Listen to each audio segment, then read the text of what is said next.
while most people can only fuse with one monster. He, on the other hand, can fuse with as many as 9.99 million monsters. The first monster he fused with was none other than the legendary Emperor Demon Ra with a royal bloodline. Despite awakening such a powerful gift, he was still mocked by everyone as a useless failure, simply because the world's evaluation system was too primitive. It couldn't even begin to measure his immense potential. At that moment, his consciousness arrived in this new world, and he snapped his eyes open, still trying to get a grasp on his surroundings. A strange message suddenly popped into his mind. It turned out this world was called Blue Star, a land of martial prowess. A world that is frequently invaded by monstrous beasts through mysterious portals. These terrifying beasts have already destroyed several nations. Through long years of battle, humanity developed the Beast Gene system. By injecting the Beast Gene, you can unlock your potential and become a powerful warrior. This is the only way to save human civilization.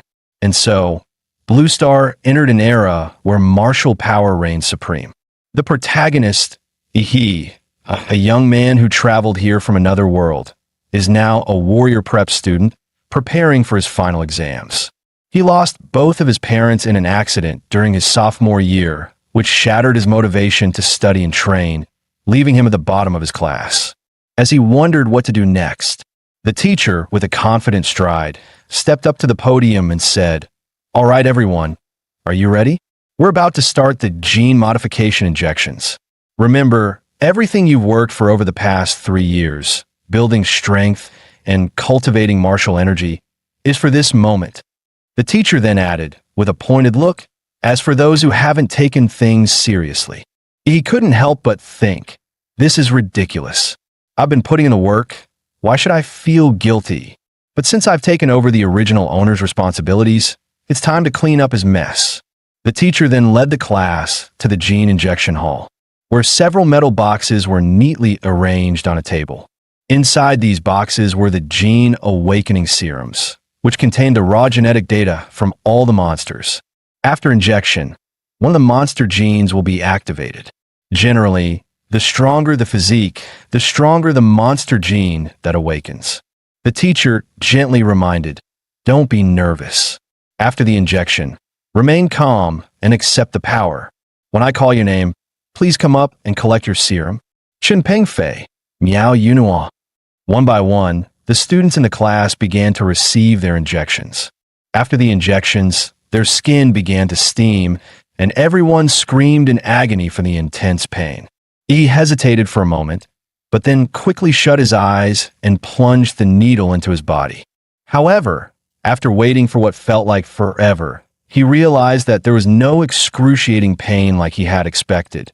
There was no change at all. The teacher, noticing this, said with a hint of confusion, "Ihi, it seems like you're not reacting." Ihi shrugged and replied with a grin, "Teacher, did I get the fake serum or something?" At that moment, Wang Tong Tong, who had already awakened, walked over smugly, laughing. "Look at this. It doesn't seem to have awakened at all. A warrior who hasn't awakened is like a bird without wings. Isn't that game over for you? But I guess that works out for you. You won't have to be a warrior and can just go home and wait to die." Wang Tong Tong often bullied the weak, and seeing Ihi's timid nature, she would pick on him every now and then. He was about to snap back, but suddenly felt his heart pounding violently. At the same time, a system interface appeared in his mind, displaying Infinite Monster Template acquired. Host, E. System rating, B. Martial Arts, 9th set of Student Qi Cultivation, Mountain Fist, Hard Qigong. Monster templates extracted. He quickly shouted at Wang Tong Tong, "Move aside." But she arrogantly replied, "What's the matter? So what if you haven't awakened? Stop pretending. Leave? Why should I?" He gritted his teeth, enduring the changes within, and said softly, "If you don't leave now, it'll be too late." In the next moment, Ihi awakened, and it was the Emperor Demon Ra bloodline ability. Wang Tong Tong, who had been standing right in front of him, was blasted away by a powerful shockwave, crashing to the ground. Most of the other students were also thrown back by the immense shockwave, with some even vomiting from the overwhelming pressure. However, two students were unaffected and secretly thought to themselves, "Is there someone stronger than me?" Just then, the system interface displayed Awakened A-Class Template Emperor Demon's Wrath. Bloodline abilities: Azure Breath, Thermonuclear Pulse, Nuclear Energy Absorption. Evolution form: Emperor Demon's Wrath. Template compatibility fully unlocked. Compatibility 3%. As the system prompt echoed, his heartbeat reached its peak, and a flash of eerie blue light appeared in his eyes. He stared in disbelief at his fingers glowing with blue light, muttering, "Is this the golden finger the system gave me?"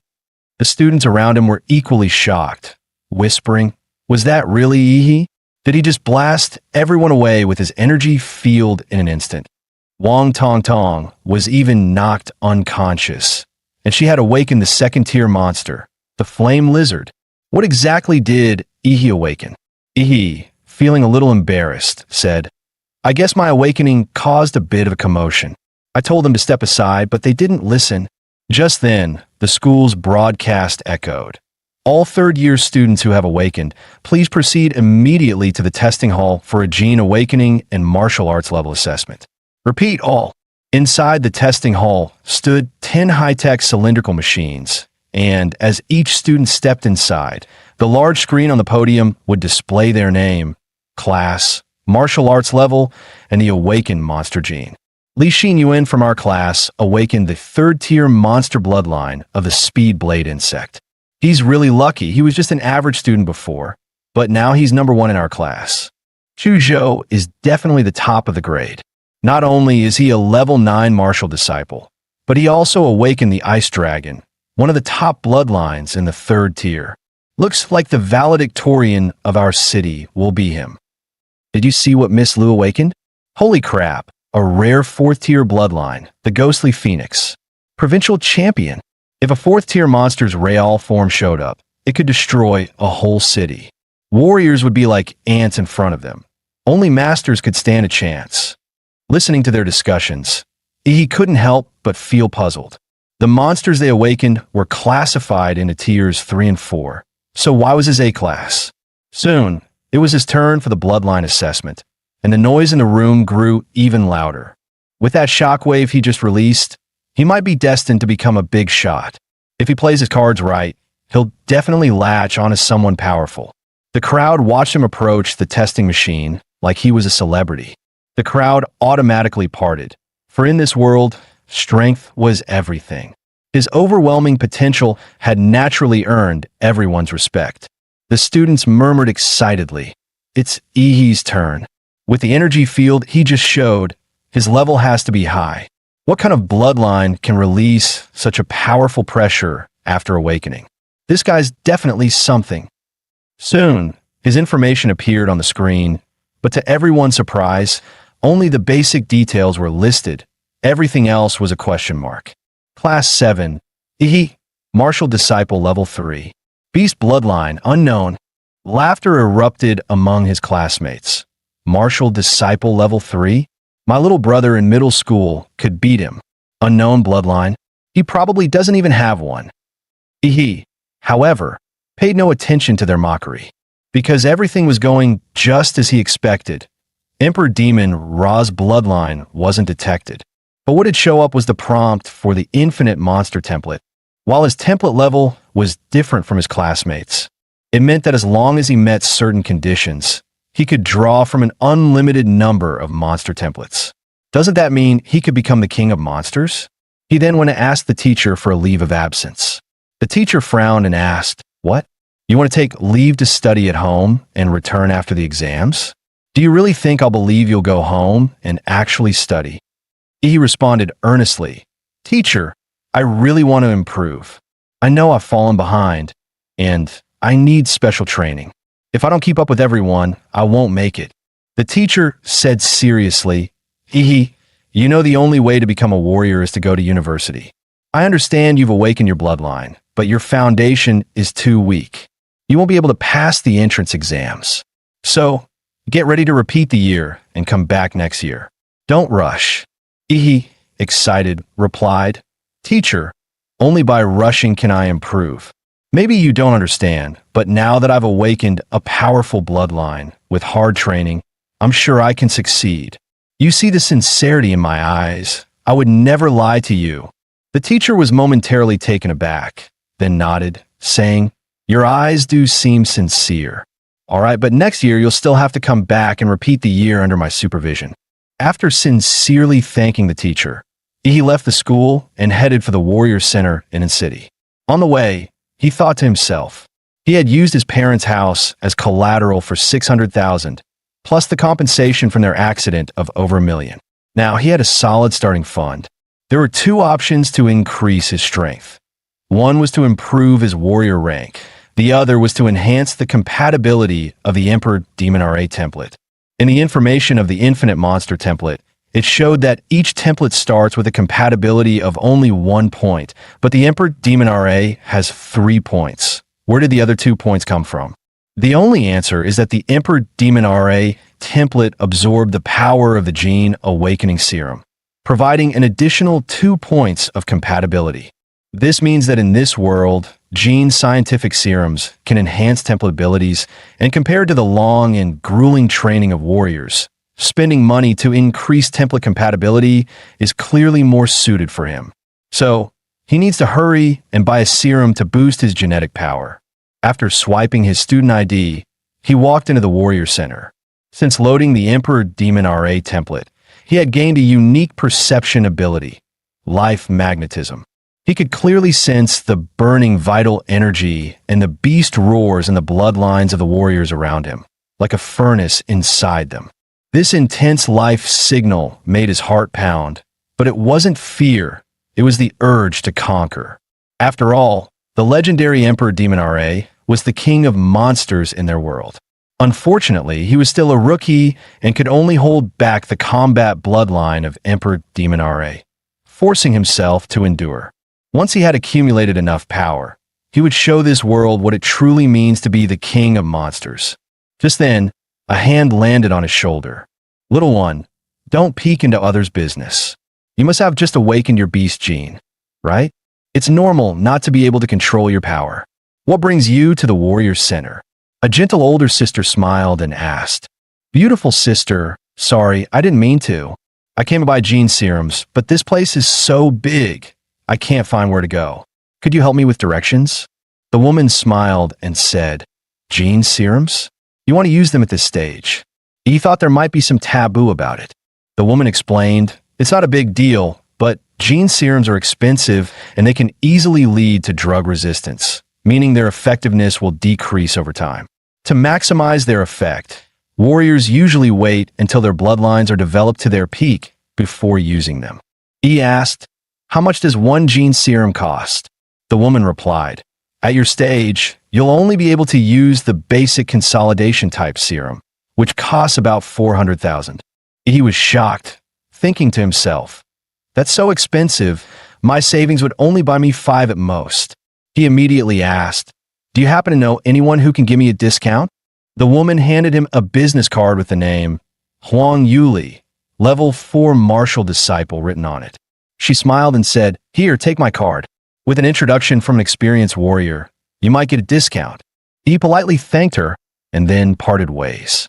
Soon, he arrived at the Warrior Hospital and spent $1.45 million on 4 gene serums. With the remaining funds, he purchased some basic equipment and weapons. Warriors earn a lot, but they also spend heavily. This trip had turned him from a comfortable middle-class guy into someone living paycheck to paycheck. Once back home, he couldn't wait to inject the serums.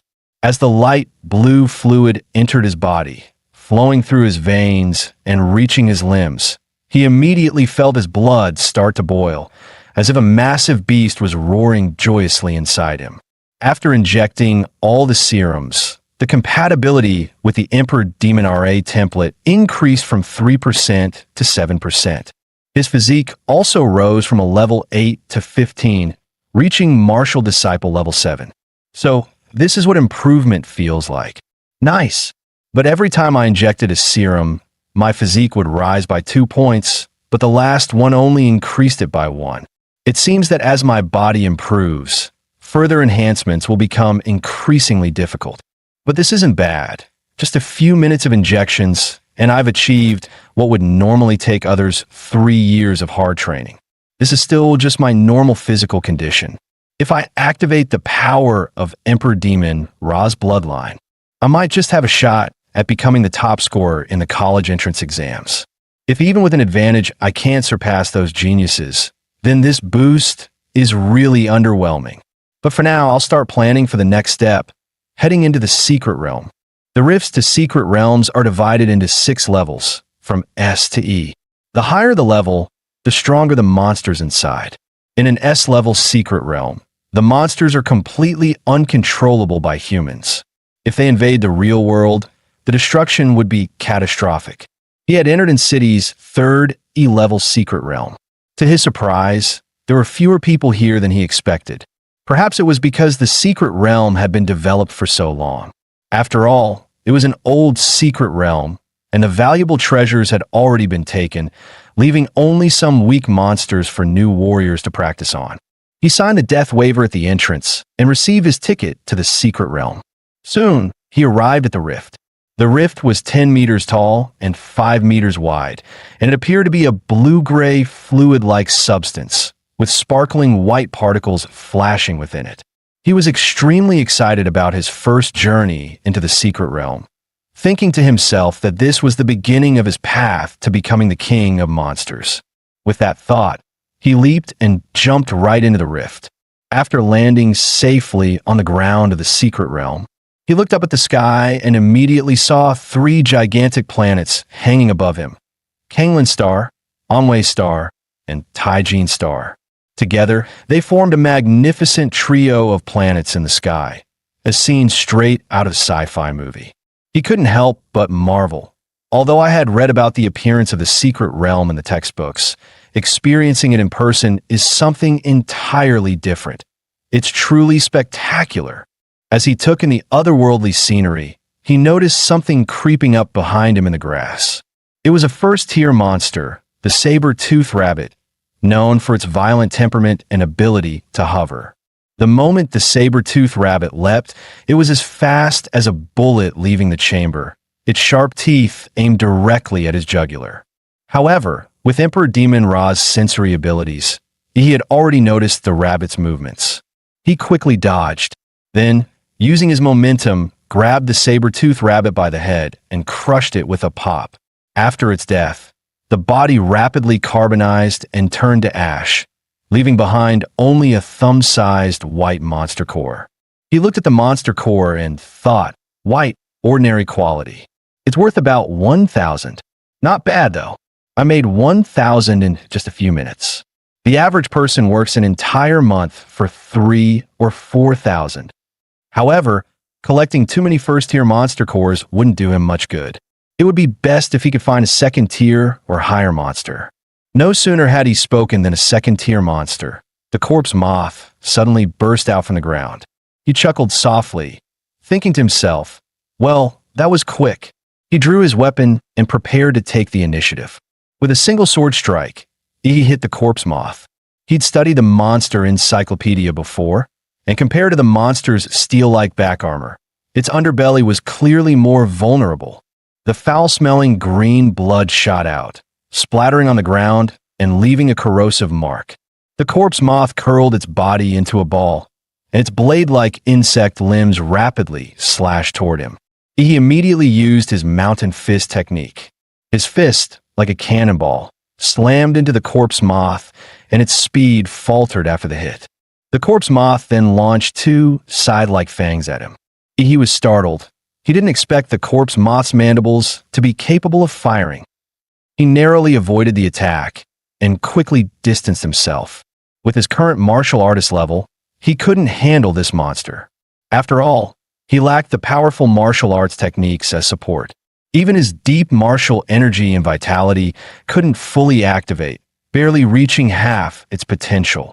Ultimately, it was due to the original body's poor foundation. Realizing the situation, he decided to activate his cheat, The Emperor Demon's Wrath bloodline. Activate. In the next moment, his skin turned deep blue, his pupils glowing like sapphires, his arms covered in a layer of tough scales. His vitality exploded several times over, and a gust of energy stirred around him. His claws became monstrous, like those of a beast, and with one swift motion, he grabbed the corpse moth's head. His palm closed like a hydraulic press, and the corpse moth's tough shell cracked under his force. He then performed a swift sweep, and the corpse moth was immediately split open from its belly. With his physique now at a massive 21 points, facing the second-tier corpse moth was a complete walk in the park. After deactivating his transformation, his skin reverted to its normal human form, and his pores began to release heat, with steam swirling around him. Looking at the short sword he had just bought, now corroded by the corpse moth's venom, he couldn't help but feel helpless. He had spent $250,000 on this gear, and it couldn't even handle a second-tier monster? What a ripoff. The quality control was terrible. Suddenly, his stomach rumbled loudly. Realizing this was his first monster hunt, the energy expenditure was massive, and now he was starving, but he hadn't brought any food with him. Just as he was fretting about not having any food, he suddenly smelled a delicious scent. He looked at the corpse moth's green monster core, which still emitted an enticing fragrance. He suddenly felt an overwhelming urge to swallow it, sensing his body's instinctive craving. Without hesitation, he gulped the monster core down. The crystal-like hard core transformed into a soft liquid once inside him, quickly turning into a warm wave of heat, feeling like he had injected a gene serum. Every cell in his body seemed to rejoice. Furthermore, the compatibility with the Emperor Demon RA bloodline increased by 0.3%. Seeing this, he couldn't help but be overjoyed. After all, he had spent hundreds of thousands on a single gene serum, and it only boosted his compatibility by 1%, but his second-tier monster core had increased it by 0.3%. A few monster cores could be worth an entire serum. The white core dropped by the saber-tooth rabbit should at least boost his compatibility by 1%. Realizing this, he started to tear up, thinking, damn, I wasted so much money on gene serums. But then he decided to channel that frustration into motivation. Tonight, he was going to hunt like crazy. After a moment of thought, he used his life magnetism to sense the positions of nearby monsters. The next day at noon, he walked out of the third secret realm, carrying a sack full of monster cores. As he walked, he thought to himself, once the compatibility reaches 9%, swallowing more white monster cores won't increase it anymore, so the rest will have to be sold for money.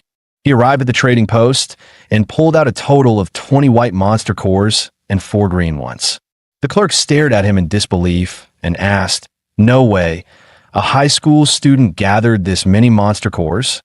According to government regulations, warriors must hand over 10% of their harvest. To get 1 green monster core, they had to give up 5 white ones.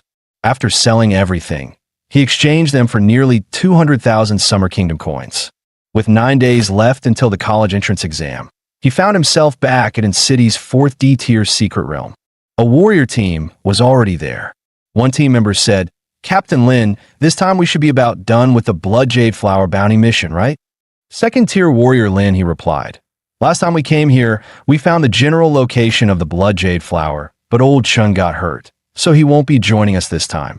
2 other team members expressed concern. "But we only have 5 people now? The regulations say we need at least 6 to enter a D-tier secret realm." Captain Lin pointed behind him and said, "No worries, I contacted an agency, and they introduced us to a new warrior. Are you the Martial Disciple level 9, Patterzilla?"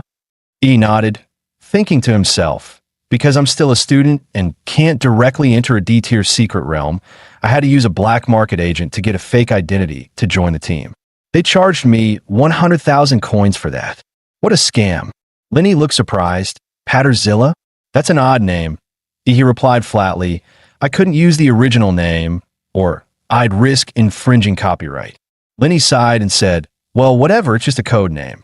With your Martial Disciple level 9 status, You don't have the qualifications to enter a D-tier secret realm. Our team will give you the chance to observe and learn, but make sure you don't hold us back." Seeing his serious expression, he thought to himself, "At least he's being clear about the responsibilities before the mission. That's more reliable than someone throwing me under the bus later on." After preparing, the six-person team got into the off-road vehicle and drove straight into the rift of the secret realm. This time, as they entered the secret realm, they found themselves in a vast desert. The bounty task they were given was to find a rare secret realm plant called the Xiaoyu flower. This was their second time entering this particular secret realm. Last time, they had successfully located the general area of the Blood Jade flower, which was guarded by a second-tier monster with a champion-level bloodline. The off-road vehicle kicked up a long trail of dust across the desert, with sandstorms swirling all around. Sitting in the vehicle, he thought to himself, "Last time it was the rainforest, this time it's a desert. It seems that the secret realms aren't connected to just one world." Suddenly, several mole-like monsters poked their heads out from the ground. They followed the vehicle, seemingly preparing to launch an attack. One of the team members, Huda, was a man of few words. He immediately threw several crystal iron throwing darts. Each dart hit its target, striking the heads of the mole monsters with precision. The martial energy within the darts instantly seeped into their brains, shattering them. After a short while, the vehicle came to a stop near a small oasis in the desert. The Blood Jade flower Lin he was looking for was located in this oasis. Since the monsters in the oasis were very sensitive, the sound of the off-road vehicle's engine would give them away, so the group decided to get out and continue on foot. As the team leader, Lin he began assigning tasks. "Xiao Xia, you'll release the shockwave grenade to draw the monster out. Xiao Wu and Huda, you two will set up the traps. Old Lu, you'll provide suppression fire. I'll handle the front lines. Patterzilla, you stay back and observe." He nodded, saying no problem. After the tasks were assigned, the team got to work. The shockwave grenade soared into the air, releasing a thunderous sound. At the same time, a wave of higher-tier monster energy was rapidly released, causing some of the nearby monsters to think their territory was being invaded, drawing them toward the group. Soon, a massive rumble echoed from the oasis, as if thousands of wild bulls were charging. A 10-meter-long second-tier monster, the Earth Dragon, roared as it smashed through trees and charged toward them. At this moment, Huda shouted, "New guy, watch out! The monster's coming!" The nearby team members immediately activated the traps, and a large cloud of tranquilizing gas engulfed the Earth Dragon. This special gas, made specifically for monsters, was potent enough to sedate a whale with just a small vial. Lin He, who had been waiting, leaped high, wielding his ton-heavy alloy sword. The blade cut through the air with a sharp whistle, and with a single strike, he decapitated the Earth Dragon, sending blood gushing out like a fountain. The team assumed the Earth Dragon had been dealt with. Lin he sheathed his weapon and prepared to continue the search for the Blood Jade fruit. However, just then, the Earth Dragon suddenly raised its massive paw and slammed it toward Lin He. Fortunately, he had been on guard, instantly reacting. He launched his full-power mountain fist technique, finishing the Earth Dragon off and saving Lin He's life. The team was shocked. They hadn't expected that He, a first-tier martial artist, could possess the strength to shake a second-tier monster. Such power earned their respect, and they no longer saw him as a liability, but as a valuable teammate. After defeating the Earth Dragon, the team found the oasis completely clear. Soon, they arrived at the center of the oasis lake, where the Blood Jade fruit awaited. The Blood Jade fruit was a rare item that only appeared under very low chances. It was said to cleanse a warrior's body and enhance their physical potential, making it highly sought after, though it rarely appeared in the market. Just as Lin he was about to celebrate, Huda from the team unexpectedly attacked with a poison dagger, stabbing it into Lin He's abdomen. The other team members exclaimed, "What's going on here?" Lin He swung his arm in a desperate move, shouting, "Huda, what the hell are you doing?" Huda quickly retreated, dodging the blow. At that moment, a bald man who looked tough as nails stepped forward, sneering, What's going on? Can't you see? He's obviously up to something that could make him rich. He was surprised that they all knew this man, Ho Peng. Xiao Wu angrily explained. Ho Peng. He specializes in robbing warriors of their loot from the secret realms. And now he set his sights on us. What a bastard. Lin He, clutching his bleeding abdomen, looked at Hu De and Ho Peng in pain and anger, growling, "The blade's poisoned. Hu De, you traitor. How did you know about this?" Even my teammates only learned the Blood Jade Flower's location after entering the secret realm. At this moment, Yi calmly said, "It was the throwing darts. You left the information on the darts." Hu De sneered, "You're clever, Patterzilla, but you're still just a student, right? With the exams coming up, why aren't you studying and instead choosing to follow these scumbags on this trip?" Yi cracked his neck and replied coldly, "Yeah, the exams are coming up, and I've got a top spot waiting for me." Ho Peng, furious at Yi's arrogance, shot a dart straight at him. He easily caught the dart, smirking, "You're barking so loudly like a disgusting fence sitter. Now that's arrogance, so loud. I think it's time to clean up the trash." He then crushed Hu De's dart with one hand. Ho Peng, watching this, turned to Hu De and said, "This kid's got some guts. Hu De, I'll be taking his head." Without hesitation, Hu De launched a barrage of darts at Yi. Yi grinned coldly, the battle intent in his eyes flaring like a wildfire. After several secret realm fights, he had long grown accustomed to the bloody struggles between warriors. He quickly retreated, narrowly dodging the incoming darts. Hu De seized the opportunity to get closer, spinning in the air. A sharp blade extended from his boots, and his long legs swung down like a giant axe, aiming to slice Yi in half. He didn't dodge. He pressed his finger to his forehead, and blue energy immediately gathered at his fingertip, releasing an atomic breath. The blue beam instantly pierced through Hu De's heart. As Hu De's broken body fell to the ground, everyone froze for a moment, forgetting to continue the fight. Ho Peng, both surprised and furious, questioned, "Who are you? Which powerful family do you come from to be able to use gene techniques?" He coldly smiled at Ho Peng and replied, "I'm from the Emperor Demon Ra family. Do you want to beg for mercy?" Ho Peng, sensing the intense killing intent emanating from Yi, realized this situation was beyond repair. His blood surged, and the pressure of a second-tier warrior weighed heavily on everyone, leaving them gasping for air. With his bloodline activation, Ho Peng's body swelled several times in size, turning into a terrifying little giant. His massive frame and surging blood energy gave off an overwhelming sense of pressure, fully transforming him into a beast-like monster. He charged at Yi, moving like a tank, with a blast of wind behind him. In the split second that followed, Yi crouched low, swiftly flipping to the side to dodge. His fingers shot out again, releasing a blue particle beam aimed at Ho Peng's vulnerable ankle. Ho Peng screamed in pain, bringing both his hands together and smashing them down toward Yi. Yi, with his agile footwork, easily dodged the attack. Surprised, he thought to himself, "A second-tier warrior really is something else.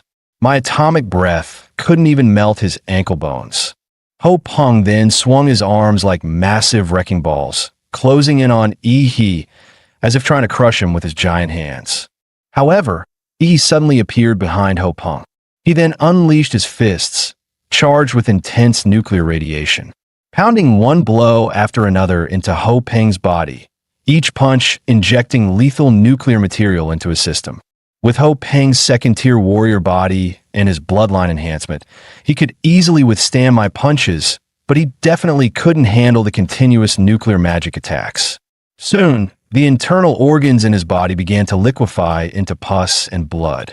Ho Peng, writhing in agony, glared at Yi with hatred, accusing him of using poisonous gene techniques, cursing that such evil warriors would eventually be punished.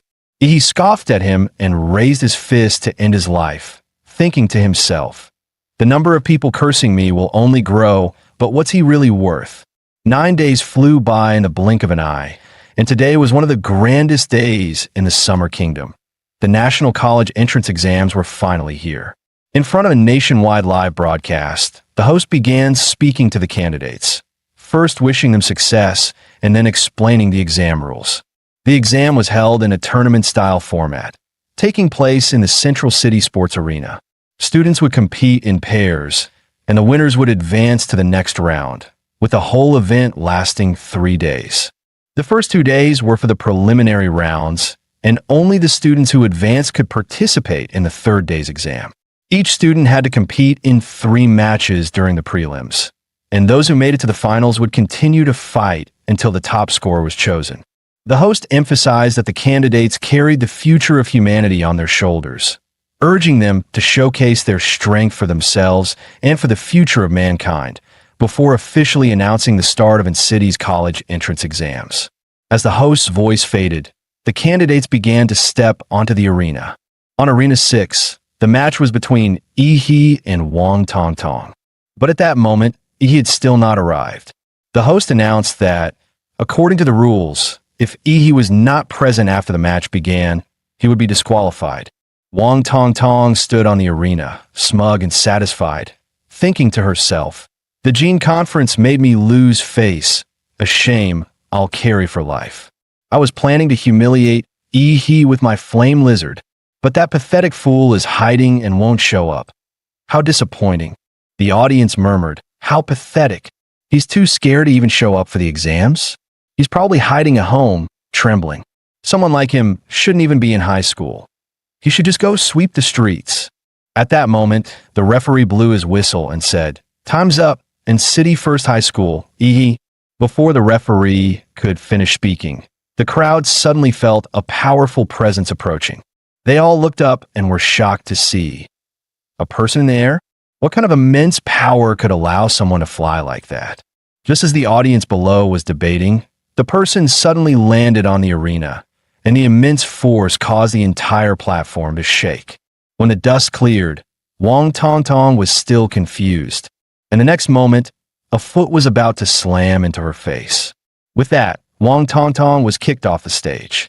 He watched Wang Tongtong fly off and muttered, "That was close. Almost had to come back next year." As Wang Tongtong was knocked out of the arena, unconscious, the host loudly announced, "Yi wins." Yi scoffed, saying, "That's it? This was too easy." The audience couldn't believe it, shouting, "Yi is seriously strong." One kick and his opponent was done. The way he entered was so cool. Is this what they call a kick from the heavens? At that moment, the system displayed. Yi's total physique is 226, and his compatibility is 20%. He proudly said, "As a thank you, Captain Lin gave me the blood jade fruit. It took some time to improve my physique, but now you're about to see some real action." After defeating Wang Tongtong, he continued to battle the others. 3 matches, 3 wins. Each one ended with a single kick, no hesitation. The audience went wild, shouting, "Yi is like one kick man." As expected, the host announced, Yi from InCity First High School, 3 wins in a row, advancing to the 3rd round. Down in the stands, a crowd gathered around Yi, asking for his contact information. Some are recommending their own schools, and a reporter asked, "Yi, do you have a dream university in mind?" Upon hearing the question, Yi's eyes flashed, and he confidently replied, "Sorry, I'm aiming for Huadu University." Hearing this, the crowd around Yi suddenly scattered. Yi sighed, saying, "What? You don't believe me? But I can't blame them. Huadu University is the best martial arts college in the Summer Kingdom, one of the top 5 in the world, a holy land for all warriors. Cities like InCity only allow the top students to enter that sacred place. But it's fine. Martial artists are judged by their strength. Once I'm the top scorer, we'll see what they say." At that moment, the examiner noticed Yi's performance and approached him, asking for a retest of his martial artist level. After a quick scan, the examiner was shocked and exclaimed, "Just half a month ago, Yi was a martial disciple level 3, but now he had reached level 9.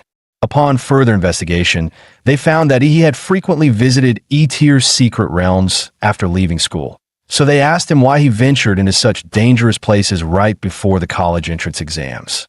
He casually explained, "It's to settle myself. My father left me a message before he passed. He said that to surpass humanity, you have to stop being human. So I've been going to secret realms, battling and breaking through my genetic locks."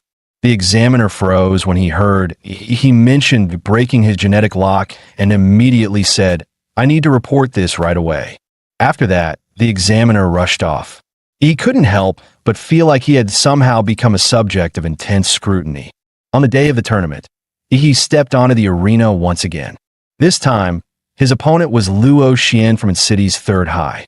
He was a martial disciple level 8 with the bloodline of a rare second-tier monster, and both of his parents were warriors. He looked at Luo Xian with boredom and motioned for him to make the first move. Luo Xian, feeling belittled, couldn't help but feel some anger rising within him. He immediately activated his bloodline and used his martial skill, Thunderclap Claw, accelerating to top speed.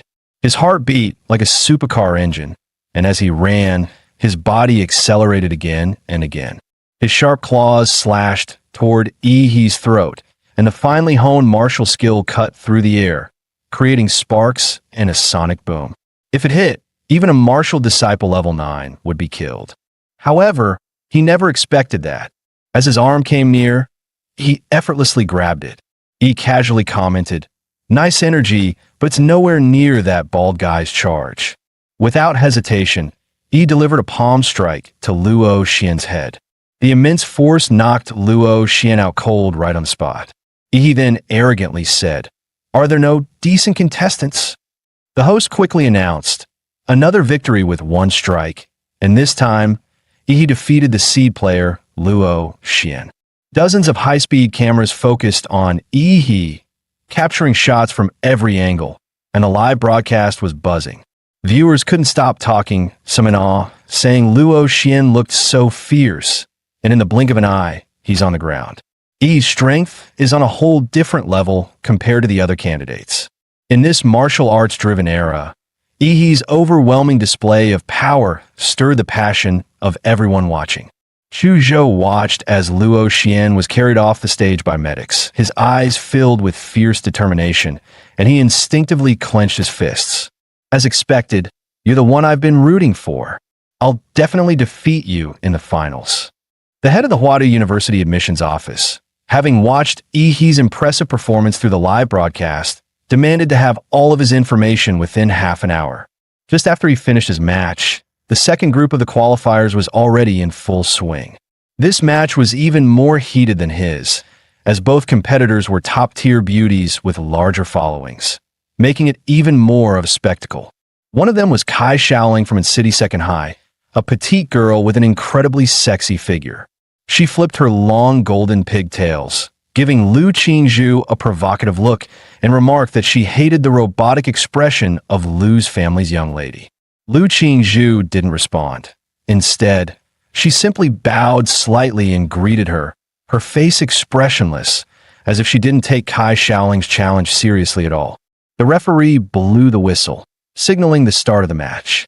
With the aura of a martial disciple level 9, Kai Shaoling instantly appeared in front of Lu Qingzhu, sweeping a kick towards Lu Qingzhu's neck, threatening to slam her to the ground. Lu Qingzhu still made no move, lightly waving her palms, causing the air around her to thicken, becoming as viscous as a swamp under the influence of her martial technique. When Kai Shaoling's kick met the air in front of Lu Qingzhu, she felt as though her leg, which could tear through military-grade steel, had instead sunk into soft cotton.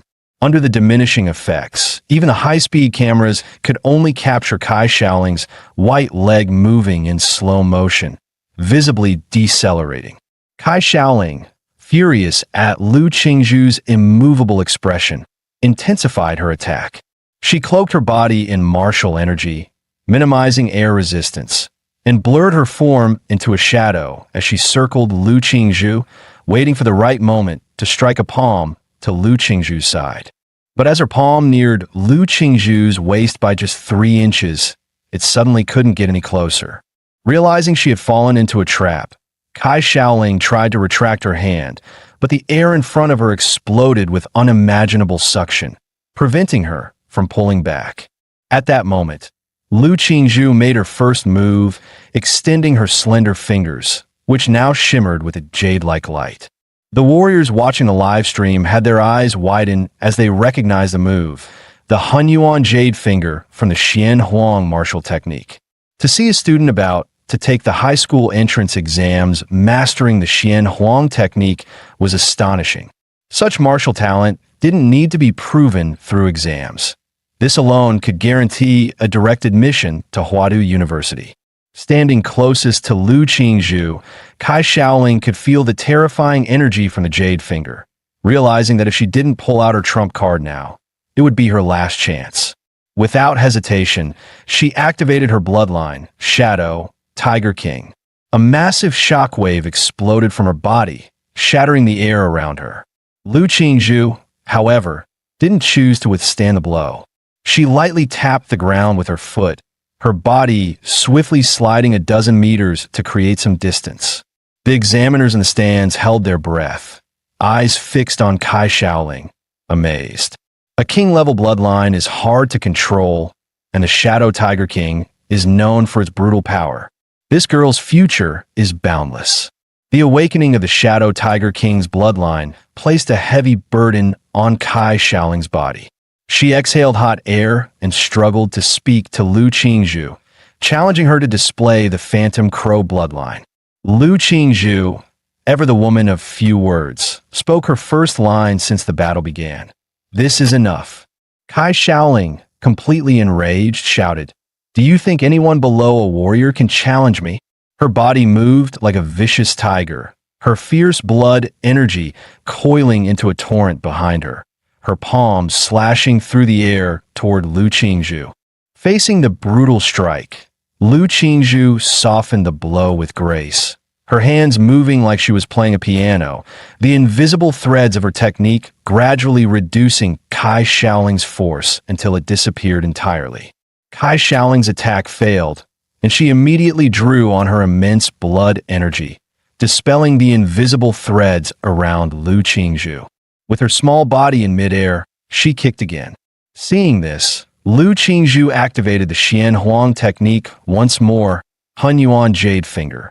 The jade-colored tip of her finger collided with Kai Shaoling's fierce kick, and the two powerful techniques clashed, shattering the specially made arena beneath their feet. The arena erupted in a cloud of dust. Tens of thousands of spectators watched with bated breath, waiting for the final victor. As the dust cleared, Kai Shaoling was the first to appear. She was covered in blood, stumbling a few steps before collapsing to the ground from exhaustion. Lu Qingzhu, however, stood like an ethereal fairy, her hair slightly disheveled but otherwise pristine and composed. With just his martial skills, he completely dominated Kai Shaoling, who also had a martial disciple level 9 and a king level bloodline. Lu Qingzhu's powerful display instantly exploded the live broadcast room. Viewers were amazed by Lu Qingzhu's strength. Some even claimed she was the top scorer from its city, while others leaked that Lu Qingzhu had awakened the fourth-tier bloodline of the Phantom Crow, a talent so rare that most warriors would be unable to defeat her. After Lu Qingzhu's battle, the rest of the matches, though still exciting, seemed dull in comparison. After several rounds of elimination, the final 8 were decided. From City First High, there were me and Lu Qingzhu, 3 from Chuzhou, 2 from City Second High, and 3 from City Qingfeng Private High.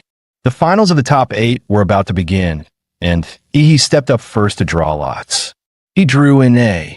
A 2-meter-tall, muscular giant glanced at him and revealed his own draw, which was also A. "Looks like we're set to face off." His name was Shen Guan from Qingfeng Private High. He nodded and introduced himself. Shen Guan said we were the second match, so let's watch the first match first. He looked simple and straightforward, with hands as big as fans, pointing toward the big screen above the arena. The first match was Luo Shi from Qingfeng Private High versus Chuzhou from City First High. Shen Guan casually started chatting with Yi He, saying that Luo She was incredibly talented, a repeat student who was specifically aiming for Huada University this year. He had great mastery over his bloodline awakening, but still stood no chance against Chu Zhou. Chu Zhou, right? He's from your school, in City First High. You must know him. At that moment, the host announced the first match of the top 8 qualifiers. Chu Zhou from City First High wins. The principal of Qingfeng Private High heard news and angrily said, "Damn, they lost right at the start." At this point, he asked, "How does Luo Shi compare to you?" Shen Guan grinned and said, "I'm a martial arts president at Qingfeng Private High, level 3. Honestly, my 2 teammates combined couldn't even match me." Then he suddenly turned his gaze toward Yi He and said, "But to be honest, I think you're my biggest rival in this exam. I've always had an extremely sensitive sense. I can feel that you're like a dormant volcano with a beast hidden inside you. Let's go. It's our turn." With that, Yi and Shen Guan walked toward the arena. The host announced the second match of the top 8 qualifiers. Shen Guan from Qingfeng Private High versus Yi from City First High. The quarterfinals of the Anqing Combat Trials, a high-stakes battle for elite university selection, were reaching a fever pitch. At the sound of the referee's call, Yi and Shen Guan lunged at each other, fists exploding forward like thunderclaps. Their blows collided midair, unleashing a shockwave that echoed like a detonation, the very air trembling from the force. Blood trickled from Shen Guan's nose, yet he grinned with manic delight. Nosebleed? Is that the manifestation of your bloodline power? Fascinating. A golden aura surged around his body, forming a shimmering shield of battle energy that blocked out the surrounding radiation. "So, Yi, this is the extent of your strength." Yi didn't respond, but a blazing light ignited in his eyes, the calm before a storm. Shen Guan let out a snort and stomped forward, the floor cracking beneath him. Then witnessed the legacy of the Shun family, our ancestral art, form intent fist. Antler strike, his fist thrust out like a charging stag's horns, sharp and unstoppable. The speed of the technique was blinding, faster than the eye could follow. In an instant, a devastating blow landed squarely on Yi's chest. He let out a gasp, blood spraying from his mouth. His body was flung dozens of meters back, crashing hard at the edge of the arena. Shen Guan didn't let up. Bare rotation. His massive frame seemed to swell even further, then hurled himself forward like a collapsing mountain, aiming to crush Yi beneath sheer brute force. Facing Shen Guan's avalanche-like assault, Yi crossed his arms to block. The moment they clashed, the arena floor cracked and collapsed under the pressure of their collision. In a sudden feint, Shen Guan retracted his fist, and with a blur of movement, appeared behind Yi in an instant. Grabbing him by the waist, Shen Guan roared and hurled him skyward with raw explosive force. Dropping into a crouch like a stalking beast, Shen Guan's face twisted into a predator's snarl as he let out a guttural growl, like a tiger about to strike. He launched himself upward, intercepting Yi mid-air in a full force tackle. As they collided, his form shifted again, like an eagle dive-bombing from the clouds, slicing through the air with 3 visible shockwaves. Yi slammed into the ground like a meteor, cratering deep into the earth as dust exploded outward.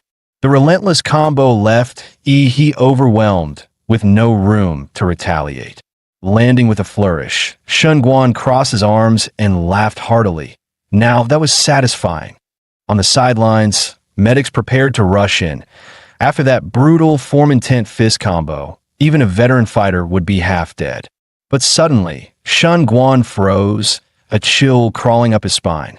He felt it, like standing before an ancient monster.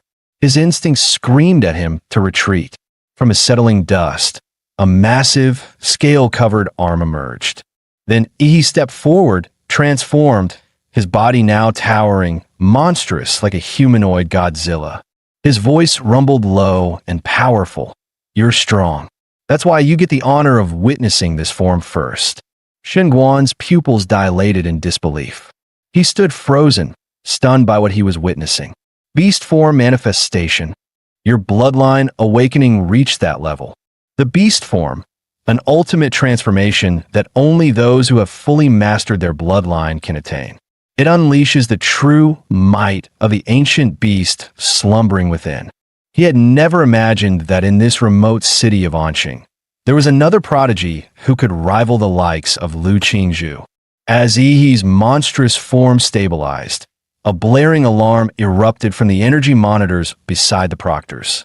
These devices could track the fluctuations of awakened combatants in real time. Radiation levels spiked to catastrophic levels, completely maxing out the instruments. The proctors, eyes narrowed, quickly released dense energy barriers to contain the surging power. The crowd gasped, then exploded with excitement. Did you see that? This is Yi's awakened form? What kind of bloodline is that? Anyone know?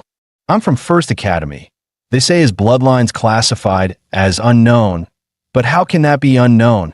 Yi glanced around as he heard the murmurs. So, this world didn't know about the Imperial Megalithon.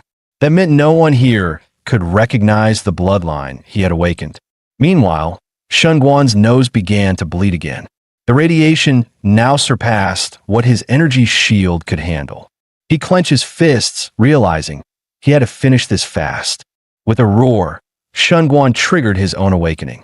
A blinding aura surged from his core, golden patterns arcing through the air like lightning.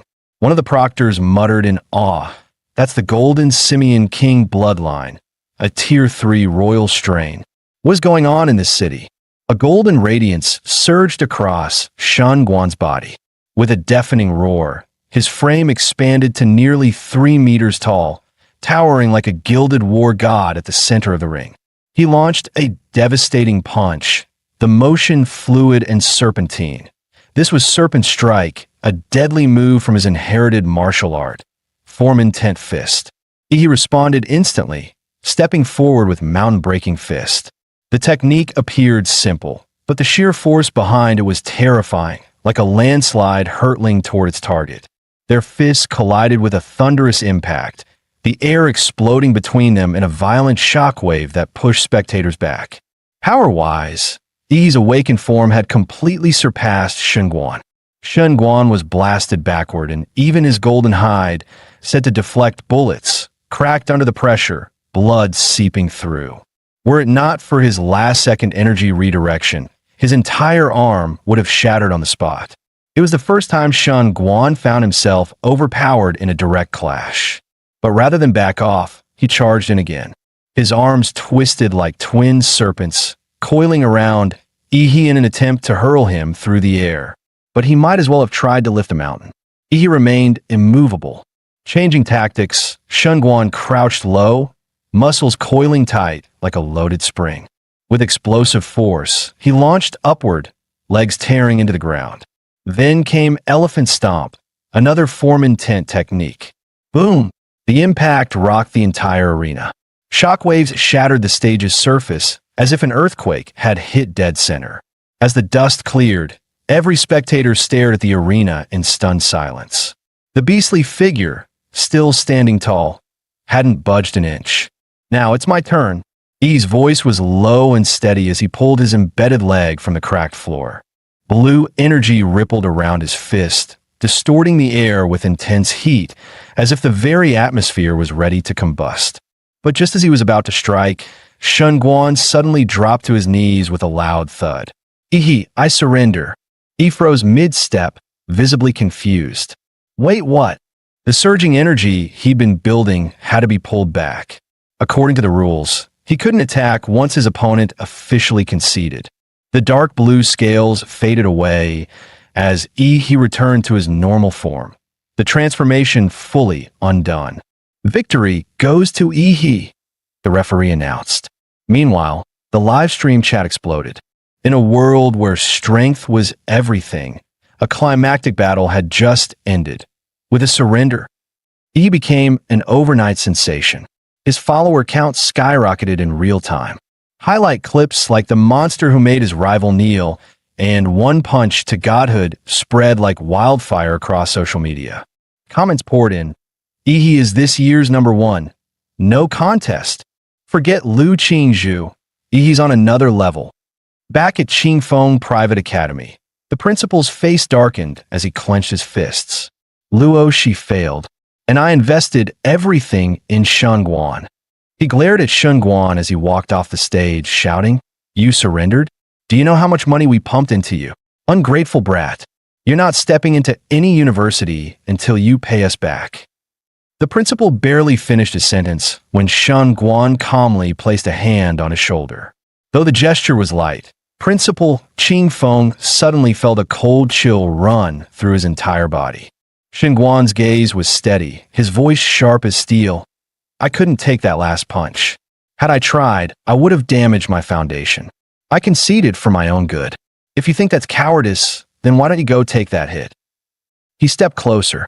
"As for your academy's investment in me, I'll repay it. But don't forget, you can't threaten someone stronger than you." The principal swallowed hard, voice trembling. "All right, why you make a good point." With the second match over, the tournament moved forward swiftly. Of the final four contenders, 3 hailed from Anqing First Academy. Only 1 came from Second Academy. But the Second Academy student had been completely overshadowed. The crowd barely noticed him, turning him into a forgotten extra. Meanwhile, the First Academy's headmaster was grinning ear to ear. The semi-final draw began. He stepped forward first, unfolding his slip. "A." Just as he turned to leave, he felt a gaze pierce through the crowd. Looking up, he locked eyes with a girl whose pupils gleamed like obsidian, Lu Qingzhu. In her hand was an A as well. Semifinals match 1. Yi versus Lu Qingzhu, Anqing First Academy's ultimate showdown. The stadium erupted, and the live stream went nuclear. Holy crap, we finally get to see it. Anqing's most anticipated clash in entrance exam history. Yi, smash her, bro. No way. Lu Qingzhu's the real deal. She's mastered 2 Xianhuang tier techniques and demolished a tier 3 royal bloodline candidate. And she hasn't even revealed her full bloodline potential yet. Don't forget, Shunguan was a tier 3 royal too. He had to awaken mid-battle to beat him. Lu's got tier 4 blood and high-level martial mastery. This might be Yi's biggest challenge yet. Agreed, makes sense. Nah, Yi's got this. The internet was ablaze with debate. Who was stronger, Yi or Lu Qingzhu? But they wouldn't have to argue much longer. The semifinals of Anqing First Academy had officially begun. Yi versus Lu Qingzhu. The moment the referee gave the signal, white mist surged around Yi like a storm, his aura boiling over as he instantly entered his awakened bloodline state. The power rolling off him bent the very air around the arena. But Lu Qingzhu wasn't fazed. Her martial techniques weren't just powerful. They were unconventional, elusive, and nearly untouchable. Brute strength alone wouldn't be enough to land a blow on her. What made her even more dangerous was her strategic mind. He knew, if the fight dragged on, he'd be at a disadvantage. So, he made his choice, go all out from the first move. Lu Qingzhu remained expressionless, her voice as calm and cold as steel. She met Yi's blazing gaze and said, "Yi, I hope you're strong enough to make me take this seriously." Suddenly, Yi released a large amount of steam, enveloping the entire arena. The audience below was instantly confused, with a mist clouding everything. They couldn't see what was happening. The host immediately added fuel to the fire. The genius of the Lu family, Lu Qingzhu, faces the dark horse of this year's competition, Yi. How will she respond? Let's wait and see. Could this be Yi's bloodline awakening? Yi kept his eyes locked on the silhouette of Lu Qingzhu through the smoke, knowing that he couldn't afford to be careless. Lu Qingzhu's martial skills far surpassed his own, and with her mysterious techniques, no matter how powerful his strength, it would be difficult to harm her. This martial genius also had an exceptionally high battle IQ. The longer the battle went on, the more disadvantageous it would be for him, so he had to go all out from the start.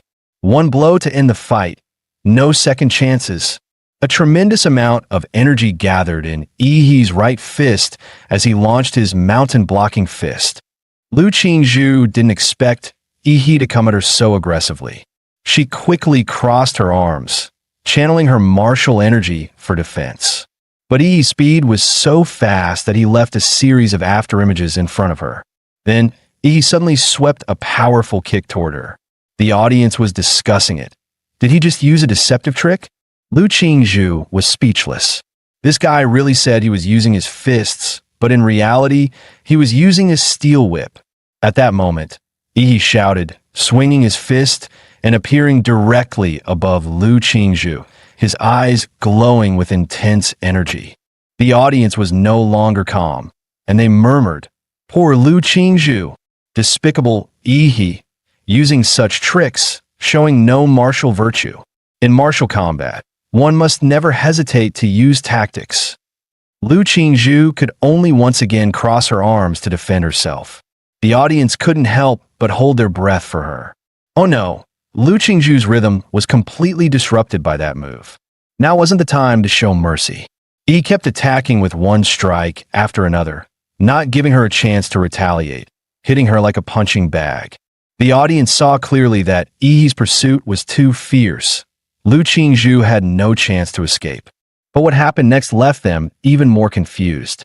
Yi actually used his martial energy to push Lu Qingzhu back. Didn't that give her a chance to counterattack? But the next second, what awaited her was the claw of the Imperial Magic Beast. He wasn't foolish. How could he make such a mistake?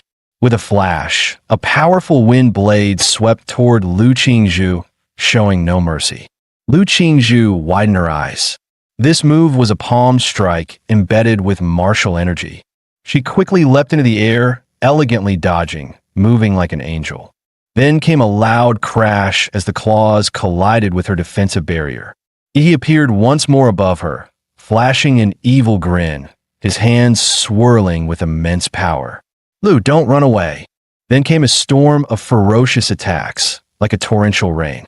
Lu Qingzhu was starting to question her own life. How could he not be tired from such a high-intensity attack? His stamina was incredible. She couldn't help but envy him.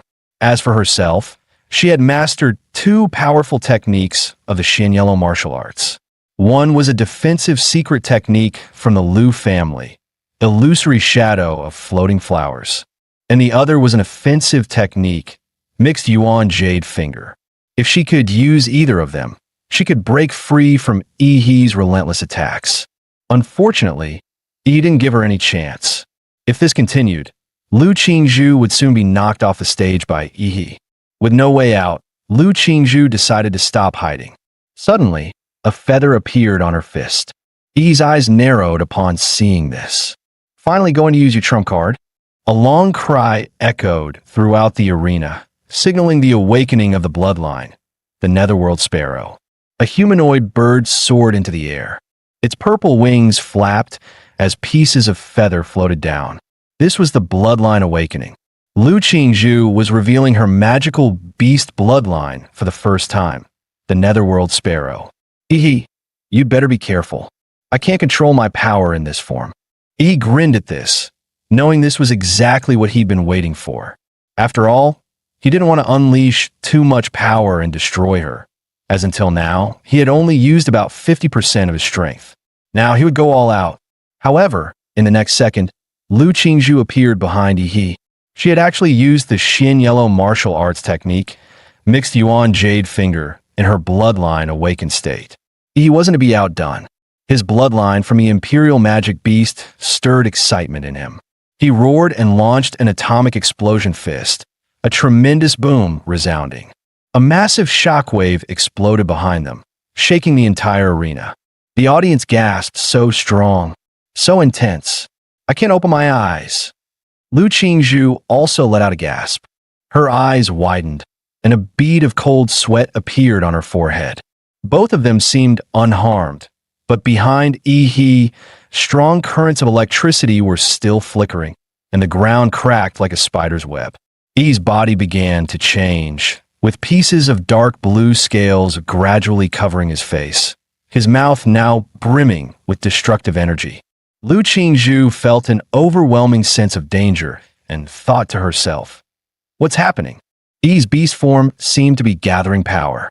the spine on his back raised, seemingly accumulating immense energy. This energy slowly transferred into Ihi's mouth until his entire back spine shone with blue light. In that instant, Ihi unleashed a beam of atomic energy, radiating an aura of destruction. Lu Qingzhu saw the powerful attack heading toward her and decisively folded her wings, tightly wrapping herself up. The next second, the terrifying wave of energy engulfed her in an instant. The bloodline power of the Nether Phoenix was activated by Lu Qingzhu in this life-or-death moment. Countless black feathers flickered, reflecting light like crystals as the blue particle beams collided with the purple-black feathers. It was as if they were reflected by mirrors, with a thick, concentrated beam of light being refracted into several smaller beams by the feathers. The light radiated outward from the black sphere that Lu Qingzhu had turned into, reflecting in all directions. Just as it seemed the light was about to shoot off the arena, the examiners tried to stop it, but they were too late. At that moment, a golden weapon enveloped the entire arena. All the light beams heading toward the outside of the arena vanished the instant they touched the golden martial energy, as though they were absorbed and disappeared without a trace. It was the mayor of Anqing, Huang Qing. The examiners tried to greet the mayor, but he raised his hand to signal them not to bother, saying softly, "Watch closely. Today, the strongest top student in Anqing's history will be born." About 15 seconds later, the atomic exhale ended, and Lu Qingzhu spat out a mouthful of blood. Her two purple-black wings, after reflecting the atomic exhale to the extreme, were now melted and in tatters. Had it not been for her timely use of the martial energy floating Hua transformation, redirecting the remaining energy to the surroundings, she might not have been able to withstand Ihi's attack. Since her birth, she had been heavily burdened with the expectations of the Lu family. Under the family's pressure, she had no choice but to build the reputation of the Lu family's eldest daughter in battle after battle. While others praised her genius and strength, she was not interested in these titles. Perhaps even she didn't know why she fought. In fact, she didn't want to fight at all. Competing with others felt utterly meaningless to her. She simply followed her mother's wishes, moving forward silently, exhausted. He is truly strong. Facing such a strong opponent, it's only natural that Lu Qingzhu lost the match. She made this mistake. You should be able to seize it, quickly finish me off. Lu Qingzhu thought to herself, gently tapping her foot on the ground and striking Ihi with a palm. However, Ihi made no move, standing still, taking her blow head on. Lu Qingzhu's beautiful eyes widened in confusion. "Why aren't you dodging?" Ihi raised an eyebrow. Looking at her, "Lu Qingzhu, what happened to your fighting spirit? From the start of the fight, I could tell you weren't fully invested. Have you even taken me seriously? I intend to win this fairly, so give me your full attention." With that, Ihi swung his arm, sending a gust of wind towards Lu Qingzhu's face. Lu Qingzhu was hit by the punch and flew backward. Ihi quickly closed in, landing on her, his fists swinging wildly, continuing to hammer her face with powerful blows. Lu Qingzhu raised her arms to protect her head, looking utterly disheveled. She thought to herself that she had never been treated like this before. Now, in front of hundreds of thousands of live-stream viewers, she was being crushed to the ground and violently beaten. She had planned to give up victory to him, so why was he still relentlessly chasing her? "Don't hit my face, you bastard!" Lu Qingzhu's eyes turned red with fury, and she shouted, unleashing her full power to send Ihi flying. Ihi's eyes gleamed with fiery battle intent, expecting just this. If you don't want to get hit in the face, then fight seriously. Ashes swirled in the air as a pair of giant purple-black wings spread out, stirring up a storm. Lu Qingzhu's delicate face bore strange, otherworldly patterns, while her back sprouted what looked like a yellow robe-like tail feather, the power of her chirp sword echoing across the battlefield as she transformed into her beast form. After entering her beast form, Lu Qingzhu appeared cold and confident. "Ihi, as you wished, I will defeat you with my strongest form." A massive pair of violet-black wings suddenly burst open in midair, stirring up a raging storm.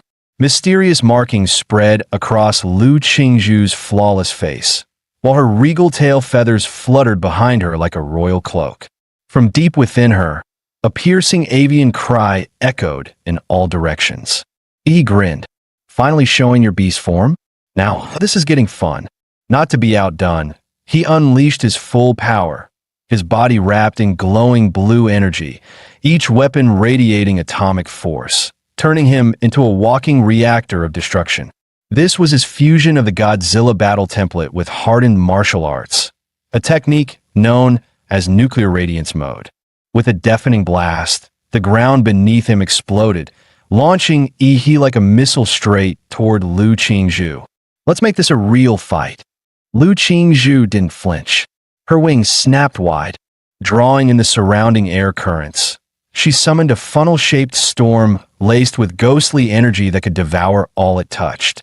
The entire arena was swallowed in a spiraling hurricane as it roared toward Yi. He didn't flinch for a second. He launched himself like a torpedo straight into the ghostly hurricane. The instant he entered, a massive atomic detonation erupted in a burst of blue light, tearing through the storm. He surged forward with unstoppable momentum, heading right for Lu Qingzhu. Her face changed. Those eerie patterns shifted to a deep crimson purple. She let out a piercing cry, unleashing her bloodline ability, Spectral Avian Howl. The sonic wave distorted the air itself, spreading like a shockwave across the entire arena. He was instantly engulfed by the blast. His atomic armor flickered violently, nearly extinguished by the deadly frequencies. If not for his high-tier Godzilla-based lineage, that spectral screech might have torn him apart from the inside. But hey, two can play that game. You think you're the only one who can scream? The vertebrae along his spine lit up one by one. Atomic power surged through his body as he activated his ultimate move, Atomic Breath, full output mode. Determination flashed in Lu Qingzhu's eyes. She gave up all defense and poured every ounce of strength into offense. She refused to lose. This battle would have a winner. She unleashed her ultimate technique, Jade Core Strike, fused with her bloodline's secret art, Spectral Blood Lance. A brilliant column of blue energy roared toward her like a divine judgment from the heavens. At the same time, she pointed her glowing jade fingertip forward, condensing the crimson-purple energy of destruction. With her wings beating furiously behind her, she slashed forward, cutting directly into the oncoming atomic beam. The two devastating forces collided midair, unleashing a cataclysmic explosion. Waves of raw energy surged across the arena, shaking the very sky. The host let out a panicked scream. This isn't good. That kind of power, it's way beyond what two junior fighters can control. Outside the arena, the city mayor's expression darkened. He moved instantly. Either of these monstrous prodigies getting hurt would be a massive loss for the entire city, even the whole Federation. Gene Tree, Earth Pulse Barrier. As he shouted, the ground rumbled violently. 3 massive stone walls, infused with his battle aura, erupted from the earth, slamming down between the colliding attacks. But just moments later, those thick stone barriers were obliterated. A blinding white flash swallowed the arena whole. The crowd erupted in chaos. That explosion was insane. Wasn't that the mayor's wall just now? Yeah, Mayor Ma tried to stop the clash. If he hadn't stepped in, we might have been caught in the blast too. The mayor stood at the edge of the smoke-choked arena, his face grim.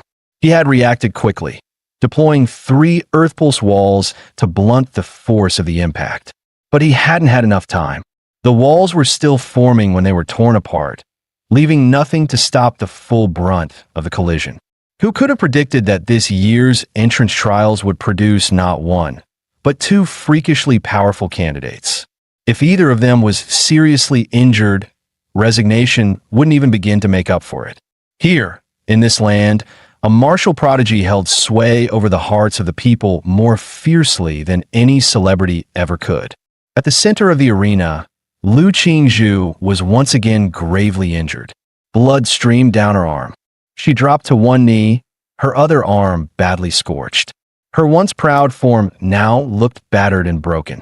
The power of her beast form had completely faded, but she refused to give up. She could still fight. That's when he stepped in front of her. He stood tall, completely unharmed. Not a scratch on him. The contrast was brutal.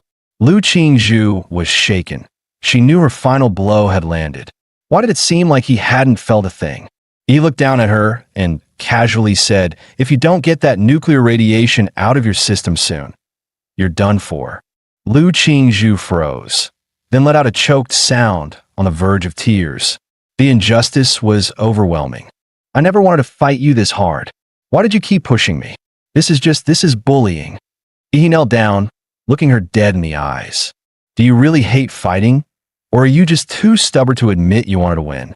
I could feel it in that last desperate attack. You were hungry for victory." Lu Qingzhu couldn't argue. He was right. In that moment, she had wanted to win.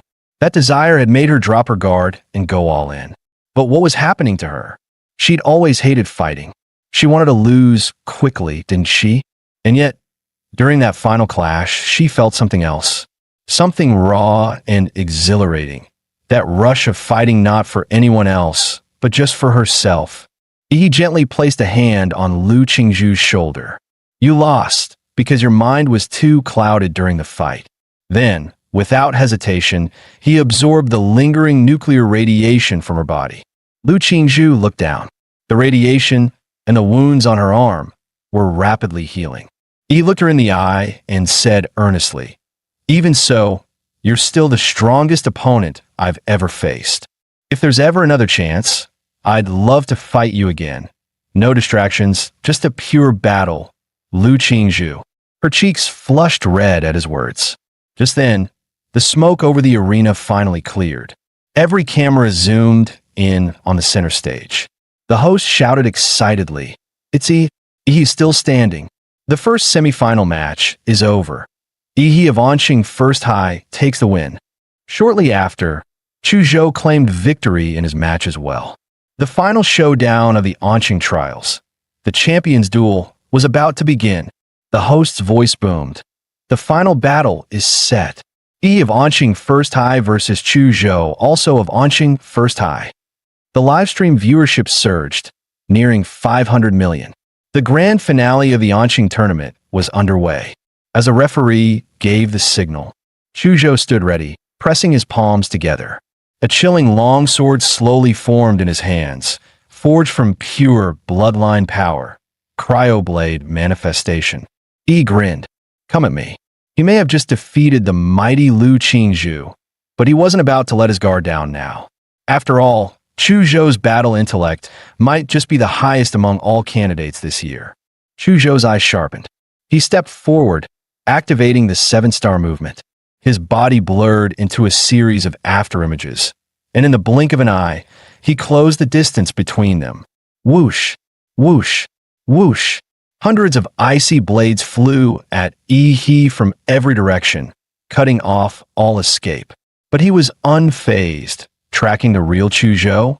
Nah, smashing everything in sight sounded way more satisfying. He clenched his fist, muscles flexing like coiled steel, and eerie blue energy danced along his arm. Atomic detonation fist, fully charged. With a single punch, the ground trembled. A shockwave of pure atomic force erupted outward, engulfing a 10-meter radius in searing nuclear energy. Chu Zhou was forced to retreat, his mind reeling. This guy didn't even try to find the real body. He just blasted everything with overwhelming power. With Chu Zhou's level of defense, there was no way he could take that hit head-on. Honestly, was there anyone their age who could trade punches with He and walk away? Just look at what happened to Sheng Guan. But Chu Zhou wasn't the type to back down. If close combat wouldn't work, then he'd wear He down from afar. His bloodline surged, Frostworm awakening. Crystalline dragon scales bloomed across his body. His pupils turned into golden slits, and twin obsidian horns rose from his head. Behind him, a massive frostworm roared into form, its spectral wings stretching wide. His ice pulse erupted.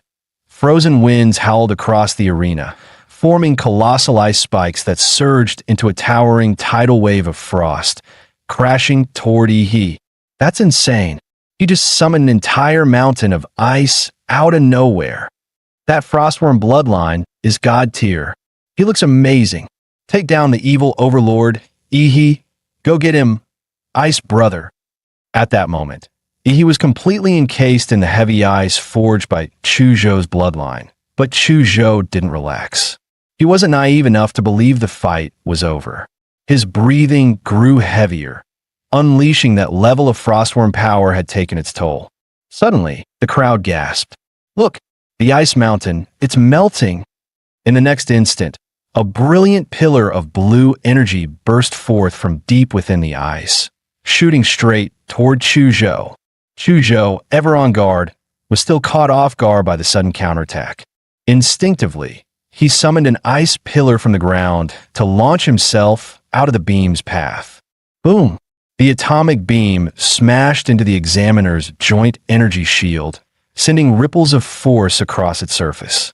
The towering ice mountain began to melt rapidly, collapsing in on itself under the searing heat.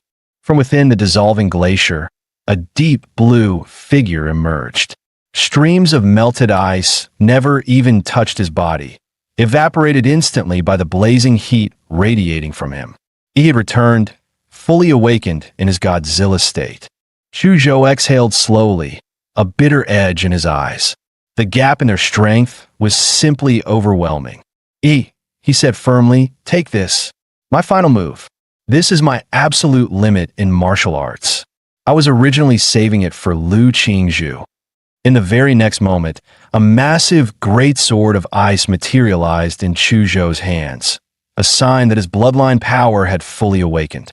The blade radiated a chilling aura, infused with a will that cut straight to the soul-cleaving sword intent.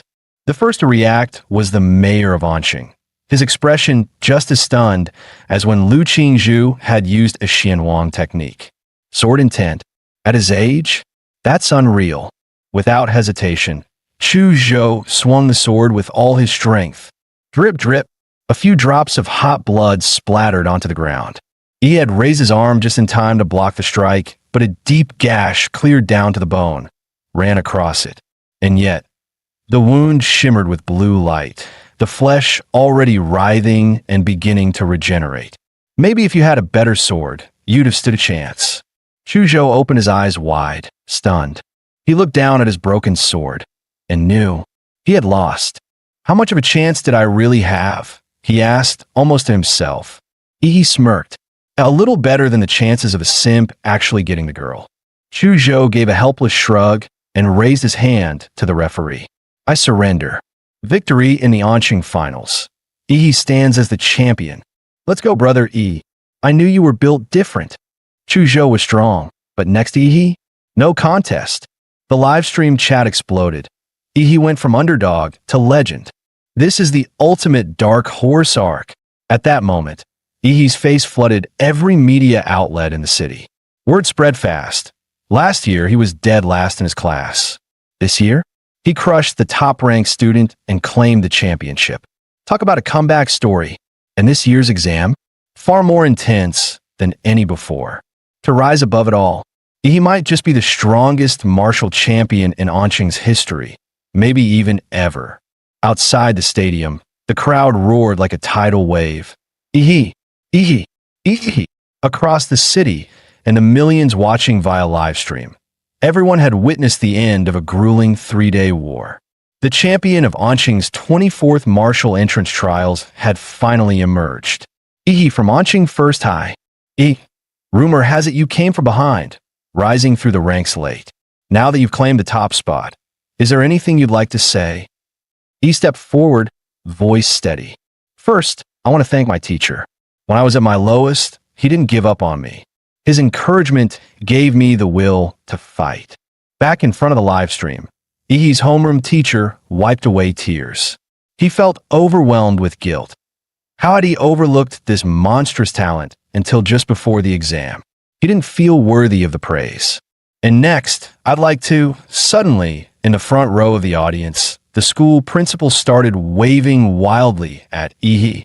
He held both hands in the air, flashing a big 2-0 gesture. 2 million. Ihi, promote our school a bit, and I'll give you 2 million in scholarship money. Ihi's eyes instantly lit up like dollar signs. I'd also like to thank my alma mater and our brilliant principal. Without his wise leadership, how could Anqing First High have achieved such greatness? And finally, I want to thank myself, he said with complete sincerity.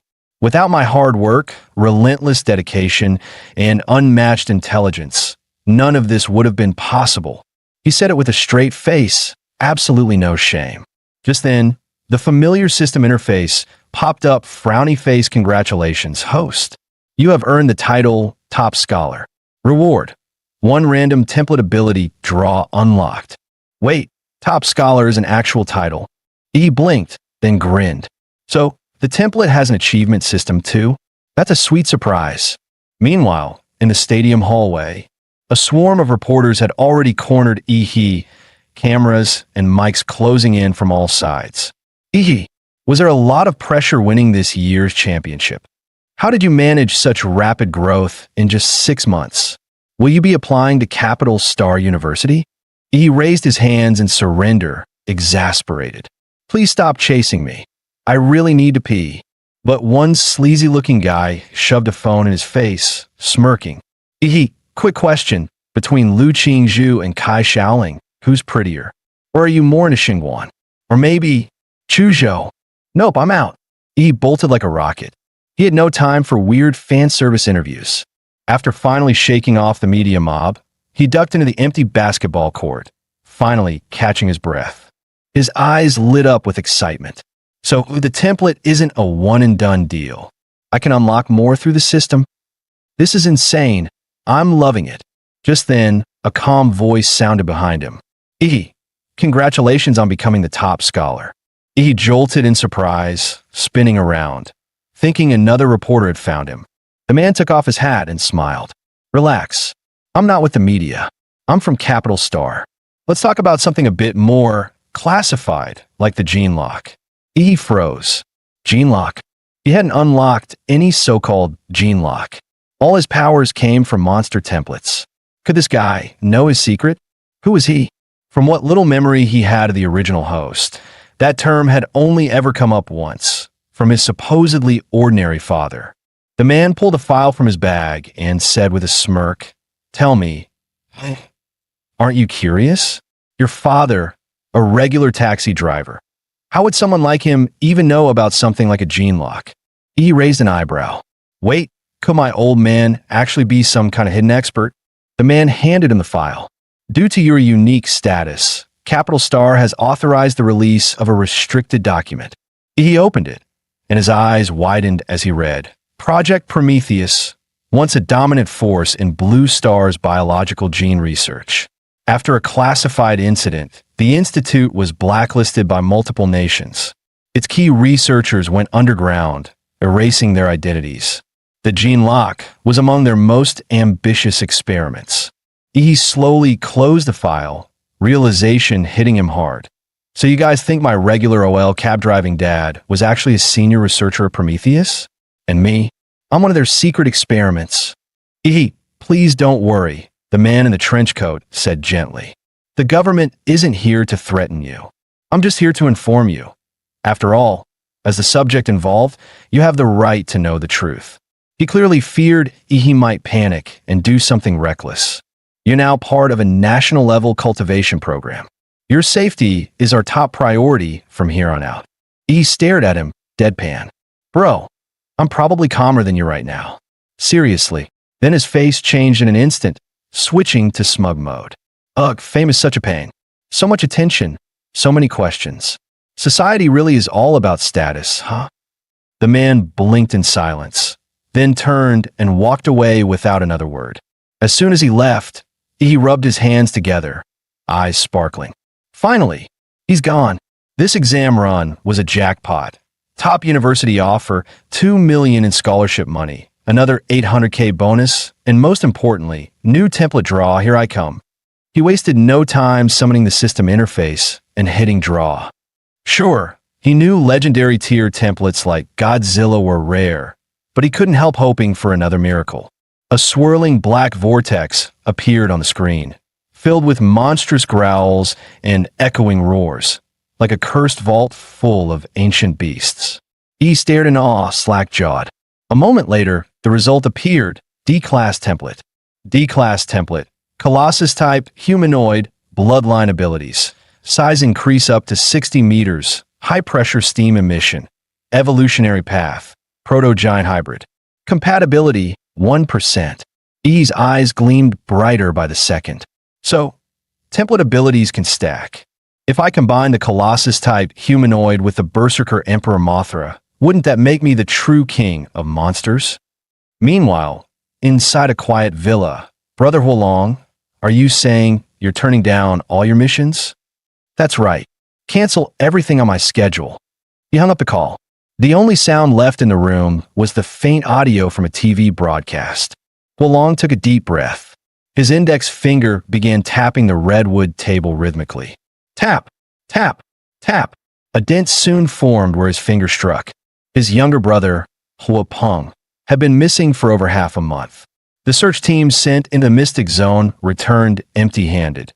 Not even a corpse, an experienced hunter of forbidden realms. Huolong didn't need confirmation. His brother was dead. Worse, the scene had been cleaned. No trace, no mistake. Still, the rescue team didn't come back empty-handed. At the last known location, they recovered samples, and testing revealed traces of nuclear radiation. Huolong's eyes stayed locked on the TV screen. It was replaying footage from the Anqing Martial Finals. The image froze, unleashing a blinding blue beam of atomic breath.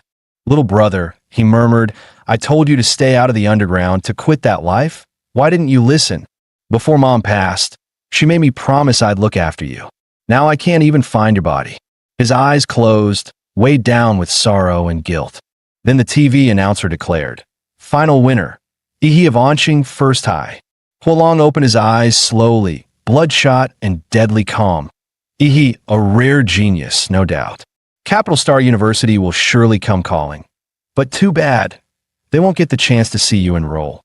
Today, Ihi was planning to head into a Mystic Zone to test his new theory, combining the Godzilla template with the Colossus-type template in actual combat. But just as he was getting ready, he received an unexpected letter from Chuzhou. The contents read, Ihi, according to the Capital Research Institute, a new Mystic Rift is projected to open today at 3 p.m. in Red Tree Mountain on the outskirts of Anqing. The estimated danger level is C-class that I intend to investigate. Would you like to team up? Chuzhou. Yi's first reaction wasn't about the Mystic Zone. No, he was shocked Chuzhou still sent handwritten letters in 2024. Paired with his swordsman cosplay and archaic way of speaking, he was starting to seriously wonder, is this guy another transmigrator too? By 3 p.m., the once deserted Red Tree Mountain had become packed. Over 1,000 fighters arrived, among them, elite warriors and high-tier organizations. At the base of the mountain, he met up with Chuzhou, who now had a sword hanging from his waist. You've grown stronger. He was surprised at how sharp Chuzhou's senses were. After all, he had used some of his prize money to buy several gene serums, pushing his Colossus template compatibility to 35%. Sure, it was just a D-class monster, but it grew fast and worked fast. Definitely worth it. While waiting for the rift to open, the two chatted casually. So, Chuzhou, what university are you aiming for? Capital Star University. There was something off in Chuzhou's tone when he said it. He noticed but didn't pry. He simply smiled and replied, guess that makes us future classmates. Just then, the crowd around them erupted. The Mystic Rift is opening. A piercing screech echoed from the rift. The next second, a monstrous bird with 3 twisted heads and pitch-black feathers forced its way halfway out of the portal. This was clearly a high-tier beast. It had muscled its way to the front and become the first creature to emerge from the rift. But unfortunately for it, What waited outside wasn't prey. It was over 1,000 armed warriors, locked and loaded. Kill! The mountains roared with the sound of unified battle cries. No one hesitated. The fighters surged toward the monster like a tidal wave, not caring one bit that it was still awkwardly stuck in the portal. The three-headed bird thrashed in panic, each head flailing as it tried to retreat, but it was stuck. Within seconds, its massive body was trampled and crushed beneath a stampede of blades, boots, and battle cries. As they say. The early bird gets the beatdown. Yi and Chu Zhou, blending into the crowd, passed through the rift right behind the wave of warriors. On the other side, they were greeted by a jaw-dropping sight, a forest of colossal trees, each over 100 meters tall, towering like skyscrapers piercing the sky. Suddenly, a thick, metallic stench of blood flooded Yi's nostrils. He looked ahead.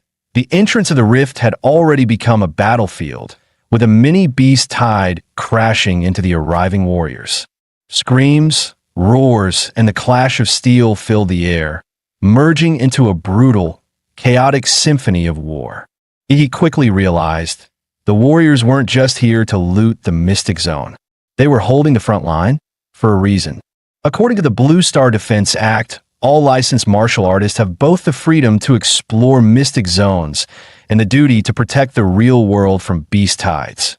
Anyone who ignores that duty and lets a tide slip into the outside world, causing civilian casualties, will be stripped of their warrior status and tried in military court.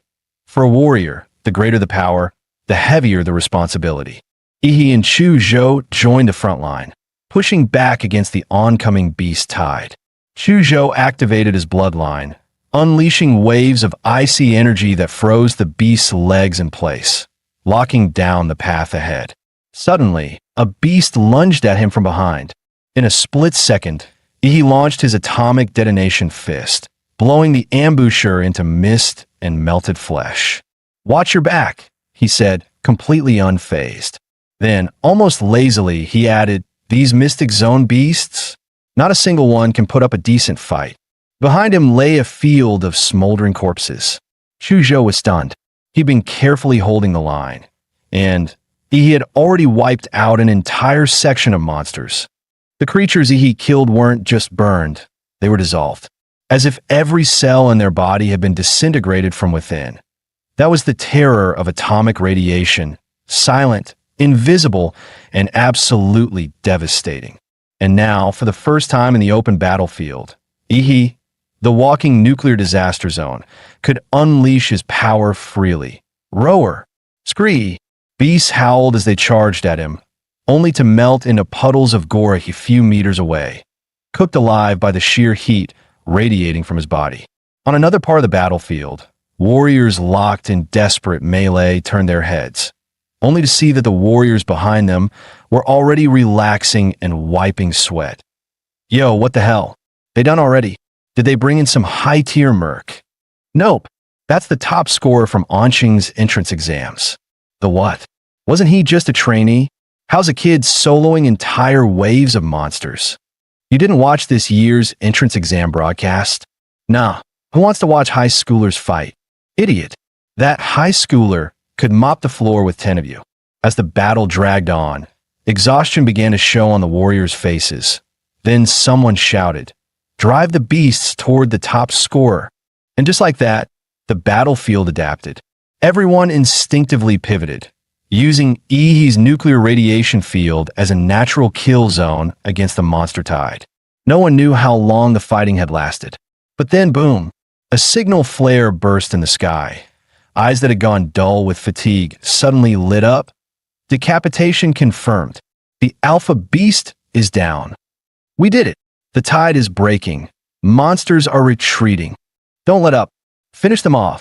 Chu Zhou finally exhaled, relief washing over him. The first wave of Red Tree Mountain's beast tide was over to the 1,000+ warriors who had entered. Only about 800 remained. He strolled over casually, lugging several massive sacks behind him. His chill attitude stood out like a sore thumb amid the blood-soaked survivors. Phew. Hey, Chu Zhou, real talk. I'm running out of hands here. How am I supposed to carry all this loot? With a thud, he dropped several bulging sacks of monster cores in front of him. Chuzhou silently handed over a silver black ring. My spatial ring. Use it. Whoa, nice. A space ring? Those go for tens of millions on the market. He eagerly stuffed the bags inside. I knew you were secretly loaded. Wusun's back. Thank the heavens. If he hadn't taken out the elite beast, we'd have all died out there. The crowd parted automatically as a tall, broad-shouldered man strode forward. Righteous energy radiating from him like a wall. He quickly realized. This guy was heading straight for him. Hello there. Anqing's top scholar, the man said with a warm smile. Name's Wu Sun, regional commander of the Silver Wolf Mercenary Corps. I've heard what you did out there today. Outstanding work. Now tell me, would you be interested in joining our corps? It won't interfere with your university plans. In fact, you'll receive tons of benefits, gear access, and support. For someone like you, I'm ready to offer an S-rank member contract on spot. Wu San's offer immediately drew gasps from the surrounding warriors. The Silver Wolf Corps, a nationally renowned mercenary group, and their regional commander personally recruiting Ihi. That was a once-in-a-lifetime opportunity. Becoming a warrior was an expensive path. Without faction support, few could go far. In an S-rank contract, even elite students from Capital Star University rarely received such treatment. Just then, a dazzling striped tiger stepped out from the crowd. On its back sat a striking woman with a bold, commanding presence. So that's why you rushed ahead? Wu Sun, she teased. Trying to steal the prize before the rest of us showed up? She turned to Ihi. Ihi, how about joining the Chengda Corps instead? We may be smaller than Silver Wolf, but if you join us, I'll personally guarantee you'll receive 15% of our monthly cultivation resources. No strings attached. Gasp! That wasn't an offer. That was basically giving him a stake in the guild. A high schooler. And they were throwing elite-tier contracts at him? Ihi, however, simply smiled and shook his head. Thanks, but for now, I'm not planning to join any corps. The woman chuckled, unfazed. Just as I thought, landing the top scorer was never going to be easy. No worries. Consider this our introduction. If you ever need anything, the Silver Wolf Corps is only a call away. The Chengda Corps, too, she added with a wink. We'll be ready. With the beast tide finally over, the warriors entered the free exploration phase. Chuzhou offered a suggestion. This is a giant forest. The layout's tricky. Let's climb to the canopy and scout the terrain first before heading deeper. He nodded. That was his plan too. He activated his nuclear radiance mode, atomic energy gathering beneath his feet, then blasted upward like a human rocket, shooting straight toward the treetops. Before long, the two stood atop a colossal tree, hundreds of meters tall, overlooking the entire Mystic Zone. Wait, what is that? He suddenly narrowed his eyes, stunned. Far off, near the foot of a distant mountain range, a group of gigantic humanoid figures was moving slowly. Even from hundreds of kilometers away, their silhouettes were unmistakable. Those things have to be, what, a kilometer tall? He murmured. That's beyond insane. Chuzhou was about to respond, but he spoke first, voice steady and filled with fire. Unimaginable? Nah, we're still young. Give it a few more years, and we might be the ones hunting them. Maybe even uncovering the truth behind this whole Mystic Zone thing. Chuzhou turned, slightly awestruck. When faced with such overwhelming unknowns, his instinct was fear. But Ihi, his instinct was to conquer. In that moment, Chuzhou understood. He wasn't just stronger in power. He had the spirit of a true warrior. Meanwhile, he himself was practically buzzing with excitement. Just you wait, you walking mountains. One day, all your monster cores will be mine. Suddenly, his life field sensor kicked in, giving him a full read of all living entities across the Mystic Zone. One spot stood out.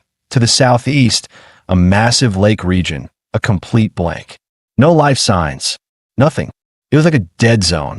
A void. Now that's suspicious, he muttered, his eyes gleaming.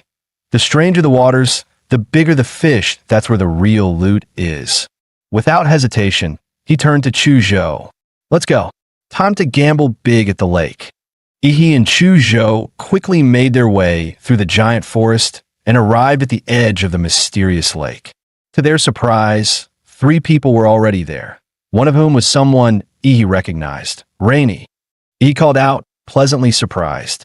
Well, if it isn't Anqing's little champion, Huang Yuli replied with a teasing smile. Wait, you know our local top scorer? One of her teammates chimed in, grinning. Come on, introduce us already. We heard he was tearing through beast tides like a walking warhead. Rainy, how long have you guys been here? He asked. Not long. We just arrived. 2 of our teammates, good swimmers, went underwater to scout things out.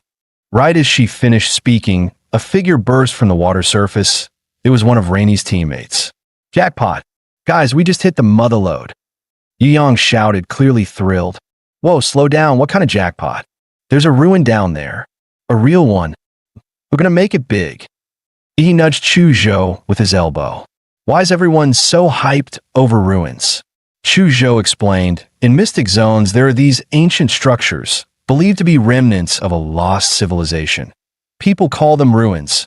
They say modern martial arts theories, and even parts of gene tech, were reverse engineered from discoveries made inside these places. Just then, Yu Yang finally noticed the 2 newcomers standing nearby. Wait a second. Who are you 2? Were you eavesdropping on us? The tension spiked until Huang Yuli stepped in quickly. Yu Yang, calm down. These 2 are Ihi and Chu Zhou, top scorer and runner-up from Anqing's martial entrance exam. Their strength is far above average. We should let them join us. Ihi casually clapped a hand on Chu Zhou's shoulder. Relax, man. We're not here to steal your loot. We're here to help you get it. Yu Yang narrowed his eyes. Fine, then how do we split the gains? We're not part of your team, so we'll take a cut based on contribution. We earn it, we keep it. He replied smoothly. Yu Yang was clearly annoyed, but he knew better than to pick a fight with 2 rising stars. He scoffed. All right, you're in, but don't try anything shady, got it? With that settled, Yu Yang led the way, diving into the lake. The others followed one after another. Thanks to their enhanced physical strength and lung capacity, all 6 warriors dove roughly 30 meters deep. There, Yu Yang located a marker he'd left earlier and led the group into a submerged cave tunnel. That passage leads to the ruin, he said. Once they surfaced inside the cave, Yu Yang immediately looked around. Huh? Where's Li Wei? I told him to stand guard right here. Maybe he found something and decided to keep it for himself. One of the teammates muttered, clearly irritated. Yu Yang pulled out his radio and tried calling Li Wei multiple times, but got no response. When you first got here, did either of you check for signs of monster activity? Huang Yuli asked calmly. Nope. Li Wei and I even deployed beast lure charges. Nothing showed up. Not even a single strand of fur. Li Wei's missing. Are we really sure we should keep going? One teammate asked hesitantly. After a brief silence, Yu Yang gritted his teeth and barked out. We have to explore it. Riches and glory are right in front of you. If you're too scared to reach for them, you'll be stuck at the bottom forever. Anyone afraid of dying can leave now. But if you want to get rich, follow me. No one moved. Even the teammate who had just expressed doubt stayed silent, that Yu Yang was right. If there was really a ruin ahead, no one was willing to watch someone else walk off with the treasure. All right then, he said. Let's move. With a heavy silence hanging in the air, Yu Yang led the way, and the group stayed on high alert. Every step deeper into the unknown. He switched on a UV flashlight, illuminating the path ahead on the ground, glowing faintly, were the symbols he and Li Wei had marked earlier. The team pushed forward, the tunnel narrowed and narrowed, until only one person could pass at a time. He, walking in the cramped space, narrowed his eyes slightly. He glanced back at Chu Zhou. Their eyes met, and they communicated in silent lip sync. Something's off. Chu Zhou, yeah. The timing doesn't add up. Rainy said they got to the lake only 10 minutes ago. Yet these 2 managed to find this cave, swim through the lake, discover a hidden tunnel, and navigate all the way to a ruined entrance? That's not scouting, that's straight up wall hack. Chu Zhou whispered under his breath. Pretty clear we're being played. Want to warn your friend, and get out of here. But Ihi smirked, eyes gleaming. Relax that I've got a trump card. Soon, the group arrived in a massive underground cavern, easily the size of a football field. Dark green vines covered every inch of the floor, walls, and ceiling. But what made their blood run cold were the things entangled in the vines. Dim, lifeless monster cores and piles of ash where creatures had been reduced to dust. And no wonder the lake had been so eerily quiet. Something down here had already devoured every other predator. Huang Yuli's expression darkened instantly. Her voice was cold. Yu Yang, where's the ruin you promised? One of her teammates let out a piercing scream, pointing to the far side of the cavern. There, a mummified corpse suspended in the air, pierced clean through by thick vines. Judging by the clothing, it was Li Wei. Huang Yuli and another woman stumbled back, pale and horrified. Yu Yang, meanwhile, collapsed to his knees, clutching his head and muttering hysterically. The ruin. Where is it? It was supposed to be here. Li Wei's dead. How'd he die? The vines, the vines. Suddenly, clarity flickered in his eyes. His voice broke into a desperate shout. I think the vines got to me too. Run. Splat. His head exploded like a firecracker, sending blood and bone flying. From the shredded remains, several vines slithered out, twisting like demonic tentacles. Yu Yang! Huang Yuli screamed, her voice cracking with disbelief and horror. In that instant, Ihi acted, unleashing a devastating atomic breath straight at the threat. Boom! A blinding blue energy beam exploded forward, incinerating the upper half of Yu Yang's body along with the writhing vines that had infested him. I's eyes were cold, his tone even colder. I didn't expect a monster with this level of intelligence. It killed 2 fighters, took over one of their minds, then used his body as bait to lure in more victims. That's not hunting, that's strategic ambush, which means we're already deep inside its feeding ground.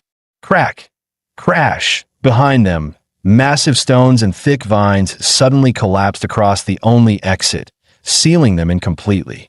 Chuzhou's gaze locked on the moving vines. I've read about this species. It's a tier 2 royal class monster, a ghost vine demon. Huang Yuli's breath hitched. Royal class? Those things aren't measured by normal tiers. We're all tier 1 at best. We can't handle that kind of power. He just cracked a wide grin, his white teeth flashing. Don't care what tier it is. Watch me blow it to pieces. Just as he was about to activate his Titan form, boom! The collapsed tunnel behind them erupted open from the other side. A figure emerged, cloaked in black, body shrouded in raging blood energy that twisted the very air. A trail of crimson smoke billowed behind him like a battlefield banner. I've come to kill you. Someone in the group gasped. That's Blood Cheese Smoke. He's a stage 8 martial artist. He glanced back calmly. Didn't expect someone would still be tailing me. Huolong frowned. Word had it someone used radiation to hold back a beast tide in the Red Tree Mountains that I knew it had to be you. I just followed the residual radiation. It led me straight here.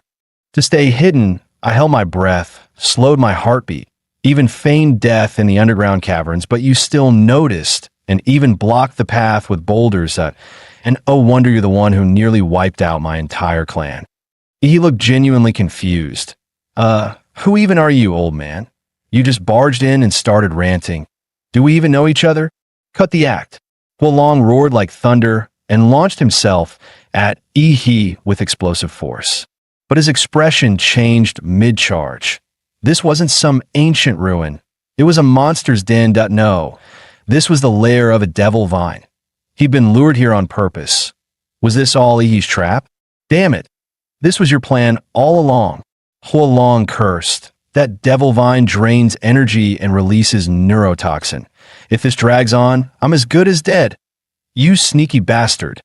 The devil vine unleashed wave after wave of lashing tendrils, trying to tear Huolong apart. But his fists hammered through them like cannonballs, blasting every vine to pieces. Ihi, watching from the side, commented, Man, you sure talk a lot for someone we've just met. Shut up. Huolong roared. I came here to kill that bastard, not get tangled up with a bunch of weeds.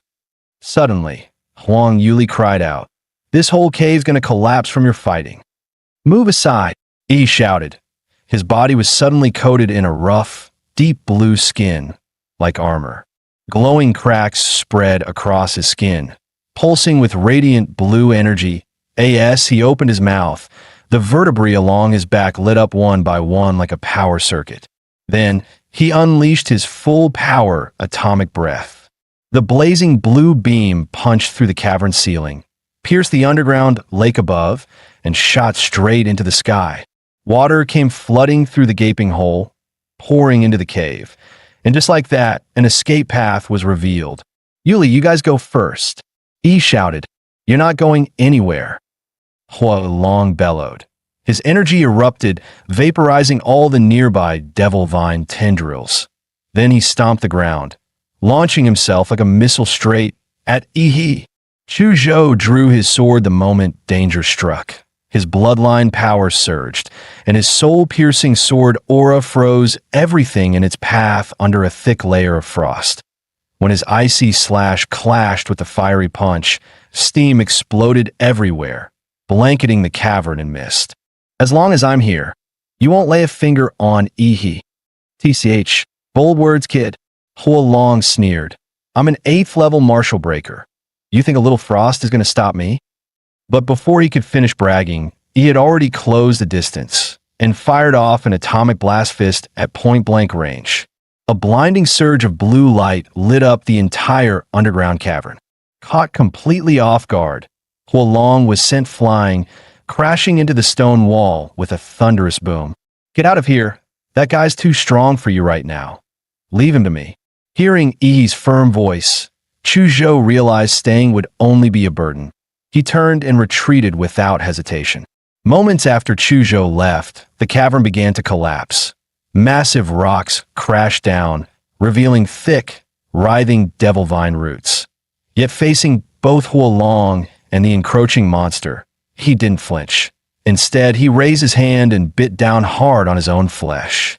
On the surface, Huang Yuli and the others stood by the lakeside, watching as the water roiled violently. The rumble of collapsing rock echoed from deep below. When Chu Zhou finally emerged from the lake, Huang Yuli let out a breath of relief, only to realize he hadn't followed him up. Just as Huang Yuli was about to speak, a deafening boom ripped through the lake. A brilliant blue bolt of lightning shot skyward, lighting up the entire lake. When a titan transforms, the process releases an immense burst of energy, often taking the form of thunderous lightning. Especially in the case of a colossal titan, whose transformation produces the most devastating energy output due to its massive size. It's so destructive, it's often compared to a humanoid nuke, capable of leveling an entire military harbor upon transforming. And this time, the one transforming was none other than Yi, the atomic-powered human Godzilla. What erupted from him wasn't just light. It was a full-blown nuclear event. Huolong was instantly incinerated by the blast, charred before he even had time to react. Torrents of lake water shot upward, flooding the air. Clouds of steam billowed as if the entire lake had begun to boil. Through the haze, the group vaguely saw a massive shadow flash by, but it vanished just as quickly, leaving them unsure if it was real or just their imagination. As they stood on alert, Yi crawled out of the water and shouted, "Chu Zhou, toss me some clothes." After changing, Chu Zhou asked curiously, "What the hell was that explosion?"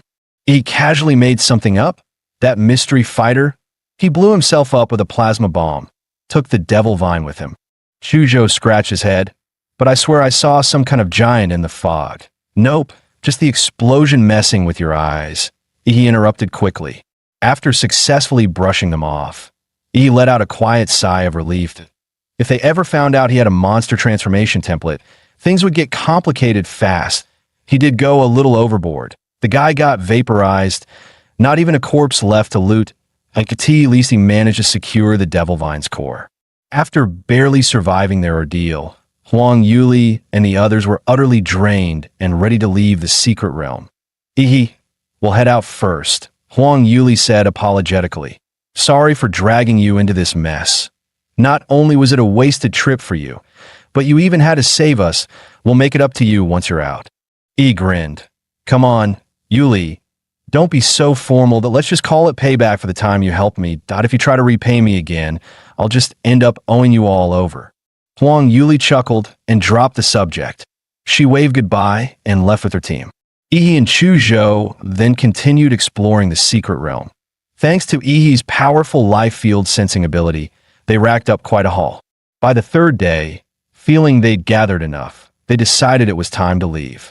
Returning to the real world, they looked up and were stunned to see planes flying overhead.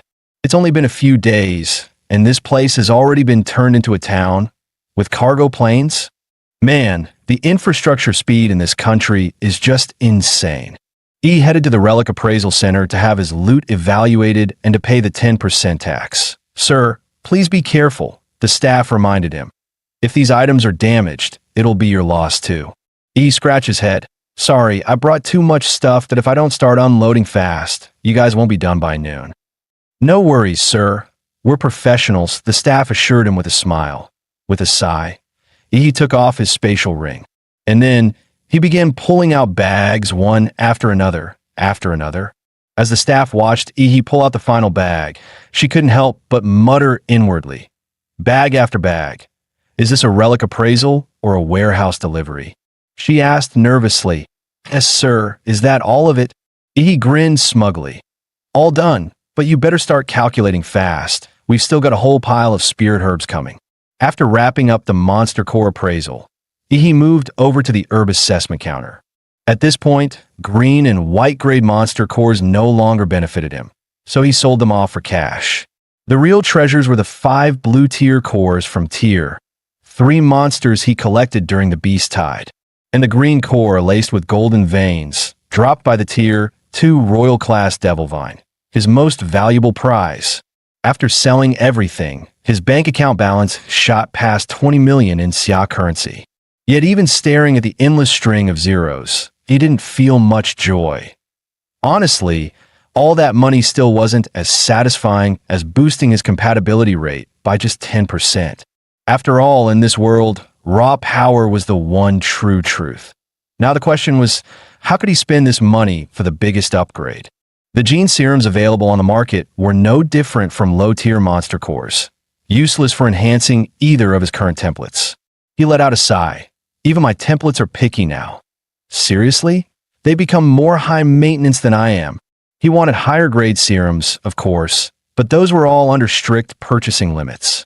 And with his current clearance level, he didn't even qualify to join the queue.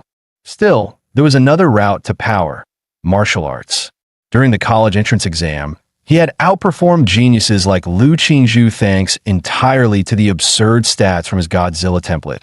But in terms of actual technique, he couldn't even compete with the martial arts nerds. Time to change that, with some overpowered martial skills. And if anyone in his circle had the connections to get high-level techniques, it was the principal of number 1 high dot. Yi chuckled to himself. Time to pay a visit to the wise old man and drain his golden loot. Not long after, he barged into the principal's office. The principal calmly poured him a cup of tea. With years of experience and a sixth sense for student scheming, the old man instantly saw through him. This kid clearly wanted something. He casually pulled out a bottle of pricey liquor. Inside floated a rare ginseng herb. Rumor had it, no middle-aged man could resist this miracle brew that supposedly boosted vitality, stamina, and other things. After a few polite words, Yi cut straight to the point. Principal, I'm looking to learn some powerful martial techniques that I haven't entered university yet, so my only option is to reach out to martial families that you have any connections? The principal frowned. You've already been admitted to Huadu University. It's practically guaranteed. Why rush? You can learn all that stuff once you're enrolled. But I'm really hungry for growth, sir. Fine. Since you're so eager, I'll make an exception and help out that you're a special case talent. After all, an education should be tailored, not cookie cutter. Exactly, principal. Rules are dead. People are alive. With flexible educators like you, the academic world still has hope. The next day around noon, E's phone rang. It's done. You can head over now. Really? That's amazing. Thank you. Which Marshall family is it? The Liu family in Anqing. E froze. The Liu family, and they're willing to pass down their secret arts? This was going to be interesting. Meanwhile, on the streets of Anqing, a sleek black motorcycle worth over 2 million roared down the road. Riding, it was Liu Qingjie, the Liu family's young heir. He leaned low over the handlebars as the engine screamed like a beast, echoing through the city. Behind him, a blonde beauty clung to his waist, her hair whipping in the wind. Jieji, you're so wild. Puffed up by the praise, Liu Qingjie smirked and was just about to brag, when suddenly a bright yellow rental bike pulled up next to him. Yo bro, eyes on the road point one wrong move at that speed, and it steers of your loved one's time. Liu Qingjie felt utterly humiliated as a self-proclaimed motorcycle god. What the hell? Are you nuts? You nearly gave me a heart attack. Riding a junky rental bike and trying to race him, he growled, twisted the throttle hard, and his steel beast roared to life, blasting forward and leaving he in the dust. You, keeping up with me? Dream on, pal. Watching that tiny yellow bike shrink in his rearview mirror, Liu Qingjie felt euphoric. Nothing like putting some wannabe in his place. But then a strange, thunderous sound rolled up behind him, louder than his own engine. He glanced back. What the hell? That blue streak was Ihi. The guy had activated his nuclear leg mode, blue rocket flames blasting from his calves like a damn space shuttle. He was flying on a bike. Later, bro, Ihi flashed a smile as he zipped past, and then straight up launched into the sky, vanishing into the clouds like a human missile. Liu Qingjie and his blonde passenger were left frozen in disbelief. Wait, bikes can fly now. That speed, wasn't that basically a jet? Half an hour later, Ihi arrived at the Liu family estate, calm, composed, and looking like nothing had happened.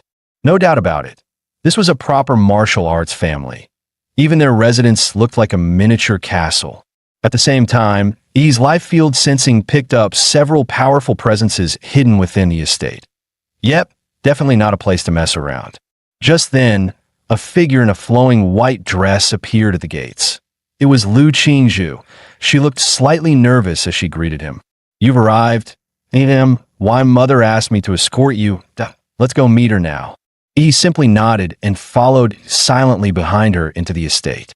Their feet stepped onto a plush, high-end carpet as they entered an elegantly decorated and spacious hall. Mother, he is here, Qingjie called softly. Almost immediately, the sharp click of high heels echoed across the room. A poised, graceful woman with a mature aura descended the stairs slowly. He looked up and was momentarily stunned. Liu Qingjie's mother was breathtaking. Time had not dulled her beauty. It had refined it. Like vintage wine, her presence only grew more alluring and elegant with age. Watching the scene unfold, he held his breath and screamed internally. Prime Minister, I understand now. A few days earlier, after the college entrance exam, Liu Qingjie had returned home, fully expecting her strict mother to scold her harshly. She had braced herself for punishment, but to her surprise, her mother simply invited her into the study for tea, a rare and quiet moment. Qingjie, relax. I watched the live stream of your battle with that boy. You did well. Ihi's strength would be impressive even in Huadu's elite exams. There's no need to beat yourself up.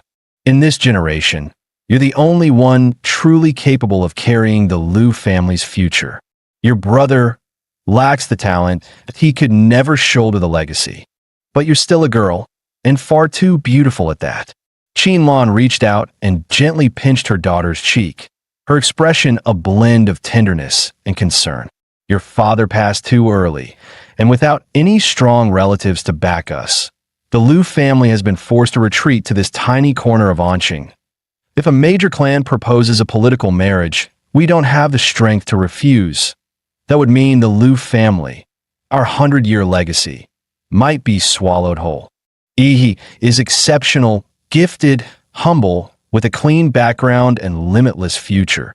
And from what I've seen, he's no power-hungry schemer that I'd like to see you with him. What do you think? Qinlan looked Lu Qingzhu straight in the eye, her tone gentle but firm. You don't have to answer me now. Spend some time with Yi first. Qinlan stepped down the stairs and said, Welcome to the Lu family. Yi barely resisted the urge to strike a dramatic pose and declare himself chosen by fate. Instead, he bowed respectfully. Hello, Auntie, just a small gift for you. Qinlan didn't even glance at the gift. Instead, she smiled and said, I heard from your principal that you're interested in advanced martial techniques. Qingzhu will take you. He was stunned. He hadn't expected her to be so straightforward. No tests, no hoops, just pure generosity. Qingzhu will guide you to the Lu family's martial vault. But keep in mind, no techniques can be taken out. It's one day of study, and that's it.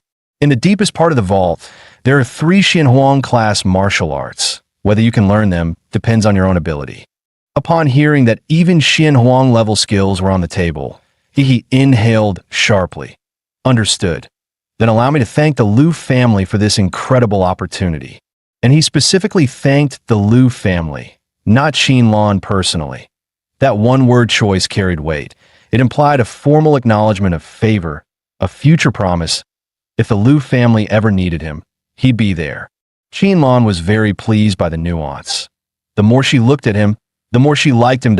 He, however, was starting to feel weirded out by the oddly intense way she was staring at him. Soon, Lu Qingzhu began leading him to the martial vault. As they walked together in silence. He couldn't help but notice, was it just him, or was Qingzhu acting way more shy than before? Qingzhu, why do I feel like you've been avoiding my eyes this whole time? He suddenly stepped forward, locking eyes with her startled gaze. It was like staring into the eyes of a frightened deer. Lu Qingzhu had never been this close to a boy before.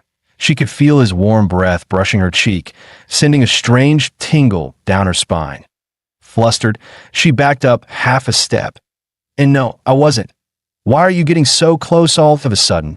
Still bickering, the two continued on until they arrived at a hidden underground stone chamber. He reached out and ran his hand along the rough, solid surface of the wall. It was obvious this stone wasn't ordinary. Qingzhu spoke up. This is force-dampening stone that IT was excavated from a secret realm.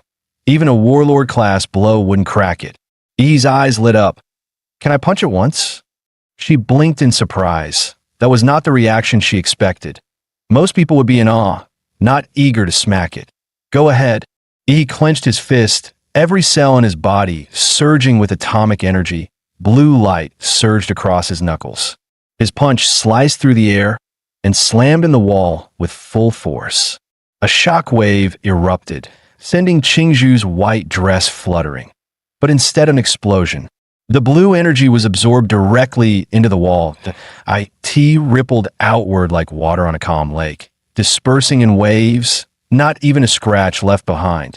He could feel it clearly. His normally unstoppable, all-out punch had been swallowed like a stone dropped into the sea. Over 90% of its power simply vanished into the wall. Come on, I'll take you to pick a martial art. Lu Qingzhu, seeing him finally take a loss, couldn't help but smirk. She walked ahead, her steps noticeably lighter. The skills here sorted by category, movement techniques, defensive forms, body cultivation, swordsmanship, that sort of thing. As she spoke, she handed Yi a sleek black and gold ID card. Just swipe this to access whatever you want. The Xianhuang class techniques are in a private chamber at the very back, also car protected.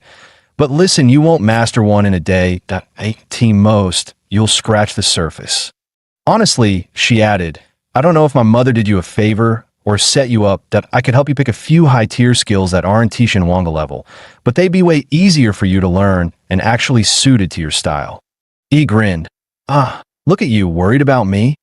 Then he turned serious. If I don't even dare to face the strongest option when it's right in front of me, I might as well quit now and go home. Seeing how determined he was, Qingzhu said nothing more. She stepped forward and opened the thick black stone door to the vault. Inside were 3 secure cases, each labeled with a name.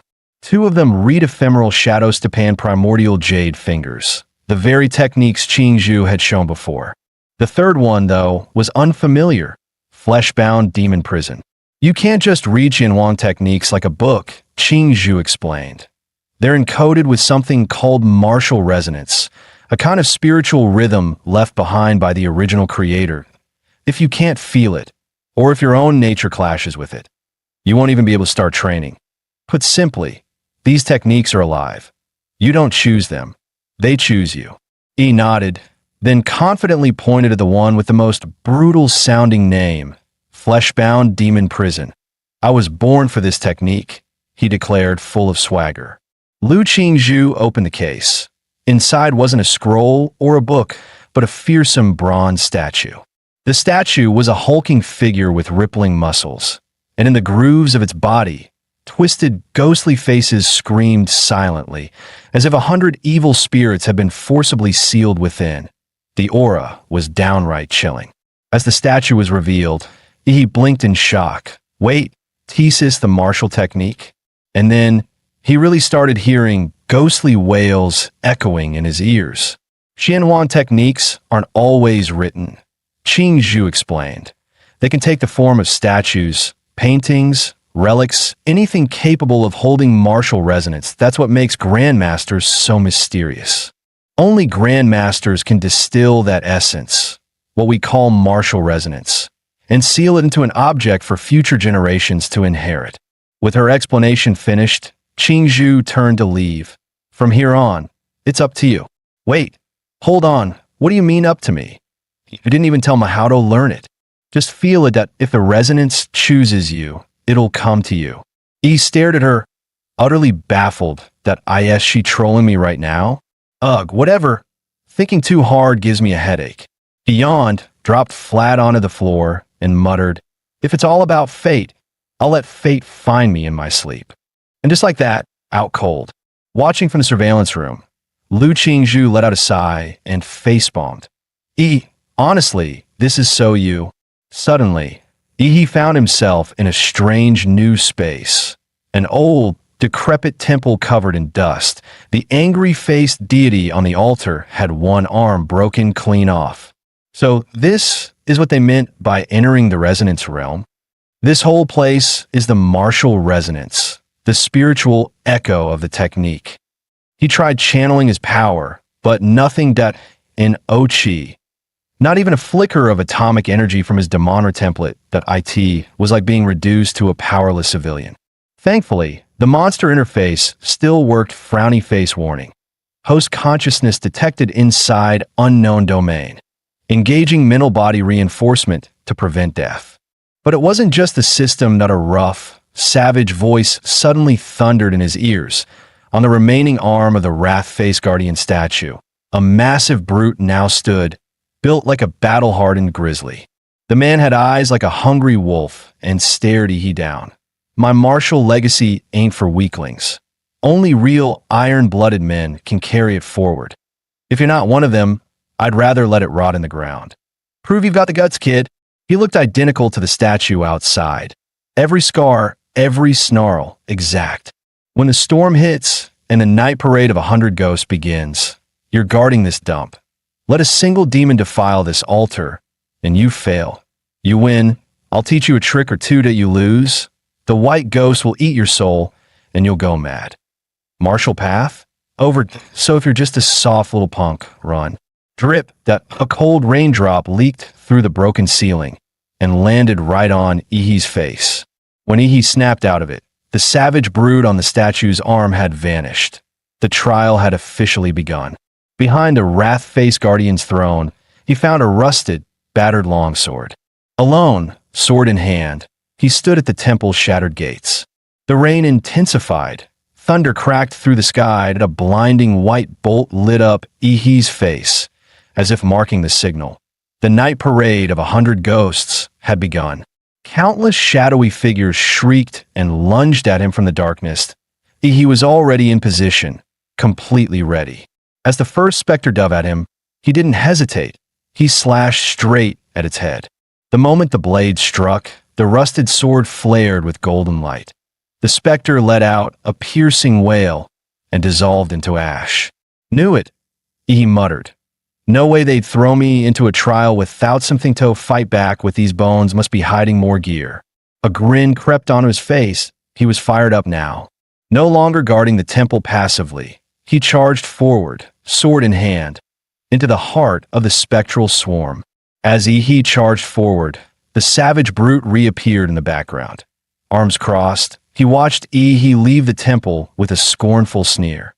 These white ghosts are laced with my killing intent, and this little rookie thinks he can just walk out of the safe zone. What a joke. Another idiot. Each generation gets dumber. Guess I'll be cleaning up another corpse today. Meanwhile, he was having the time of his life, slashing through ghosts like weeds. Just then, another specter lunged at him, but its claws phased right through him, missing entirely. What the? The brute froze in shock. Why can't my ghost touch him? What is this kid made of? Turns out, inside this spiritual trial, Ihi's monster template had automatically activated a guardian mode, rendering him untouchable. Wait, does this mean I'm literally invincible right now? He broke into a wicked grin. His laughter even started to sound a little unhinged. And so began the massacre. His sword skills were trash, but it didn't matter. He leapt, slashed, stabbed, and spun. Ghosts fell like chopped vegetables. The savage brute stared in disbelief. When did my trial become a joke? How is he unaffected by my martial resonance? Simple, he said smugly. Hard work and constant practice. Of course, that punchable face didn't show the truth. He was just shamelessly cheating with a built-in hack. Hard work, huh? The brute chuckled darkly. You've handled the ghost, I won't go back on my word, but whether you can handle this inheritance, well, that's a different story. As he finished speaking, thunder cracked across the sky. The wrath-faced guardian statue collapsed, revealing a dark, ancient well beneath it, a bottomless pit. Just one glance into its depths sent a chill down Ihi's spine. Inside that well lies the purest essence of malice I forged in life, the flesh-bound demon prison technique. Its true form is down there, if you can absorb it. The brute didn't even finish his sentence. He had already jumped in. Huh, good. That's the kind of guts I like. He couldn't help but grin, truly impressed for the first time. In his prime, this man had been a legend, one of the few to conquer an S-rank secret realm. His rise and fall were both tied to one technique, flesh-bound demon prison. But as age weakened his body, the very malice and vengeful spirits he had sealed within began to claw back, twisting his mind, driving him mad, until he started killing those closest to him. To stop himself from falling further, he ended his own life in his final moments. He fused his lingering rage and spiritual imprint into the statue, creating a legacy only the worthy could claim. Even after 100 years, the malice here hasn't fully faded. For an ordinary martial novice, it's a death sentence. But if Ihi can conquer the curse that destroyed its creator, then on the path of flesh-bound demon prison, he'll surpass him. In the surveillance room, Qinlan walked over to Lu Qingzhu. Together, they silently watched Ihi, who was now deep inside the martial resonance realm. Suddenly, Qingzhu gasped. Mom, what's going on? On screen, Ihi's body was now surrounded by a strange, ominous aura. His limbs twitched violently, as if needles were piercing his flesh. Just moments ago, he'd been smiling in his sleep, like he was having the time of his life. Now, he was convulsing like he'd been electrocuted. Worse, tiny streams of blood had begun to seep from his pores. Qinlan, however, showed no panic. She calmly inhaled from her slim cigarette, then exhaled. This third Chewang technique. Your grandfather stumbled upon it late in life. He tried to train in it. But even with his mastery, the resonance rejected him outright. It injured him severely. Since then, no one in the Liu family has dared touch it again. The stronger the power, the harsher the price. Heavy lies the crown. And since he chose to claim that power, he must be ready to... She stopped mid-sentence, eyes suddenly widening. On the screen, he yawned, then casually stretched, looking like he just woke up from the best nap of his life. The room went quiet. Qinlan looked mildly embarrassed. Qingzhu, on the other hand, grinned and said, "Mom, maybe E's cultivation isn't as dramatic as you made it sound." E opened his eyes and stared at the cracked, crumbling statue in front of him. He bowed deeply. "Thank you, Senior, for passing down your legacy." Then, the final echo of the brute's voice rang in his mind. "Kid, you're the most gifted person I've ever seen. Maybe you're the one who can uncover the truth behind the secret realm we never could. That unfinished mission now falls to your generation." E sighed internally. "Man, you've got me all wrong. I'm just using cheat codes." He clenched his fists, feeling the power surging within. Fleshbound demon prison, a body like a living Azura. Okay, so my stats didn't go up at all, but now that I've got Ishin Wang technique in my arsenal, my combat powers easily doubled. Just then, the stone door creaked open. Qin Lan and Lu Qingzhu stepped into the chamber. "E, did you succeed?" E grinned, flashing a row of bright white teeth. "Yet I nailed it." Qin Lan stared in disbelief. "This can't be. Even with Qingzhu's talent, it takes at least a full week. No sleep, constant immersion in the resonance, to grasp Ishin Wang technique. E, how long were you in there?" "An hour. You seriously impeded your way to mastery." Qingzhu glanced at Yi, who now wore a smug little grin. "Everyone always called me the genius, but the real genius is standing right here." Noticing the skeptical looks on both their faces, Yi chuckled. "All right, you want proof? I'll give you a little demonstration." He gathered his qi from the dantian, channeling it into his palm. Normally, martial qi was invisible, but this wasn't normal. What formed in his hand was black and red, crackling with malice. A twisted, corrupted aura born from the spiritual trial that put it simply, it worked like an enchant from a video game, coding weapons or strikes to boost their damage and lethality. Mountain-crushing fist. He dropped his stance, spine tight like a bowstring, core engaged, then launched a punch that exploded with black-red energy. The blast sent a gust of force rushing toward the mother and daughter, making them instinctively step back, and in the air, they swore they could hear a ghost wailing. Even Lu Qingzhu, known as a martial arts prodigy, narrowed her eyes in disbelief. That punch just now, the precision, the pressure, it was insane. Was that seriously just a mountain-crushing fist, the most basic, overused technique in town? Qin Lan's gaze locked onto Yi, her expression unreadable. Yi, you really, she hadn't expected to be this wrong about him. Yi, on the other hand, was getting visibly uncomfortable under her intense stare. "Ma'am, please, your daughter's literally right next to you. Don't make this a weird romance subplot. I don't want to become the prime minister of this household." Qingzhu said sweetly, "Since you already mastered Wenshin Wang technique, want to try the other two? You still have a full day of learning time left." Qin Lan raised an eyebrow and gave her daughter a sideways glance. "Girl, please, I'm trying to secure this genius as a future son-in-law, but he's not officially part of our family, yet we can't just hand over the entire Liu Clan playbook all at once." Yi, having lived a whole second life, knew the importance of not being greedy. He smiled politely. "No need. Qingzhu Wenshin Wang technique is already more than enough. I'll need time to really master it. Also, Annie, I'm a bit tired, and there are things I need to take care of at home." Qin Lan appreciated his restraint even more. "Very mature. I heard from the housekeeper that you showed up on a rental bike. Can you drive? Head to the garage and pick a car. You'll need something more convenient." That reminded Yi of someone he'd seen earlier.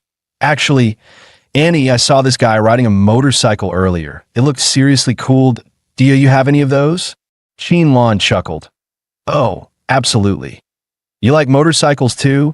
Same taste as my rebellious son. I'll give you his favorite one. The best in his collection." A few minutes later, Lu Qingjie arrived home, just in time to hear Aunt Hong, the housekeeper, muttering something about his mom bringing in a future son-in-law. "What? A son-in-law? I gotta see which lunatic thinks he's worthy of my sister. She's not just beautiful. She's a once-in-a-century prodigy in all of Anqing. No way some random guy is good enough for her. That rental bike punk from earlier really ticked me off. He scared off the girl I just picked up. If I ever see him again, I swear I'll teach him what real trouble looks like." Just as Lu Chengjie was fuming with rage, something whooshed past right in front of him. He turned, and his jaw dropped. Wait, that guy. That's the rental bike dude. Why the hell is he riding my custom motorcycle? Later that night, back at home, he pulled out 5 monster cores he had collected from the secret realm. Time to gulp them down and absorb the power inside. Last time, dry swallowing them nearly killed him. This time, he came prepared with some soul-boosting dipping sauce. He picked up a core, dipped it in his signature spicy sauce, and swallowed it whole. Instantly, a surge of energy exploded through his limbs, flooding his body with heat. He opened his system panel. Back in the Red Tree Mountain realm, he had used the Titan form template, standing around 50 meters tall. Compared to normal monsters, he was a behemoth. But compared to that thing, the mountain-sized, godlike entity hidden in the mist, he was tiny. All right then, let's go bigger. He dumped every single point into the Titan template. Then, without hesitation, he grabbed the rarest of the cores, the green one streaked with golden veins, dipped it in sauce, and swallowed it like a hot snack. Just as he was about to let the special monster core be absorbed by his Godzilla template, a system alert popped up unexpectedly. Ding! Legendary Godzilla template has absorbed a high-level plant-based life form. Genetic mutation detected in progress. Do you wish to prevent the template from mutating? Yes/no. He hesitated. Template mutation meant it could evolve into a completely new subclass, could be stronger or weaker than if he rolled into a garbage form. That'd bear reverse evolution. Screw it, he muttered. Life's about taking chances. Rental bike to super bike, right? He hit do not prevent mutation. The system chimed again, frowny face mutation path unlocked. Legendary Godzilla plus plant attribute S-class variant. Planet Godzilla template. When the current template reaches 100% integration, there will be a 2% chance to evolve into Planet Godzilla. Absorbing more high-quality plant-based life forms will further increase that probability. Hearing the alert, he let out a deep breath. Phew, jackpot. Planet Godzilla might look similar to the regular version on the outside, but size-wise, it was on a whole different level. Over 300 meters tall, weighing in at more than 1 million tons, officially dubbed the largest Godzilla in recorded history. And power-wise, every stat was a straight-up upgrade from the legendary version. But first, his current template needed to hit 100% integration. Time to grind fast. As he was still mapping out his next steps, a deafening explosion rocked the outside world. Through the window, flames burst into the sky, lighting up the entire night. He froze. What the hell? Is this a terrorist attack? Armed forces had already moved in, sealing off every exit in the compound. Search every inch. Don't let a single one escape. Just then, someone knocked on Ihi's door. The original host was a loner. He had no friends, especially not the kind who'd show up unannounced at a time like this. He hadn't ordered food or received any deliveries. Oh, who on earth could it be? Staying on high alert, he braced himself. Suddenly, a woman materialized out of thin air, curves for days and a sly smile on her lips. Oh, my little brother, she purred. You're no ordinary fighter, are you? I was just planning to hide something here and tweak your memory a bit. But since you noticed me, looks like I'll have to rough you up. I don't even think about running. A venomous aura slithered around Ihi. Locking onto him like a predator, he realized there was no way to drag the fight outside. Whatever, he muttered. I've got money, I'll just buy a new place after this. The woman tilted her head in confusion. Huh? What did you just say? He calmly pointed at her. I said, you're already dead. Meanwhile, out on the street, an elite SWAT martial artist had engaged a criminal in battle. He slipped up. Take him down. The SWAT team moved in unison, striking with surgical precision. The enemy, cornered but unfazed, sneered. Yao Imei, you must escape with the golden genome. I'll cover you. I, Zhou Yi, will draw their fire. Ha ha ha. Come at me. Trading my life for yours. Totally worth it. Then he unleashed the blood-burning forbidden art, his body erupting in a surge of crimson energy.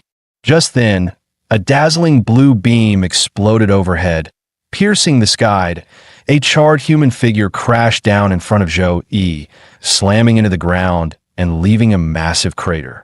Zhou Yi's eyes widened. Yao Mei, wasn't your nanosuit white? Why do you look like burnt toast now? I just risked my life to buy you time. What happened? Don't tell me someone's still chasing you. Yao Mei climbed out of the crater, her face grim. She had nearly been taken out. If not for the nanosuit's auto-repair function, she'd be in critical condition. The package is stashed, we need to move now. Without hesitation, she tossed several smoke bombs, custom-made to disrupt martial artists' senses. The SWAT officers immediately realized something was wrong. They're trying to escape. Taking advantage of the cover, the two slipped into the underground sewers.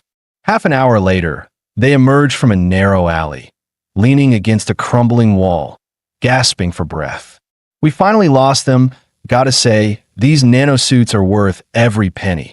Took that hit like a champ. But just as they began to relax, Ihi's voice echoed through the alley. Hey, gorgeous, still haven't explained why you barged into my house, have you? You see, there's a tiny problem here. You thought you were picking a random neighbor to mess with, but you picked me. And as a thank you gift for trespassing, I'm going to make sure you too have a very memorable time. Zhou Yi stared at Ihi in disbelief. How? How did you find us? He wasn't about to explain anything. Yao Mei had been contaminated with his nuclear radiation. It was like she was carrying a GPS tracker. And his philosophy, don't talk, just punch. Conveniently, his flesh-bound demon form needed sparring partners. And look who volunteered. Ever since mastering that technique, he had gained total control over his own body. The sheer force of his energy ruptured the air as his fist, heavy as a wrecking ball, rocketed toward Zhou Yi. Zhou Yi crossed his arms just in time to block. Mountain-splitting fist. With a deafening boom, a black-red bolt of energy shot through Zhou Yi's defense like lightning. He felt like he'd just been hit by a freight train, blasted straight off the ground. Coughing up blood midair, he crashed hard, dazed and shaken. And that was just Ihi's right fist. The left fist came right after, smashing down from above. Watching Zhou Yi get launched like a rag doll, Yao Mei gasped. What kind of insane martial art was that? A 6-tier warrior just got demolished by a kid whose aura screams beginner level. Mister, who trained you? Ihi beamed brightly, all sunshine and menace. Me. I was trained by the legendary Emperor Mola. Emperor Mola? Yao Mei had never heard of the name, but she now realized this town hid monsters. Just then, Zhou Yi's voice rang out from behind. Don't get cocky, kid. Zhou Yi was furious. He'd just survived a brutal fight, burned up his blood energy, and was running on fumes. Still, even at 70% power, he wasn't about to be humiliated by some punk trainee. Activate. Beast form. Ironhorn Rhino Beast. Instantly, his skin took on a metallic sheen, glimmering silver like forged steel, and from his forehead, a thick silver horn burst forth, glowing with power. Zhou Yi stepped forward. The ground beneath his feet cracked with a thunderous boom. Yi watched him prepare for an all-out brawl that he casually rolled his wrists, his cells surging with nuclear fusion. Now that's more like it. But the next second, a figure silently emerged behind him. It was Yao Mei. Didn't expect my nanosuit could turn invisible, did you? I'm the real assassin here. He spun around instantly. Boom! A punch straight to her gut. Her nano armor seared with scorched marks as she was blasted into the air, unsure if she was even alive. I don't care who you are. Stay out of my way. I don't do mercy, not even for pretty faces. He turned someone like Lu Qingzhu into a swollen mess. What chance did she have? Zhou Yi saw his partner fail miserably. That useless woman, she couldn't even land a sneak attack. With a furious roar, he charged like a runaway train straight at Ihi. But he had been waiting for that moment. Their fists collided. Waves of force rippled through the air, visible to the naked eye. Ihi's punch, charged with killing intent and atomic lightning, slammed into Zhou Yi's silver armor. But all it left were charred streaks. He raised an eyebrow, mildly impressed. Oh, didn't expect your defense to be this tough.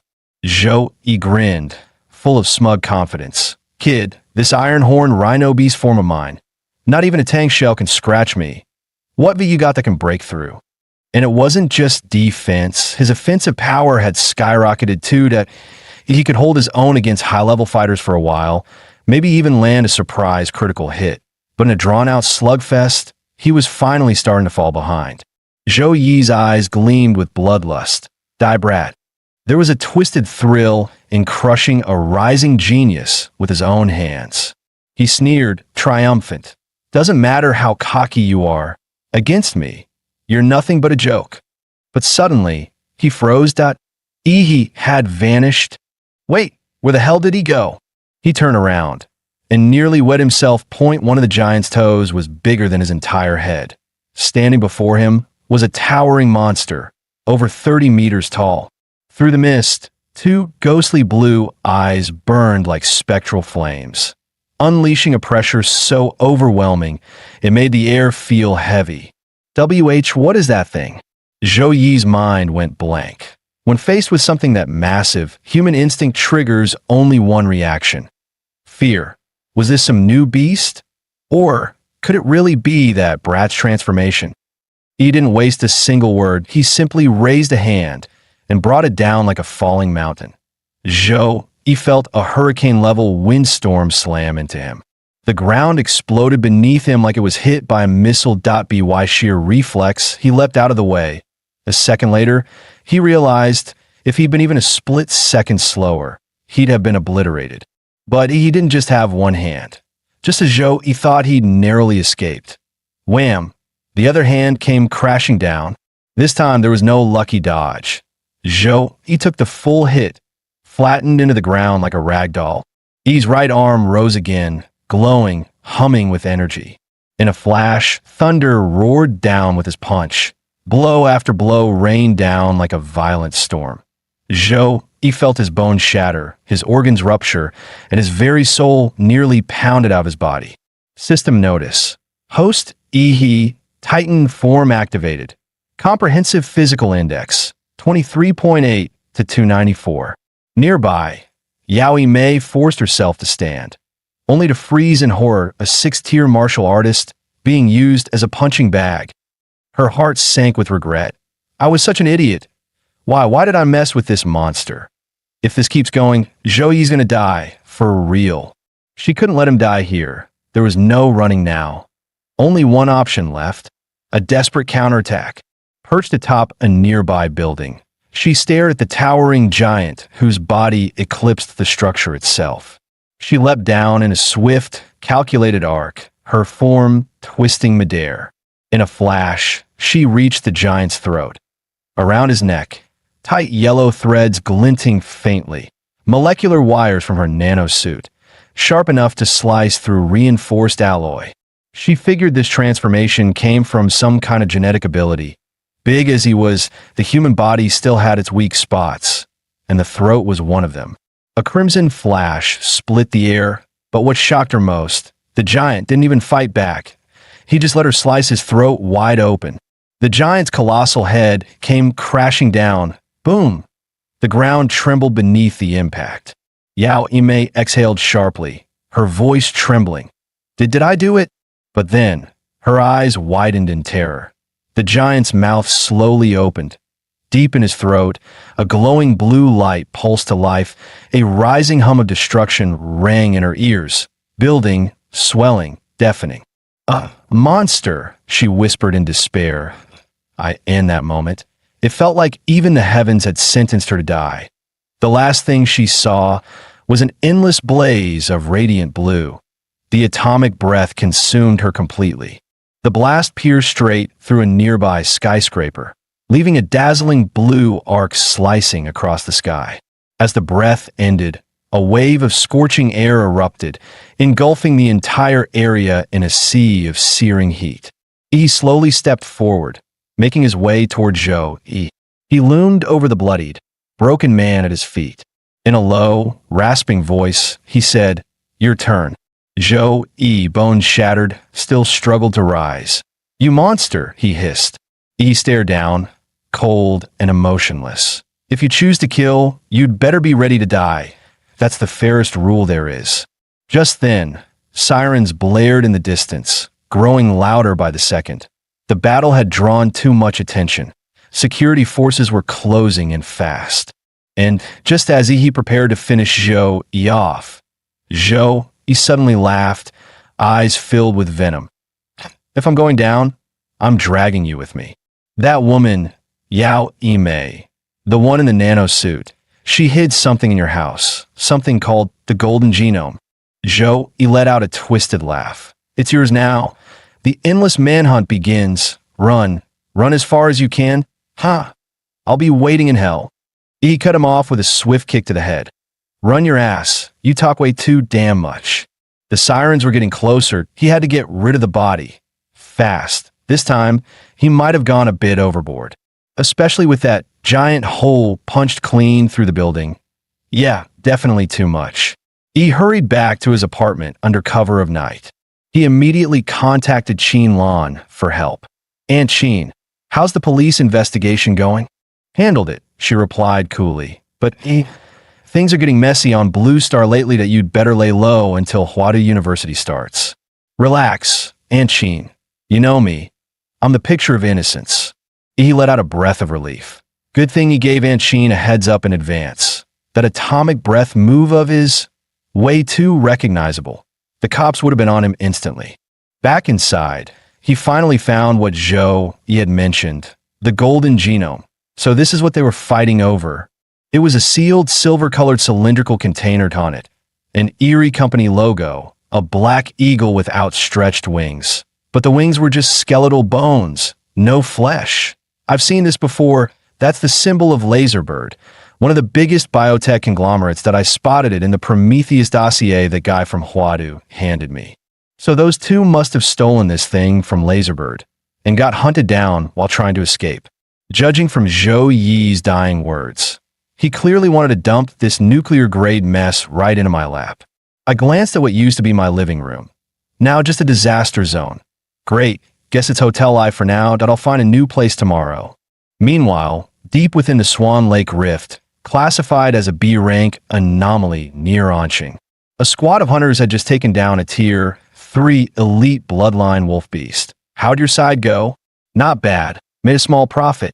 Suddenly, one of the female squad mates froze and pointed toward the horizon, her voice trembling. See, Captain? Look over there. Trees were crashing down like dominoes, and the thunder of countless footsteps shook the earth. An endless tide of magical beasts surged into view, stretching across the horizon. Atop the head of a crocodilian monster larger than a mountain sat a massive throne of bones, forged from countless white skulls.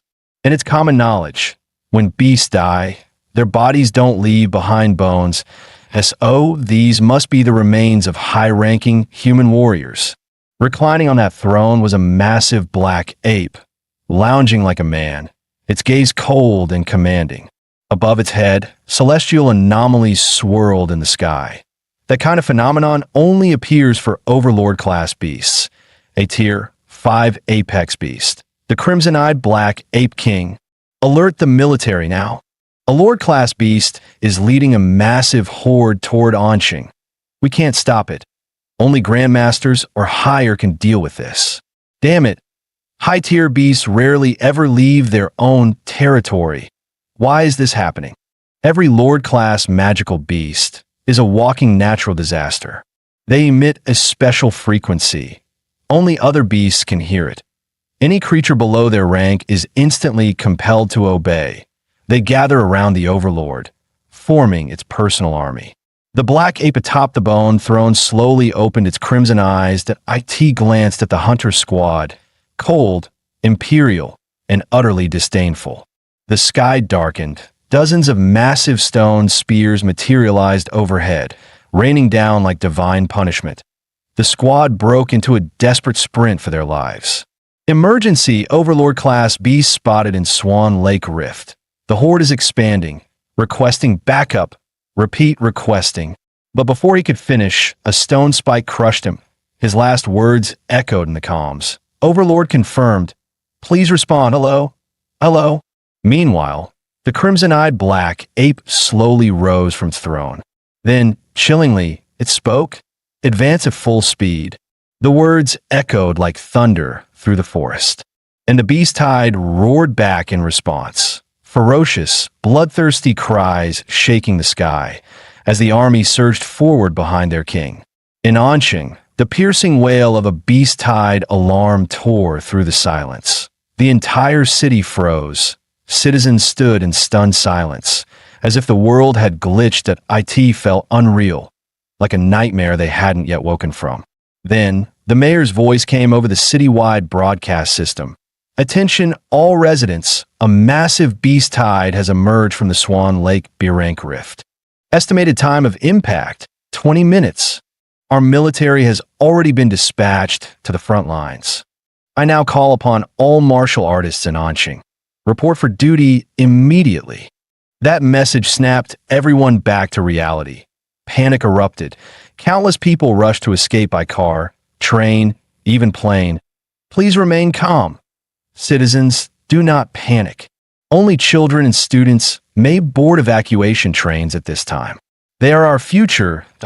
If Anqing falls, they must be the ones to carry on. Inside the mayor's office, I told you to request reinforcements. Which cities responded? The secretary's face was pale. Mr. Mayor, it's not just us. Beast tide alerts are going off across the entire country, and O1's in a position to help. And the cities that haven't been attacked yet, they're busy fortifying their defenses, preparing for the worst. Then what about Huadu? What did they say? Did any grandmasters or above agree to come? Even just one? Huang Qing's voice trembled. Huadu's neighboring city, Guanshan, an S-rank rift just opened there. All high-level martial artists from the capital have already been deployed to contain it. Huang Qing slumped into his chair, face pale. His sharp political instinct screamed a truth he didn't want to admit. The entire nation of Xia had fallen into a trap. This beast tide wasn't a freak occurrence, it was a coordinated, premeditated assault. But he quickly pulled himself together, taking a deep breath. The resolve of his younger years returned to his eyes. There's no time to waste. The Battle of Anqing starts now. From this point on, we're on our own. Meanwhile, in the Chu estate, in the estate's training grounds, two figures were sparring fiercely. It was none other than Yi He and Chu Zhou. With a single punch, Chu Zhou was sent skidding backward across the arena floor. Yi smirked. Not bad, Chu Zhou. You actually took that punch. Since when did you learn Xian Huang combat techniques? Chu Zhou gritted out. Picked it up about a month ago, still rough around the edges. He stretched lazily, stifling a yawn. But you, buddy, only been a month, and you're already slacking off? Chu Zhou nearly exploded on the spot. Slacking off your ass, you didn't improve. You freaking evolved. Just then, a sharp alarm echoed across the estate. Both men froze mid-banter, their eyes locking onto the emergency broadcast speaker in the distance. Anqing is under attack. Chu Zhou's expression darkened. That was a beast tide alert. Anqing's university prep students have priority evacuation access. The message says, head to Anqing Airport to board flight B521 or B753, or to the high-speed rail station for train 423. Yi smirked. What? Don't tell me you're planning to leave. Chu Zhou closed his eyes. You're staying too? With your talent, you'd be better off getting out of here. You talk too much. Since when were you such a drama queen? If you don't get it, here's my answer, fight. Inside, Yi, the blood of Emperor Mola was already surging wildly. Meanwhile, in the Lu family estate, Lu Qingzhu stared firmly into Qin Lan's eyes. Mother, I want to go, I want to help defend Anqing. Qin Lan's voice turned uncharacteristically stern. Do you even have a real chance of surviving? Anqing has maybe 30,000 fighters. Add and retire veterans and volunteering trainees, maybe 50,000 tops. In the face of a beast tide that size, we're just paper boats in a tsunami. And that overlord-class beast? That's not something Anqing can deal with. It takes a grandmaster, at minimum, to stand a chance. Qingzhu, your life doesn't just belong to you. You carry the weight of our entire family. Lu Qingzhu was silent for a moment, then coldly said, if a martial family can't even stand against beasts, maybe it doesn't deserve to exist at all. With that, she turned and slammed the door behind her. Lan lit a cigarette, her eyes heavy with thought. "An Hong, we're leaving Anqing. What about that boy Yi? Send him a message. Let him decide for himself." Meanwhile, at the edge of the Swan Lake Rift, tens of thousands of martial artists had already gathered. "Old Chun, you're pushing 60. What the hell are you doing here? Shouldn't you be getting your granddaughter out of here?" "Shove it, old Zhang. If you a limping cripple can show up, why can't I with all four limbs intact?" "Ha ha. Who would have thought? 30 years later, and we're fighting another beast tied together." Old Zhang chuckled, leaning on his cane. "And that leg of yours? You lost it in that very battle."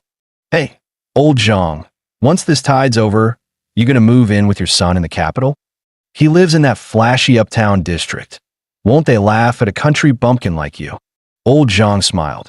"Forget it, I'll stay here. Play chess with you, you stubborn old mule. I was born in this city, and when it's time, I want to be buried in it too."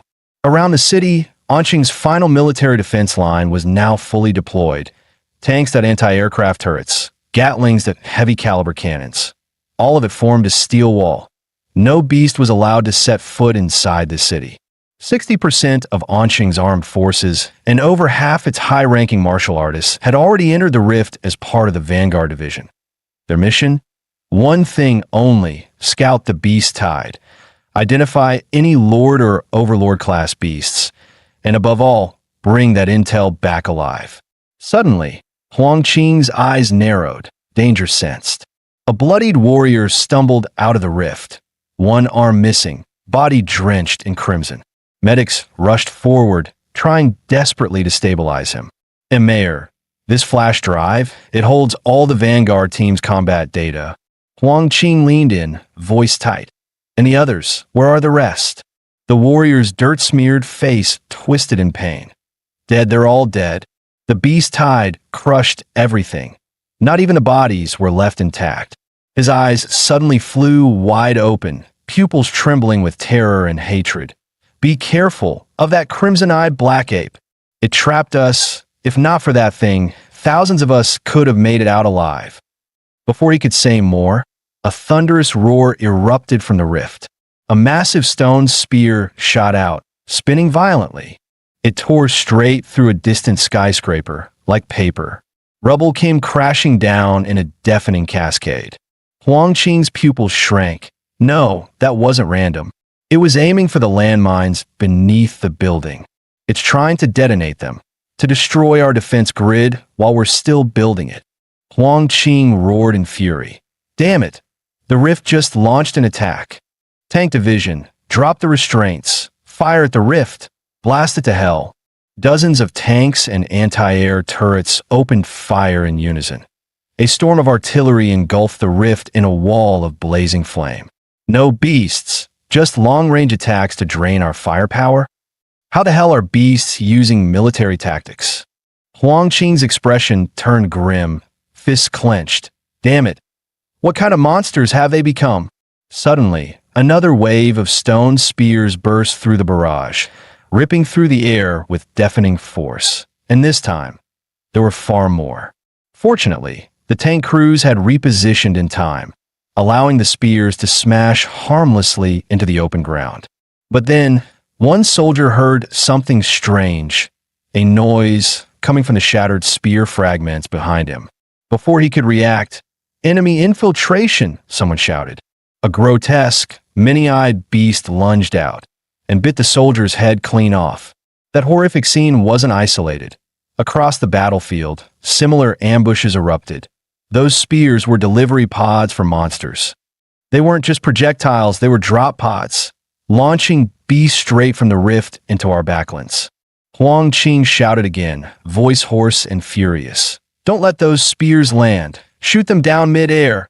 Every one that lands is a breach in our walls." At the rift's mouth, a massive crocodilian beast lay motionless, like a mountain of flesh and scale. The crimson-eyed black ape narrowed its glowing eyes, those scarlet pupils gleaming with disturbingly human cunning. It's time. Humans can no longer resist. Soldiers, flatten their lands. Leave nothing standing. A Lord-class beast, a towering white-furred gorilla the size of a building. let out a thunderous roar, and charged forward. Behind it, the beast horde surged like a tidal wave, flooding toward the rift's edge and spilling into the battlefield. The white gorilla barreled through explosions, pounding its chest and howling skyward a primal, defiant war cry shaking the heavens. While it drew the fire, dozens more beasts slipped past, spilling into every direction, infiltrating the city like swarming shadows. Meanwhile, atop one of Anqing's tallest towers, he stared down at the chaos below. He could see it, clear as day. Humanity was losing control. What Anqing would become after today was anyone's guess. He hadn't been here long, only a few months since he'd crossed over. But this city, it already felt like home, and there was no way he'd let these monsters ruin it. With zero hesitation, he leapt from the rooftop, activating his Emperor Mola form Mandarin Dove straight into the heart of the battlefield. Yo, Brother Luo, you've already taken down 5 beasts. And not bad, right? Kai Shaoling watched the two with a deadpan look. Seriously? You kill a few low-tier monsters and suddenly think you're war heroes? She scoffed. Luo Xian, you were supposed to be Anqing number 3 high's top dog. What a joke. Luo Xian wanted to snap back, but looking at Kai Shaoling's cold, no-nonsense stare. Yet he kept his mouth shut, for now. Suddenly, the air temperature plummeted. Everyone tensed. Chu Zhou, that blue magic core in your hand, did you just solo a tier 3 beast? Chu Zhou gave a calm nod.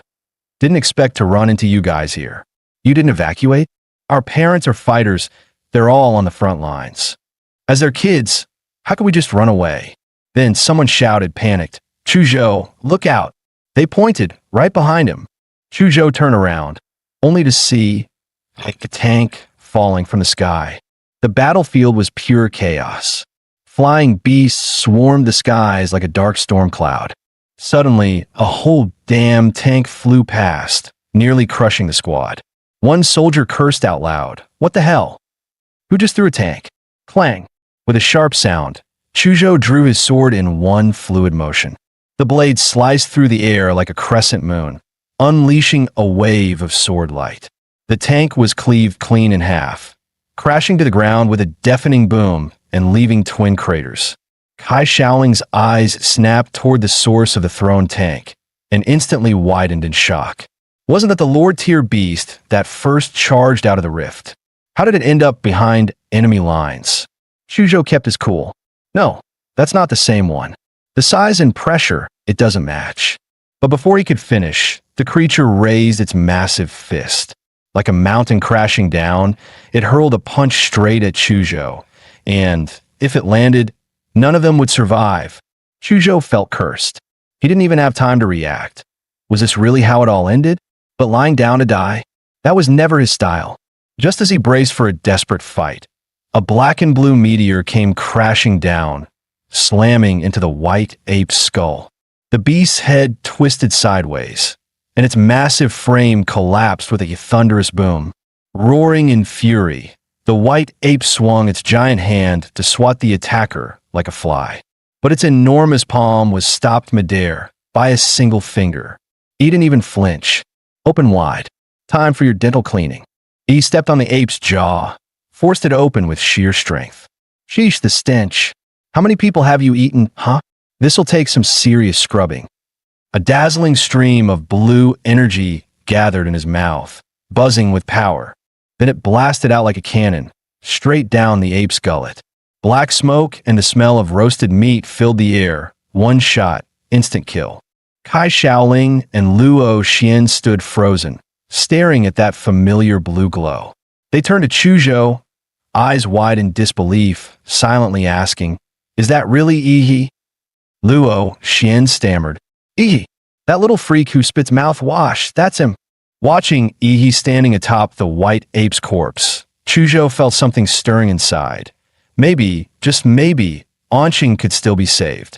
Yi turned to them and said calmly, "This zone's yours. I'm heading out to back up the others." With a burst of atomic energy beneath his feet, he crouched and launched himself into the sky, soaring dozens of meters high. From above, he saw the city ablaze. fire and smoke rising from every street. But people were still fighting, refusing to give in. He shut his eyes, activating his life field scanner. He searched for the highest concentration of monsters, found it in seconds. One of the closest defense lines to the rift was under siege. A beast the size of a mammoth was charging straight through focused artillery fire, completely unfazed. One soldier shouted, "Guns are useless. Bayonets now," then tossed his rifle aside and ran straight at the monster. The others followed without hesitation. They dropped their weapons, drew their blades, and rushed in for close combat, willing to die if it meant buying even a second for the warriors. Against the indestructible mammoth-like beast, they chose the most brutal tactic: swarm it with bodies. They climbed all over it like ants, getting crushed one after another just to leave a wound. Corpses piled high in minutes, yet not a single fighter took a step back. Sure, the battle's outcome always came down to the clash between elite warriors and high-tier monsters, but even ordinary fighters and ordinary people had made up their minds to fight to the bitter end in this cruel world. Their mission was simple: hold the line, no matter the cost, until the real powerhouses returned to turn the tide. Just then, dark red shadows surged onto the battlefield. But instead of attacking humans, they lunged straight into the monster horde. Countless beasts were distracted by the swirling shadows, giving the warriors a golden chance to strike, and many landed the kill. The shadows then swarmed toward the mammoth beast, wrapping around it like chains, locking it down in place. As the warriors looked on in confusion, a brilliant blue beam descended from the sky, blasting straight through the beast's head. That same indestructible monster that had tanked artillery fire now had a gaping hole where its brain used to be. The giant collapsed with a thunderous crash. Another clean one-shot kill. The surrounding beasts shrieked in panic, backing away in chaos. He finally descended onto the battlefield, activating his radiant core battle form, his hands transforming into razor-sharp claws. With a roar, he unleashed another atomic breath. The earth trembled. A glowing orb of annihilation erupted mid-air. Any monster caught in the blast radius, not a single one would make it out of Anqing alive. At that moment, in other battle zones around Anqing, the frontline commanders noticed something strange. The beasts were pulling back. No, not retreating. They were regrouping, heading in one direction. A woman sprinted onto the scene, panting with urgency. "It's Ihi, Anqing's top scholar. He's joined the fight." The warriors instantly understood why the beasts were shifting. But one of them clenched his fists and barked, "No way. We won't let Ihi end up like Warrior Lu. He's still just a kid. He's Anqing's hope." With that, he charged out without hesitation. Intercept the beasts. Protect the scholar. Elsewhere, Ihi, fully unleashed in his radiant core battle form, punched straight through a massive monster skull, incinerating its body into ashes. The shockwave alone turned nearby beasts into bloody pulp, but more surged toward him, hoping to overwhelm him with sheer numbers. He let out a thunderous roar and slammed his fist into the ground. A burst of blue pulse energy exploded outward, sending monsters flying in all directions. Cracks spread out like spiderwebs beneath him, and lethal radiation flooded the battlefield. Heads up, a Lord-tier monster is targeting Ihi. Protect him at all costs. Damn it, if you want to kill our top scholar, you'll have to walk over my dead body first. With him here, Anqing still has a chance. Victory belongs to humanity. You monsters, go rot in hell. Hold the line. Our top scholar is almost here. You old vets seriously gonna lose to a high schooler? Don't embarrass yourselves. When he shows up, you better not let him see this base in ruins. Drive those beasts out, every last one of them. At this point, he had become more than just a fighter. He was a symbol of hope, and that hope had drawn 5 Lord-tier beasts, fresh out of the rift, into a full-blown charge straight toward him. Even elite human warriors struggled to break through. The rampaging beasts made it nearly impossible to close the distance. Just then, boom, the ground erupted as 4 colossal stone walls, each nearly 100 meters tall, shot up and encased the 5 Lord-tier monsters in a massive trap. Anqing's ultimate defender had arrived. Floating high above was Mayor Huang Qing, his combat level at the revered Xuanwu tier, unleashing his top-tier Gene Art. Earthpulse Fortress, but he knew better than anyone. This technique could only buy time. If they wanted to end this once and for all, the Overlord had to die. But those beasts weren't about to sit still. The white-furred Ape King leapt upward, stepping on the backs of its fellow monsters, launching itself skyward, trying to leap clean over the wall. Seeing the white Ape King about to leap the wall, Huang Qing blinked, vanishing and reappearing above the Earthpulse Fortress in a flash. He brought his palms together, then slammed one down on the beast's skull, which was the size of a car. A golden energy beam burst forth from his strike. The ape's eyes, ears, nose, and mouth all bled out at once. Its brain turned to mush. Its spine shattered like glass. This was the power of a Xuanwu tier warrior, someone who could crush Lord tier beasts with ease. Just as Huang Qing prepared to eliminate the remaining monsters, something caught his attention. His gaze locked on the dimensional rift. A massive crocodilian head was squeezing through. It was so large that its body couldn't even fully pass through the rift. This was the mountain-crushing crocodile, a Tier 4 Royal Lord class monster. A bead of cold sweat ran down Huang Qing's temple. He'd seen this creature in the frontline reports. It was a walking calamity. This monster was none other than the personal mount of the dreaded Tier 5 Overlord, Blood-Eyed Black Ape. Those spike-like projectiles raining down on the city, they were its doing. Earth element bloodline powers condensed into lethal missiles. And now that the mount had appeared, it could only mean one thing. The Overlord itself was coming. Huang Qing didn't hesitate. He slammed his palms to the ground and roared. Gene Art, tsunami of stone. Waves of unstoppable energy surged outward like a mountain turning into a tidal wave, ripping across the battlefield. Huang Qing slammed his palms down again. The once solid earth began to ripple like water, rising into a massive swell. Over 100 meters tall, then it crashed down like a tsunami, aimed straight at the exposed head of the mountain-crushing crocodile. The beast's vertical pupils glinted with disdain. As the undisputed king of Earth-type monsters, it had never seen a human dare to challenge it using its own element. Under its will, the wave of collapsing rock began to condense, shrinking, coiling, and compressing into a massive stone sphere. IT pulled in all the falling debris, shrinking the tsunami's impact and absorbing its force. But what the crocodile hadn't noticed, Huang Qing had already vanished into the sands, and he was now right in front of the beast. "You think I used Earth powers to challenge you?" he whispered. "No, I used them to get close." By the time the beast realized the danger, it was far too late. Xianwang martial art, earth-piercing spiral fist. Huang Qing's punch exploded forward, twisting with overwhelming force like a spiral drill. It smashed straight through the monster's eyelid, harder than diamond, and still no match for that punch. The crocodile's eye burst in a spray of blood and shattered mineral, and it let out a howl of pain and fury so deafening it shook the skies above Anqing.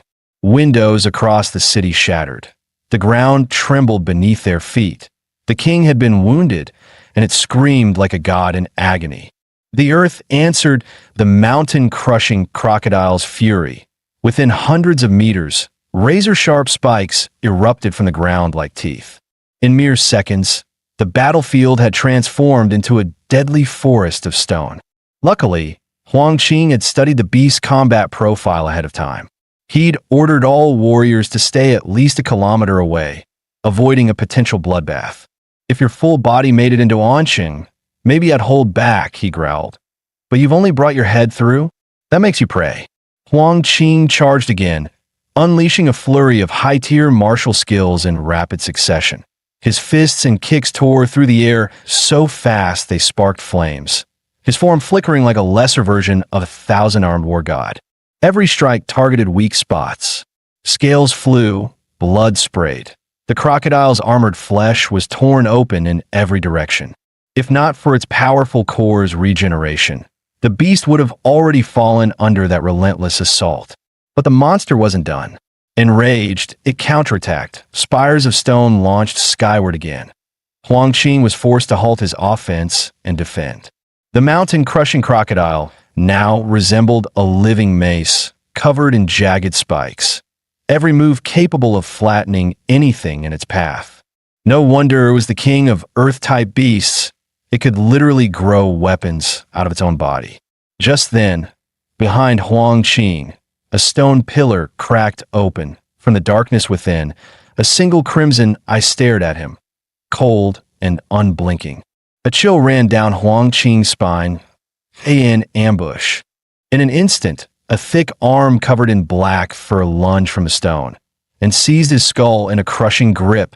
Little human, what did you do to my mount? Huang Qing's pupils constricted. That it was him, blood-eyed black ape, the Tier 5 overlord. It had been hiding inside the stone spire this whole time. Now, let me crush your head, so you can understand just how insignificant humans truly are.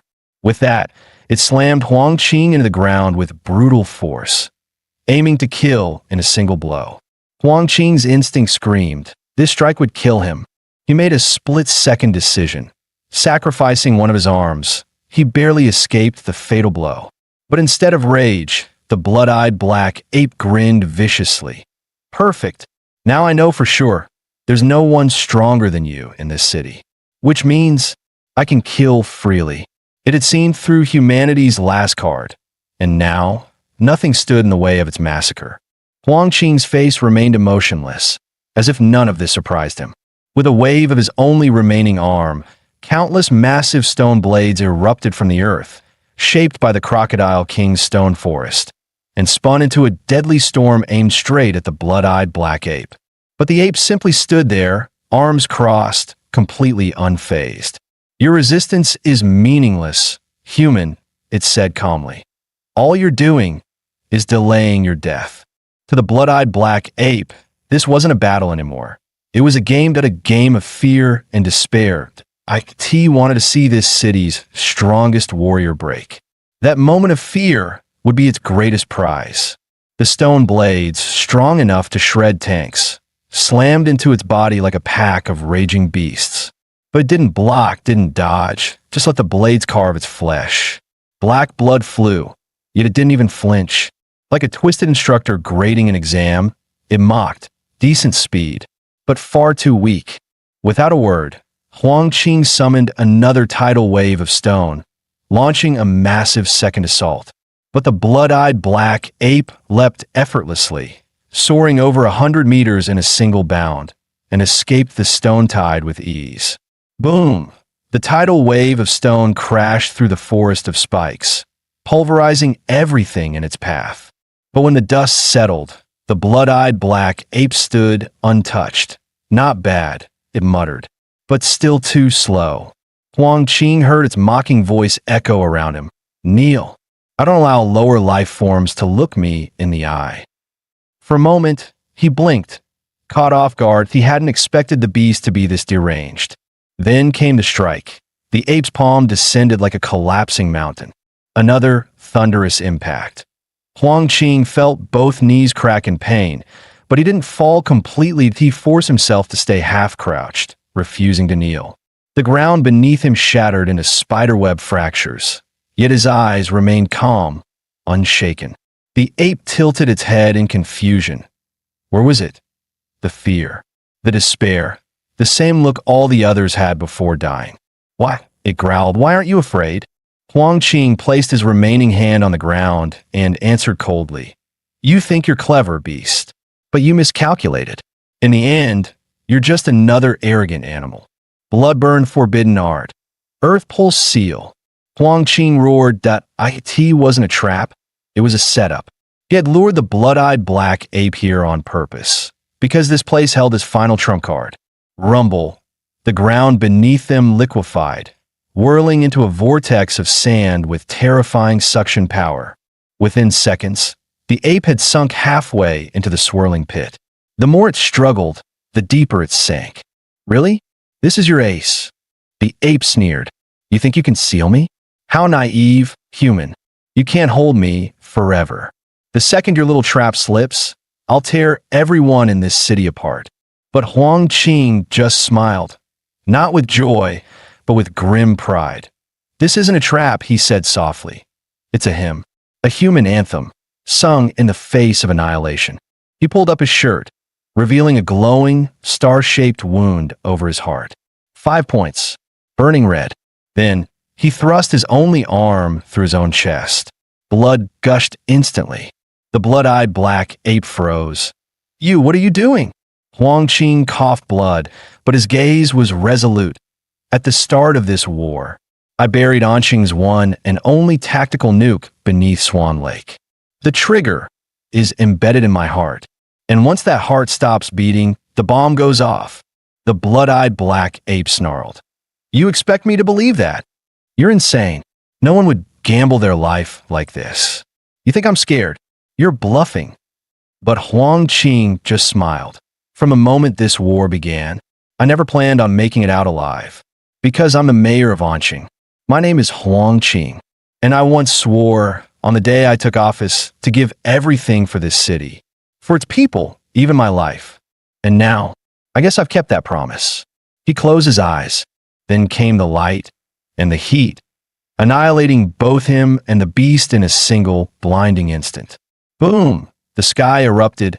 A mushroom cloud rose like a monument. Massive, solemn, eternal. The warriors who had been warned and evacuated the blast zone stood in silence. They looked toward Ground Zero, eyes filled with tears, tears that flowed like rivers, but their gazes burned with pride. As one, they raised their hands and saluted the explosion. Chuzhou and the others bowed their heads, paying silent tribute.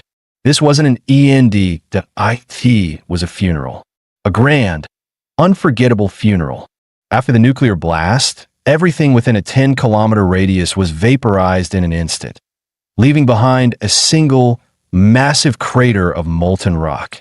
In the endless sea of dark red lava, something stirred to shape, charred black and barely human, trembled. Chunks of carbonized flesh crumbled away, revealing scorched bone beneath. Embedded in the center of the ribcage was a dull, orange-hued crystal. Then, without warning, the crystal flared, like a dying flame reigniting one last time. Thin, pink threads of blood began to unravel from the magic core.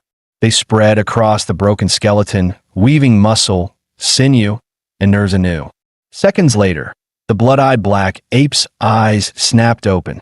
Its body, now a grotesque, blood-soaked figure, began to rebuild, skin spread.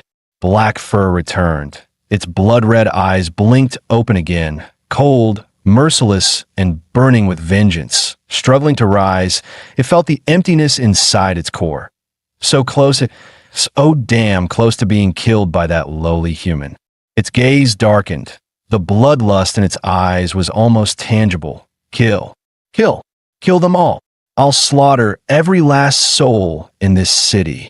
I'll make every human beg for death before I tear them apart. The blood-eyed black ape roared in rage.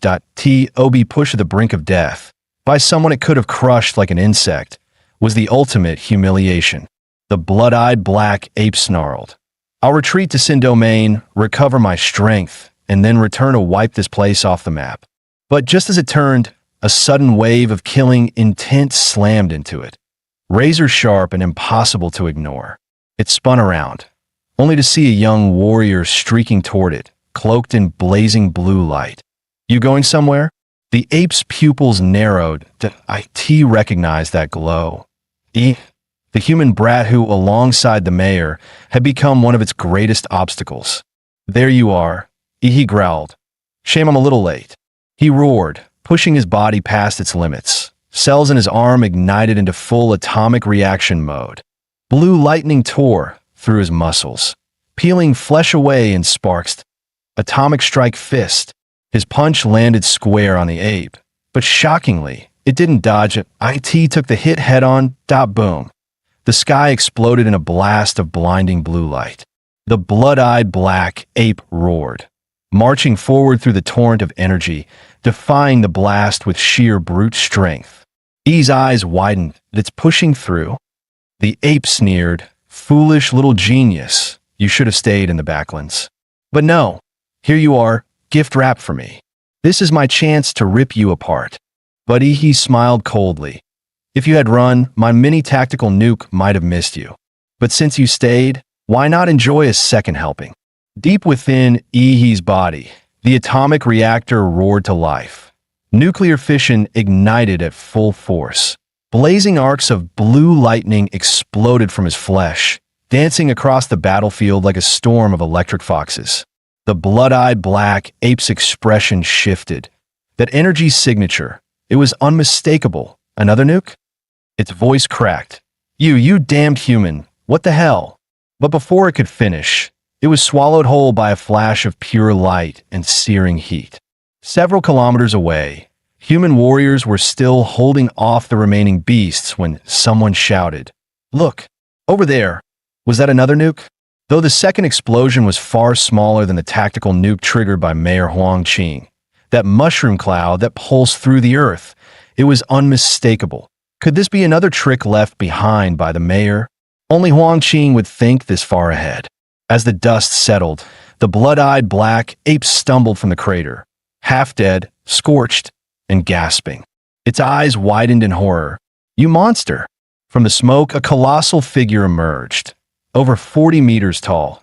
Its skin was as rugged as volcanic rock, streaked with glowing blue veins. Spinal spikes jutted out like swords, and a thick, armored tail swayed lazily behind it. One flick could crush a cliff, the titan in Imperial Magra armor. The ape's face twisted. "Why the hell do you look more like a monster than me?" Even most Lord-tier beasts don't have this kind of aura. E's glowing blue eyes narrowed as he looked down at the blood-eyed black ape, now a pitiful speck beneath his towering feet. "I'm not like you, you balding monkey." Without warning, he raised a massive claw and brought it crashing down. Boom! The impact thundered through the battlefield, sending shockwaves and smoke rippling in every direction. The blood-eyed black ape was launched like a ragdoll, slammed into the distance, bouncing across hills like debris. He gave a cold smirk and charged after it. "Don't run now, little monkey." Mountain-crushing fist, black flash. Enraged, the prideful beast refused to be humiliated. With a roar, it spun around and threw a wild punch with its mangled arm. "Don't you dare underestimate a lord." Their fists collided with an earth-shattering blast. The air itself split open with the force of the impact. The blood-eyed black ape was blasted away in a perfect straight line, like a meteor on a crash course with the horizon. But E's arm didn't come out unscathed. IT twisted from the force, flesh torn, bones cracked. Even in its half-dead state, the ape's power was terrifying. IT may have looked skinny, but it was still a beast. Even with his titan form, his stats well past the 30-point threshold, he found himself unable to completely overpower the ape. IT had actually injured him. Fortunately, the Titan's hyperregeneration kicked in. In just a few seconds, his arm was good as new. He looked down again, eyes cold. "Still standing? Too bad. You're already beneath me." The blood-eyed black ape stared at Ehe's arm, fully healed within seconds. Its face twisted. That punch. That full-force blow. And it just heals. Are you kidding me? Finally, it gave up any notion of killing Ehe head-on. Nope, I can't win. Can't win. Can't freaking win. This human was a monster. And so, the Great Tier 5 Overlord turned and ran. Ehe watched the retreating figure with a cold smirk. "Run? You think that'll help you now?" Suddenly, the glowing cracks on his chest ignited, and a brilliant blue spinal structure, like a crystal blade, shimmered down his back, pulsing with pure, godlike power. "A filthy beast like you doesn't deserve to be the reason Mayor Huang gave his life." With a roar, Ehe unleashed his finishing move, atomic breath. A divine beam of sky-blue energy blasted from his mouth, cutting through the battlefield like a god's wrathful sword. Boom! The blood-eyed black ape took the hit head-on, staggering as flames engulfed its body. But after everything it had endured, Can it still survive this? The atomic breath struck like divine punishment, slamming the massive blood-eyed ape straight into the earth and leaving a gaping crater. He narrowed his eyes. He sensed that the beast wasn't down yet. It was trying to escape underground. Without hesitation, he unleashed Godzilla's biomagnetic field. Waves of energy spread like a net, locking onto a swift-moving presence beneath the soil. As expected, the ape was tunneling madly, aiming to reach the entrance to the forbidden domain just ahead. He smirked, bloodlust flashing in his eyes. "You're not going anywhere, you damned monkey." The second blast of atomic breath erupted with a thunderous roar, tearing through the ground. A beam of blinding white energy ripped open the earth, blasting the ape out of hiding, flinging it through the air in a mess of blood and mud. Crashing hard onto the ground, the blood-eyed ape roared in fury. "Damn it! I was so close! The gate to the domain was just ahead, if it weren't for this damn human." But before it could finish, the sky darkened as a colossal fist descended, wrapped in a violent shockwave. Boom! The ape was smashed back into the crater, dust and debris exploding everywhere as its insides churned from the impact. Yi's voice cut through the air like a steel blade. "You dared lay hands on Mayor Huang? This is the price that I'll make you beg for death." After being crushed blow after blow, the blood-eyed ape was on the verge of mental collapse. It forcefully burned the last reserves of its core energy, restoring its right arm to peak strength, veins bulging, cracks forming across its skin. With a sky-shaking roar, it lunged forward like a beast gone mad. "Die, you pitiful insect." The ape's colossal fist came crashing down, trailing a trail of destruction. But Yi didn't flinch. Instead, he stepped forward, meeting the strike head-on. Fist met fist. The impact compressed the air into a vacuum, black and red lightning streaking across the sky. Yi's arm exploded on contact. Muscles tore, blood sprayed, and bones shattered like brittle glass. And yet, there wasn't a hint of fear in his eyes that he smirked coldly, staring the beast down like it was already defeated. That one punch had drained the last of the blood-eyed ape's strength that it was finished. He began channeling another atomic breath, the destructive energy swirling in his throat, ready to unleash a blast that would end it all. But before he could fire, a sudden jolt of soul-ripping pain exploded in his mind. His vision blurred, nearly passing out on the spot. Gritting his teeth, he quickly surged demonic energy through his core, activating the star god's protection to forcefully anchor his crumbling spirit. Regaining control of his spirit, he scanned his surroundings, every muscle tense for battle. From the charred ruins, countless slender white arms had silently sprouted, elegant like carved jade, swaying gently in the wind, beautiful and terrifying. The heavily wounded blood-eyed ape was being carried away by those arms, passed along slowly like some twisted relay toward the distance. Yi's gaze turned sharp as a blade. With a flick of his wrist, he attempted to pull the beast back by force. But the moment he moved, he felt it. His own titan body had been bound. From his shoulders to his elbows and knees, the same pale hands had grown out, locking up his joints like a frozen machine. "You think some parlor trick can hold me?" he roared, detonating the atomic reactor within. His power surged like a volcanic eruption. 200 degrees Celsius, 400 degrees C, 800 degrees C. The moment his core broke past 1,000 degrees C, the 40-meter giant exploded in a blinding blaze of cobalt blue. The Godzilla-like armor melted away, revealing molten blue flesh beneath. His entire body now a walking furnace of destruction. The ground beneath him boiled and cracked under the heat, and all the jade hands binding him were instantly reduced to ash.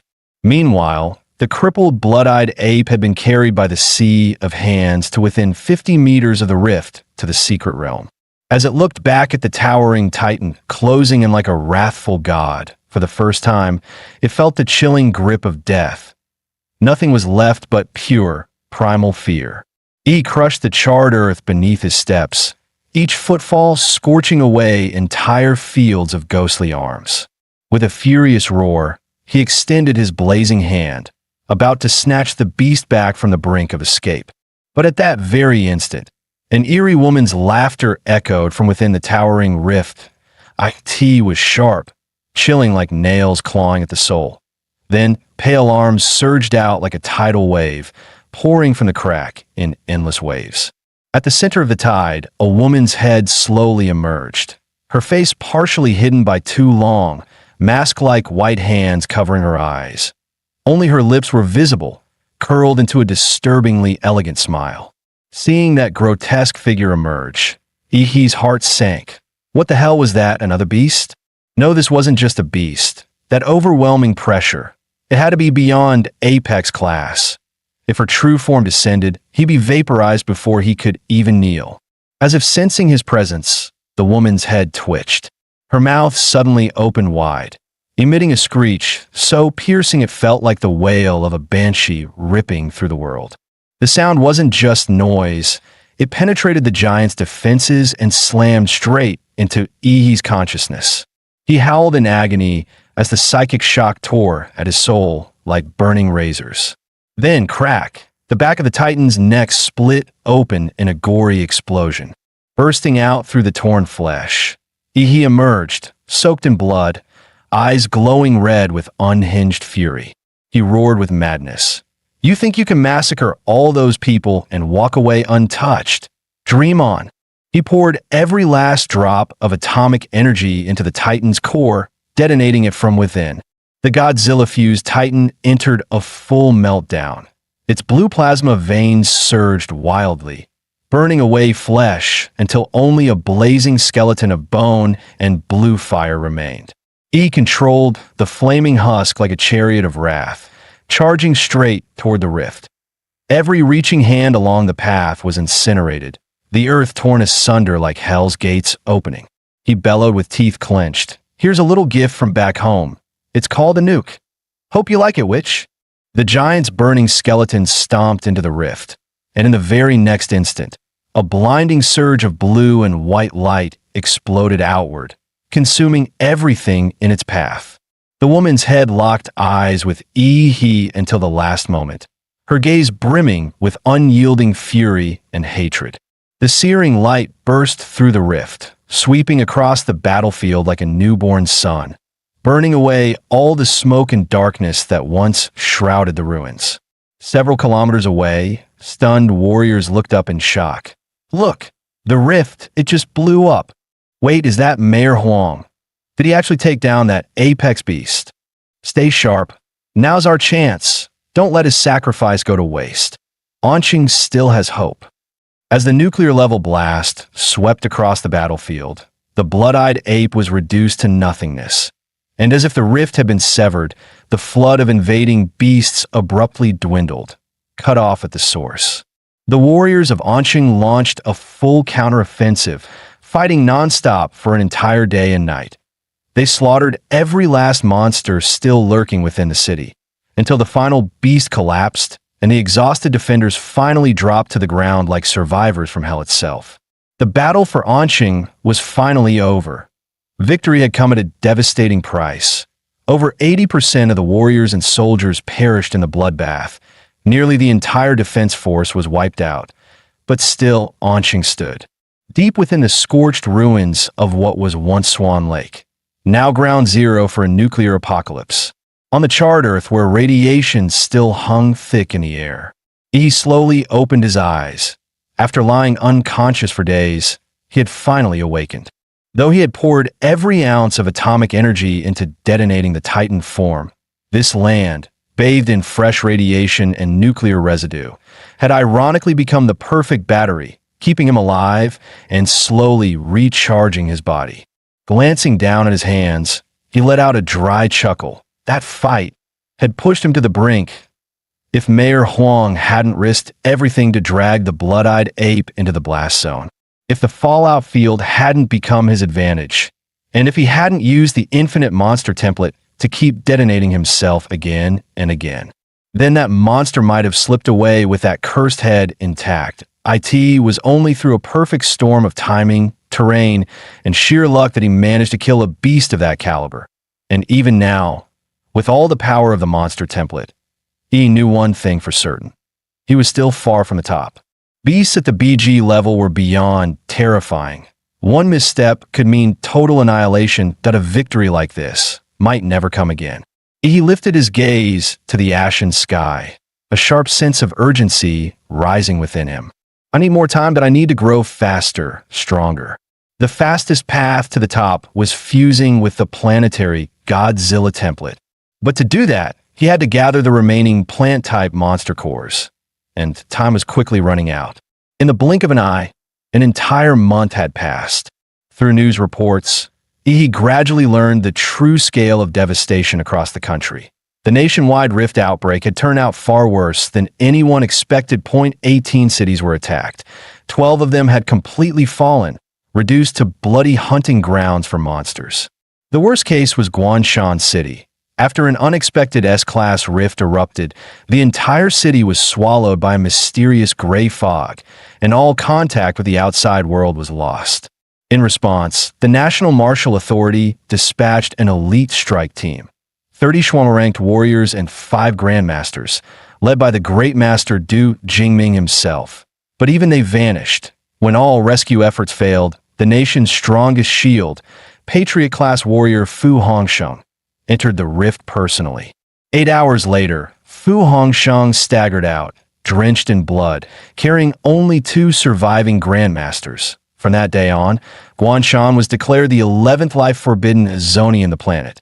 The city's 1.8 million residents, every last one, were gone. He clenched his fists in silence. Even a Patriot-class warrior barely made it out alive. An entire city turned into a dead zone. Humanity's survival was now hanging by a thread. He abruptly stood up, determination blazing in his eyes. Closing the news feed, he immediately dialed Qinlan's number. The familiar lazy voice answered.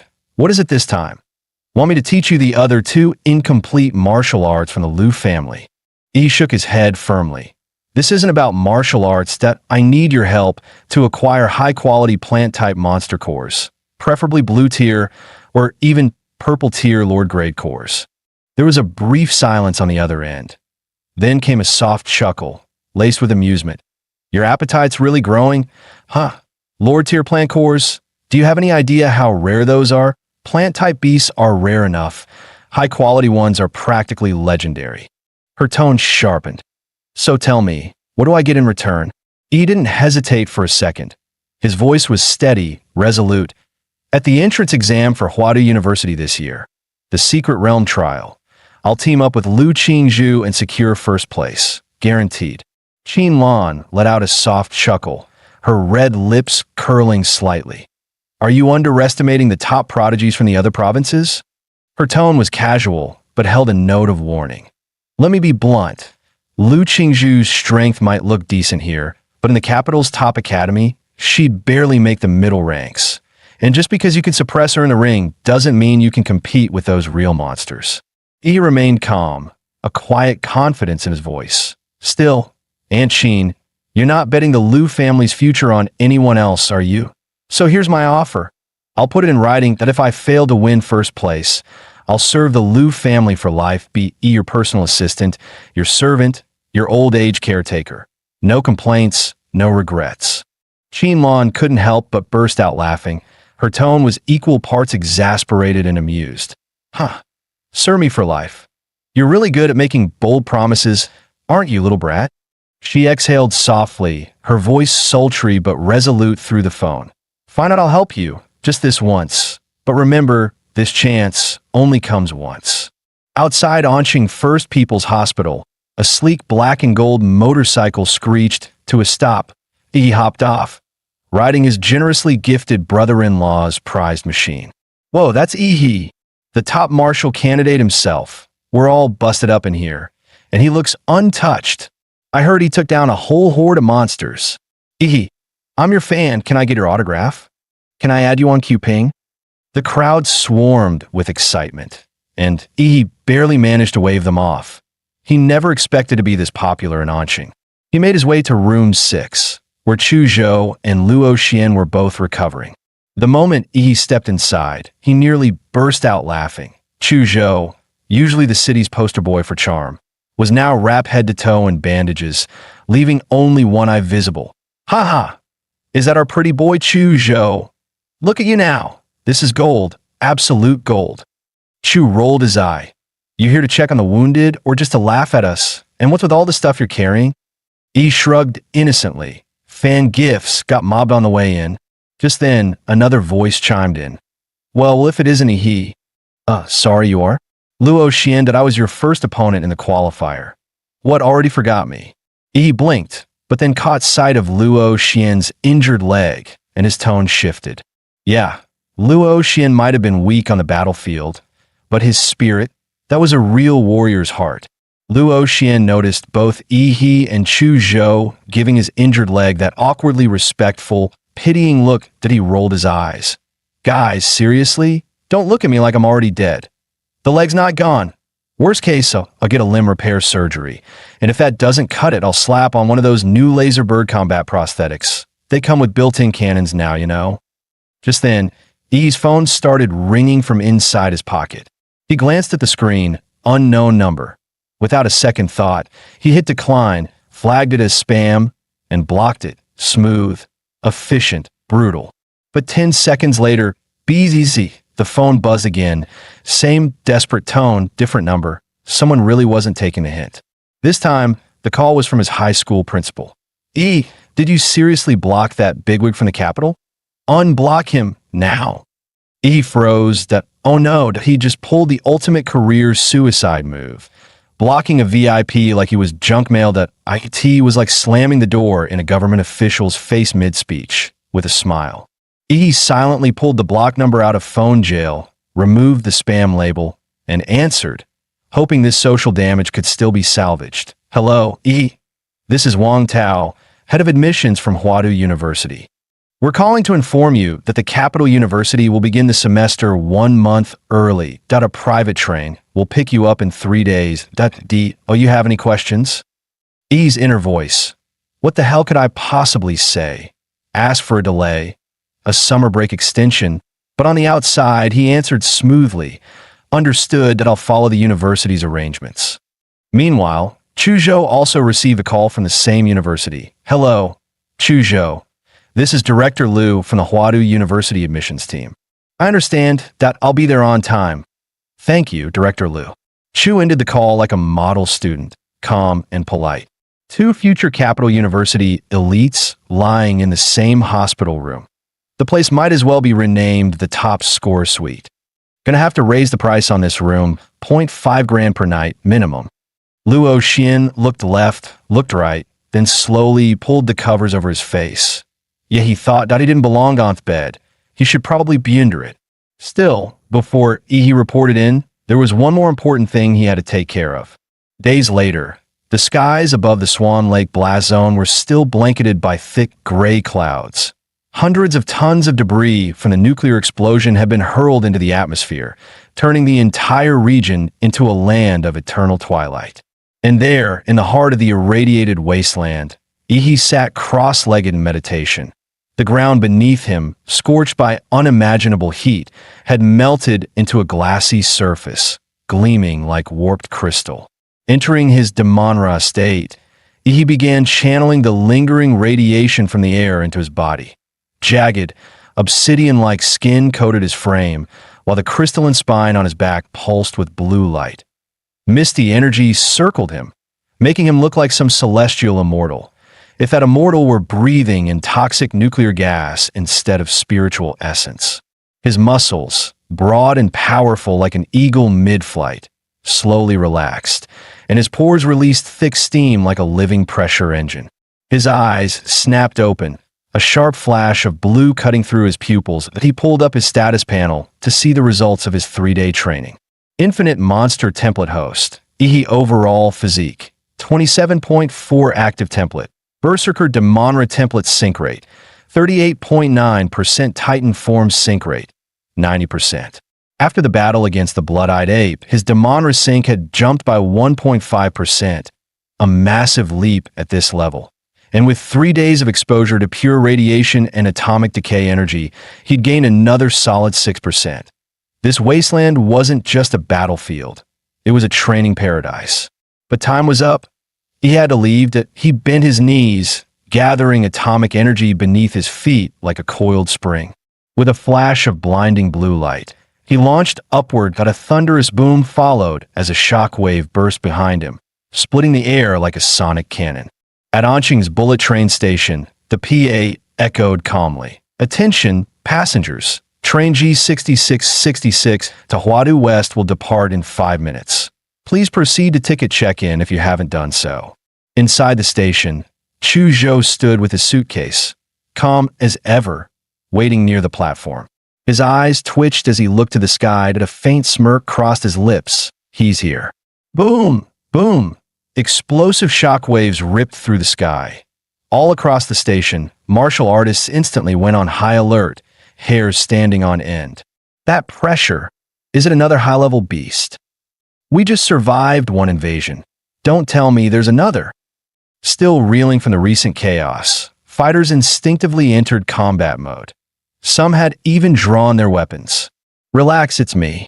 A familiar voice echoed from above. A split second later, a figure dropped from the sky and landed perfectly.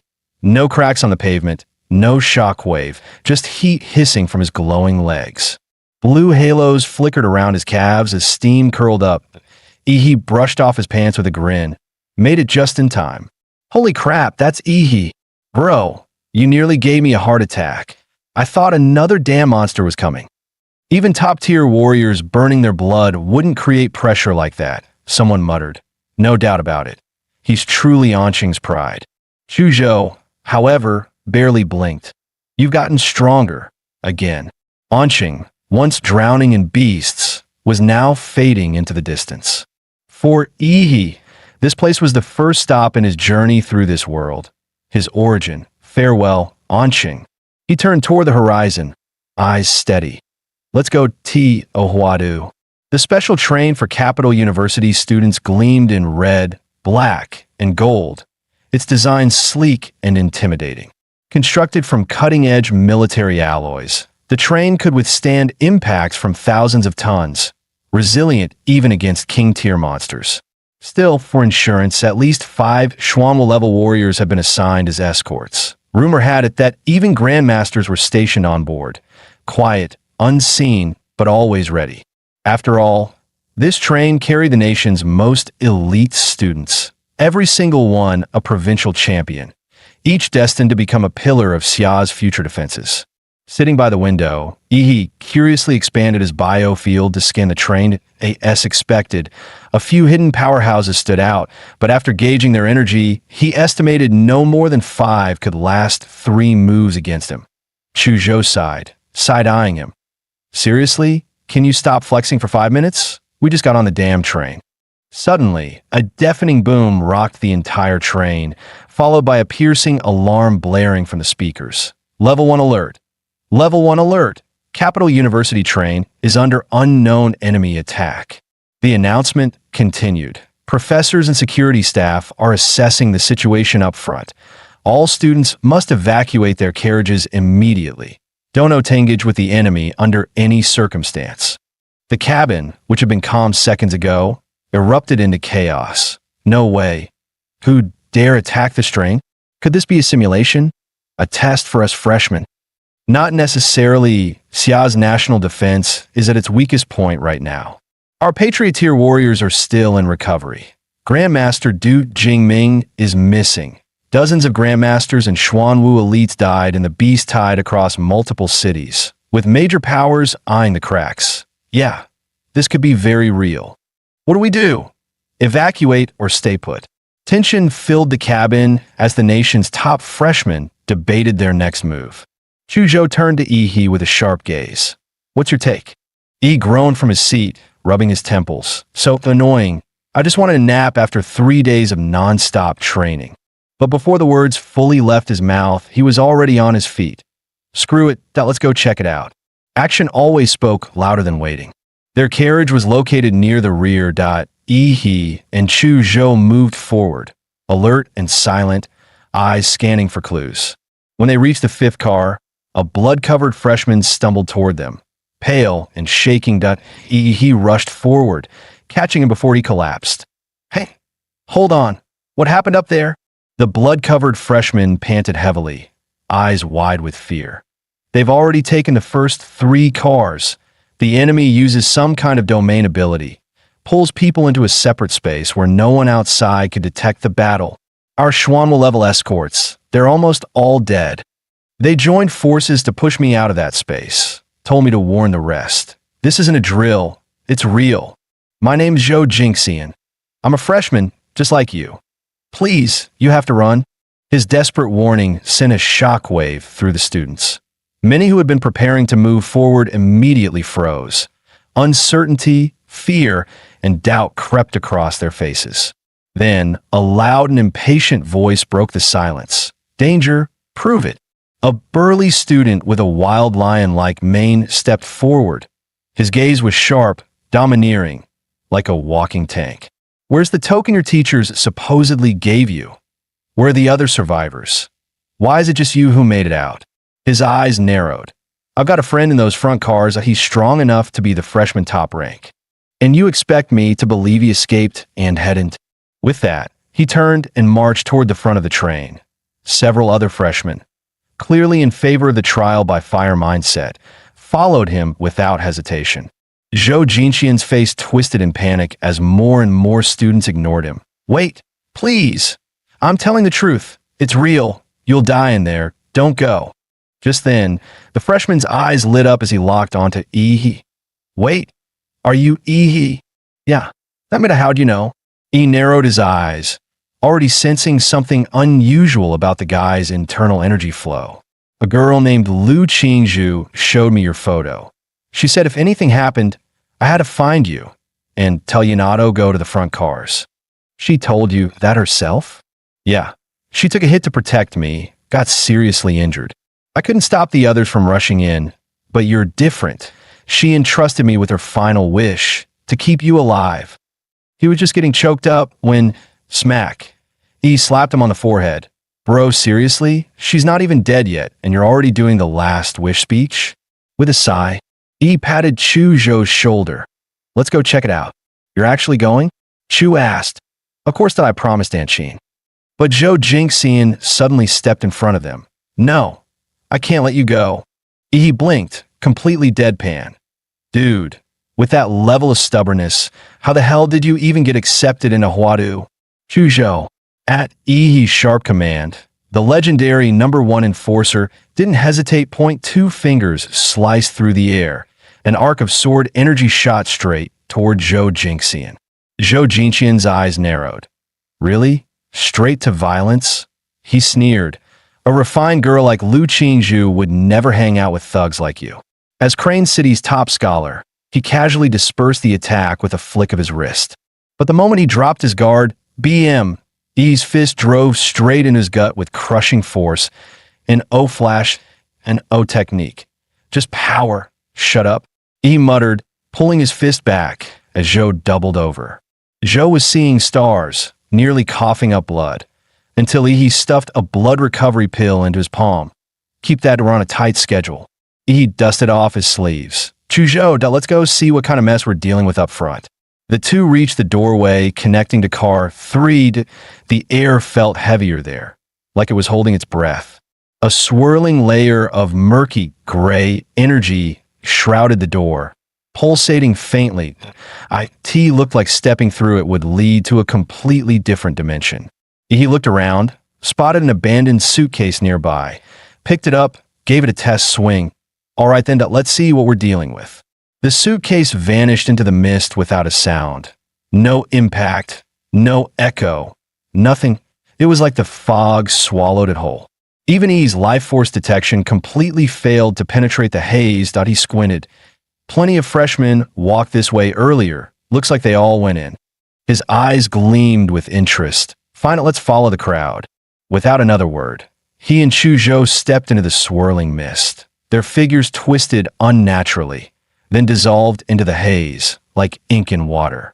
He blinked as he emerged on the other side, only to find Chu Zhou gone. They entered together, shoulder to shoulder. Now, not a trace. A wave of dizziness hit. He scowled. Someone's messing with us. A faint light flickered ahead. He steadied himself and moved toward it. Let's see what's out there first. As he crossed the threshold, cold wind slammed into him. No train and no carriage. Just an unfamiliar, desolate landscape. The sky was a dull gray, like a dying breath. All around him stood crumbling ruins of forgotten buildings. For once, Yi's expression turned grim. His life force sense, gone.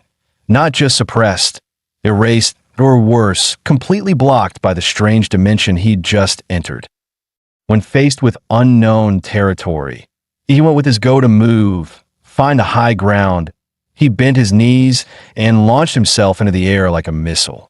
Moments later, he landed atop a crumbling skyscraper, scanning the eerie horizon. Without wasting a second, he summoned his inner force. Dense martial energy surged through his arms. He shaped his hands into a sphere, pulling in volatile atomic energy. Even though his life force sense was jammed, he could still feel it. A hostile gaze, watching him like prey. He sneered, "You think hiding makes you safe?" Boom! A deafening explosion erupted from his hands, blasting searing heat into the air. The gray cloud shattered, and the still, silent city was finally jolted awake by the thunderous blast. He hurled the energy orb straight into the clouds. Boom! A searing flash ripped through the sky, scattering the mist like paper.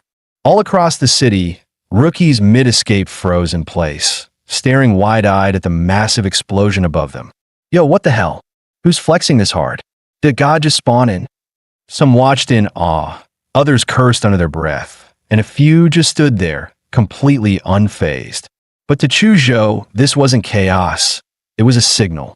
He tightened his grip on his sword and launched toward the blast. Meanwhile, in a high-rise apartment, Lu Qingzhu stood pale-faced at the window.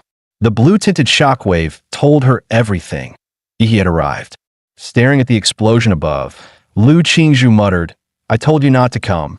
Yet here he was, standing on the rooftop, knowing full well he'd drawn both allies and enemies like moths to a flame.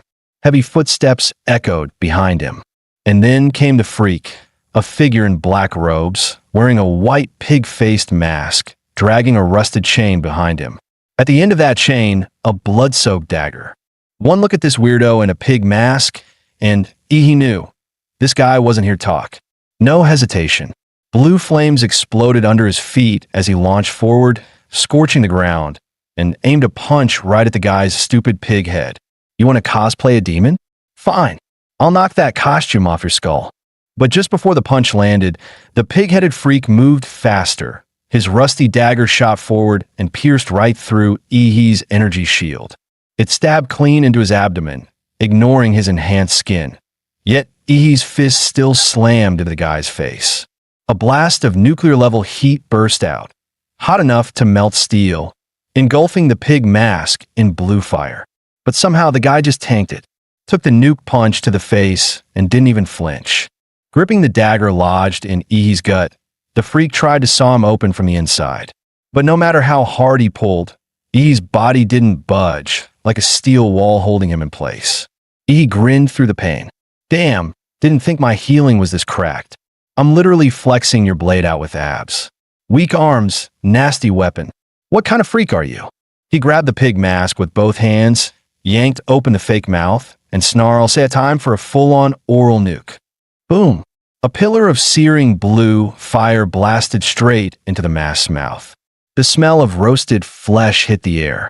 The pig-headed freak froze and then collapsed, his skull vaporized and his neck molten clean through. He grabbed the charred pig head and locked eyes with it. Dead stare versus dead meat. "I'm a man of my word," he smirked. "Told you I'd rip that mask off?" Boom. Mission accomplished. Huh, what's this? Digging into the headgear, he pulled out a strange pendant. Well, would you look at that? Lu drop confirmed. Classic dungeon mechanics. He eyed the dagger again. Looks like that blade was boosted with high-level martial aura. Once that fades, it's just scrap metal. But this pendant, wait, don't tell me. I have to collect all the masks? Seriously? Whoosh! A sharp whistle sliced through the air. Instantly, a swarm of blood-red shadows burst from Ihi's body, jaws wide open. They caught and crushed the arrow aimed right between his eyes. What already waved too? Can't even breathe out here. He cracked his knuckles, ready to dive forward. I swear, sneak attacks piss me off the most. But mid-step, pain exploded from underfoot. A spear burst through the concrete, pierced his foot clean through, and shot straight toward his chest. Meanwhile, the shadowy archer didn't miss his window. He fired off a volley of arrows, all aimed straight at Ihi's vital points. From his perspective, this was a done deal. The guy was about to get turned into a walking pincushion. You think that's enough to kill me? Cute. Ihi let out a roar, unleashing the power of the giant bloodline. Blinding heat surged from his body as massive rib bones exploded from his back, instantly wrapped in blazing, regenerating flesh. It was his war form, the Wraith Armor Titan. The spear aimed at his heart twisted off course, forced aside by the surging meat and bone. He stood within the half-melted ribs, gripping the embedded spear with one hand, refusing to let the attacker escape. His other hand ignited with black-red energy. He slammed it into the ground, unleashing a violent explosion that shattered the rooftop and vanished downward in a flash, avoiding any more sneak shots. From a distance, all people saw was an entire building collapsing like it had been punched by a god. He muttered coldly as he dropped into the wreckage. Let's see who tried to skewer me like some grilled meat. But what greeted him left him speechless. A short figure in a black suit, wearing a red-eyed rabbit mask, holding a brand new spear. Looks like these freaks had a trick. As long as they lived, their weapons kept respawning. The rabbit-masked freak suddenly crouched low. His calves bulged like inflated basketballs. In a flash, he launched himself like a missile, slicing through the air straight at Ihi.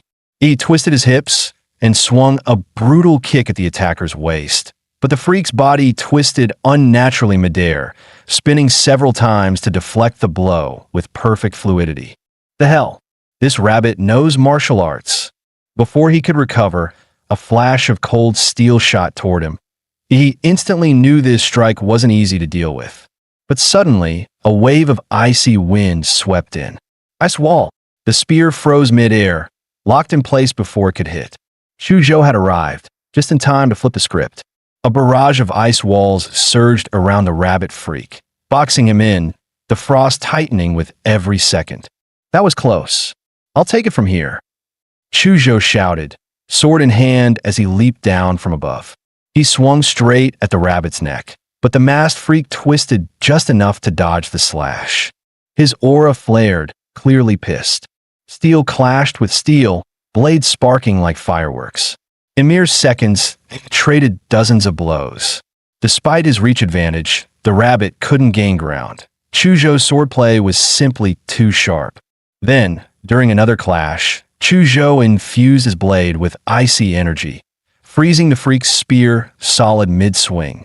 With the spear frozen solid, Chuzhou went in fast. His palm slammed into the rabbit's chest like a thunderstrike. The freak barely managed to block with the spear, but the shockwave sent him stumbling backward. And just as he tried to regain balance, something clicked in his gut. Danger. Two massive hands shot out from the shadows behind him. Gotcha now, bunny boy. He growled, locking him in a bone-crushing bear hug. Right then, a blinding beam of blue light ripped across the sky, splitting the murky clouds like a god-tier energy cannon. The whole skyline lit up in two halves. A few minutes earlier, in an abandoned building across town, two freshmen watched the action from a broken window. The guy scoffed, still no sound from over there? That loudmouth from earlier probably got himself nuked already. The girl rolled her eyes. Figures. Probably some small town nobody who just barely got in a Huada. Showed up launching sky fireworks like it's his debut episode. Let's be real. Top scores from big cities are on a whole other level. Word is Yin Zhengxiong and Ouyang Zhe from Magic City, Lan Yusi from Deep Port, and Xianxin from Glass, I'll have already started soloing those masked freaks. Like how even? No kidding?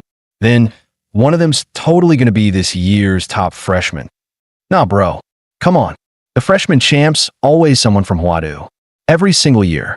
You can't beat the hometown monsters. Those guys were raised on elite martial training since they could walk. But just as they were getting carried away, boom, a thunderous blast rocked the sky. Both of them looked up and froze. Eyes wide, brains blank. What the hell was that? The two glanced at each other, completely stunned. Dude, was that a freaking railgun? No way. Who the hell's packing that kind of firepower here? Elsewhere in the city, freshmen mid-hunt for masked beastmen paused in their tracks. Eyes drawn to the giant beam slicing the sky open. Yin Zhongxiong slammed his broadsword into the ground. The blade sank deep into the pavement, right through the chest of a horse-headed corpse. Ace, he asked calmly, what's your read on that? Standing beside him in a casual bomber jacket, Ouyang, Zane narrowed his eyes. Doesn't match the masked squad's attack patterns. Odds are, it was a freshman. Yin frowned. Besides the Huadu monsters, who else could pull off something like that? That level of output just doesn't make sense. We need to head there ourselves, Ouyang Zhe said, eyes fixed on the horizon. We've already got 4 pendants, rat dog, monkey, and horse. Lan Yusi from D-Port has at least a goat. Xianxun from Glass, I'll grab the snake. And some girl named Lu Qingzhu apparently took down the Minotaur and claimed the ox. If these mass freaks really follow the Chinese zodiac, then there are only 5 left: pig, rabbit, rooster, tiger, and dragon. And the dragon, you know that thing's a death sentence. A raid boss. No one fights it. You just run. Whoever launched that blue light blast probably has more than 1 pennant already. Xin and Lan will definitely be heading that way too. Ouyang Zhe pulled up his hood. Half his face vanished in a shadow. His eyes burned with ambition. Zhongxiong, this game's entered the final circle. If we want to win, we'll have to take from the others. He had already taken down the rabbit mask freak, another pendant secured. What's that? Chu Zhou asked, eyeing the trinket in Yihe's hand. Before you showed up, I killed another guy wearing a pig mask. Found a pendant carved with a pig inside his headgear. If I'm right, this whole trial's about collecting pendants from every animal-headed enemy. So we're supposed to actively hunt them down? Exactly. Plus, someone took a shot at me on the rooftop earlier. Had to be another mask. Probably ran off during the chaos. Good thing is the arrow hit me. I can trace the energy it left behind. Let's move. But by the time they reached the location, the place was deserted. All that remained were signs of battle. Someone had already cleaned up. Chu Zhou knelt, brushing the scorch marks on the ground. His fingers paused. Still warm. Which means, whoever it was, they're still close. Very close. Chu Zhou gripped his blade, lone frost, and swung purely on instinct. A 10-meter spike of ice erupted from the ground, crashing straight into thin air. TSK. My optical stealth got busted, and by a good-looking guy, too. Shame he's an ice type, a playful voice echoed. Lurking in stealth? Clearly hostile. Chu Zhou said coldly, flashing forward with another strike. Suddenly, a well-dressed man appeared from the heat haze. Temperature spiked as his hand turned molten red. Lan Xiyu darted back as he stepped forward. Gene technique, infernal titan form. He slammed his palm into the ice blade. Flames and frost collided, exploding into thick steam that swallowed the rooftop. Oops, busted again. Lan Xiyu. Your stealth game's weak. Shut it. You're literally fire type. You burned me out, you jerk. He walked over, voice sharp. So, were you two setting a trap for us? No. Misunderstanding. Lan Xiyu waved frantically. We just took out a chicken mask freak. We're hiding to lure out more of them, swear. Beside her, Xianxin casually lit a cigarette with a finger snap. No comment. No explanation. He narrowed his eyes. Really? Then what is this? He lunged forward. His hand gripped the air and snapped a figure into view. A woman identical to Lan Xiyu, gasping as he throttled her midair. Lan Xiyu bit her fingertip, smirking. Even my clone got busted. Okay, these two are kind of scary. Xianxun just chuckled. Didn't expect you to land the ambush anyway. Would have been boring if it worked. Let me show you how it's done. He flicked his cigarette away. His cheeks puffed up like twin balloons. Then whoosh, he spat out a massive wave of inky black smoke toward Yi and Chu Zhou. Yi crushed the clone's neck and pulled back with Chu Zhou just in time. But before they could get far, Lan Xiu pulled out a yellow, charm-inscribed fan. Leaving so soon? Not happening. She gave the smoke a gentle flick. Wind, activate. A violent gust surged forward, pushing the black fog to swallow the entire rooftop. Xin Chun conjured a small fireball at his fingertip. Hold up. Let me spice this up a little. Boom. The smog ignited into a blazing firestorm, warping the air with heat. Strength doesn't mean a damn thing if you still lose. Xin grinned, tossing Lan Xiu a smug wink. Then clap. A deafening sonic boom erupted inside the flames.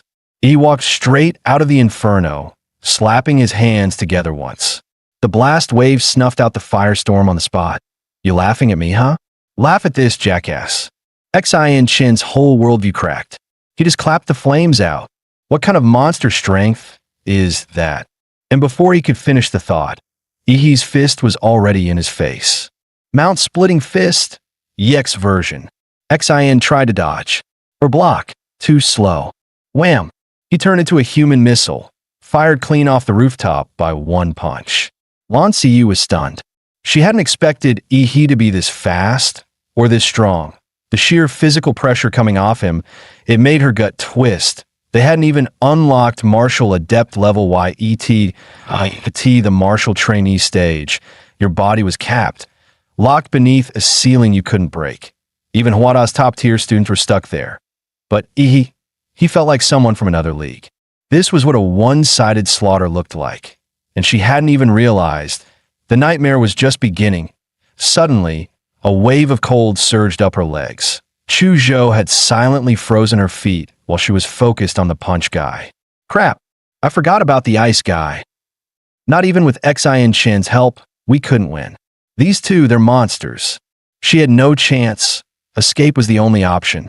With a sharp cry, she whipped out her enchanted fan and spun it hard. Air pressure exploded around her, forming a spiraling wind barrier. The wind blades shredded the ice at her feet, and her weightless frame shot upward. Nope, I'm out. Eyes wide with panic and rage. Lan Xiu turned tail and ran. Yi lunged forward and grabbed her delicate ankle midair, yanking her back down like catching a toy. Lan Xiu shrieked. She nearly peed herself. This guy's insane. Get down. Yi roared and slammed her into the ground. The impact sent up clouds of dust and left a crater in the floor. He raised his fist again, looming over her like a demon. The next punch looked like it'd reduce her pace. Desperate, Lan Xiu burned through a massive surge of her inner force. Xian Wang technique, phantom scatter. Boom! A huge cloud of smoke erupted. Dozens of Lan Xius shot out in every direction, fleeing like a swarm. Yi just grinned. Run? Cute idea. Xian Wang technique, fleshbound demon prison. Illusion storm, activate. A swarm of black and red phantoms burst from his body, each one morphing into a twisted demonic beast. They surged forward like a tidal wave, hunting down every single clone. Her technique was simply outclassed. Yi's illusion beasts were more, stronger, and far more vicious. Lan Xiu stood frozen, terrified. She couldn't move. She couldn't fight. She couldn't escape. Were these things? Yi was smiling now, but not in a good way. It was the kind of grin that screamed, "You're screwed. Can't fight. Can't run. Guess it's time to accept your fate, sweetheart." Lan Xiu saw that look and folded instantly. Okay. I surrender. Take my pendants. 2 more tokens added to Yi's collection. See? That wasn't so hard. Yi grinned. Now talk. Give me everything you know. Lan Xiu didn't hesitate. She sold out Xin Chun without remorse. Told him about the snake and tiger pendants, Xion's abilities, and more. She added that to win the trial, one had to gather all 12 Zodiac pendants. He had already guessed that.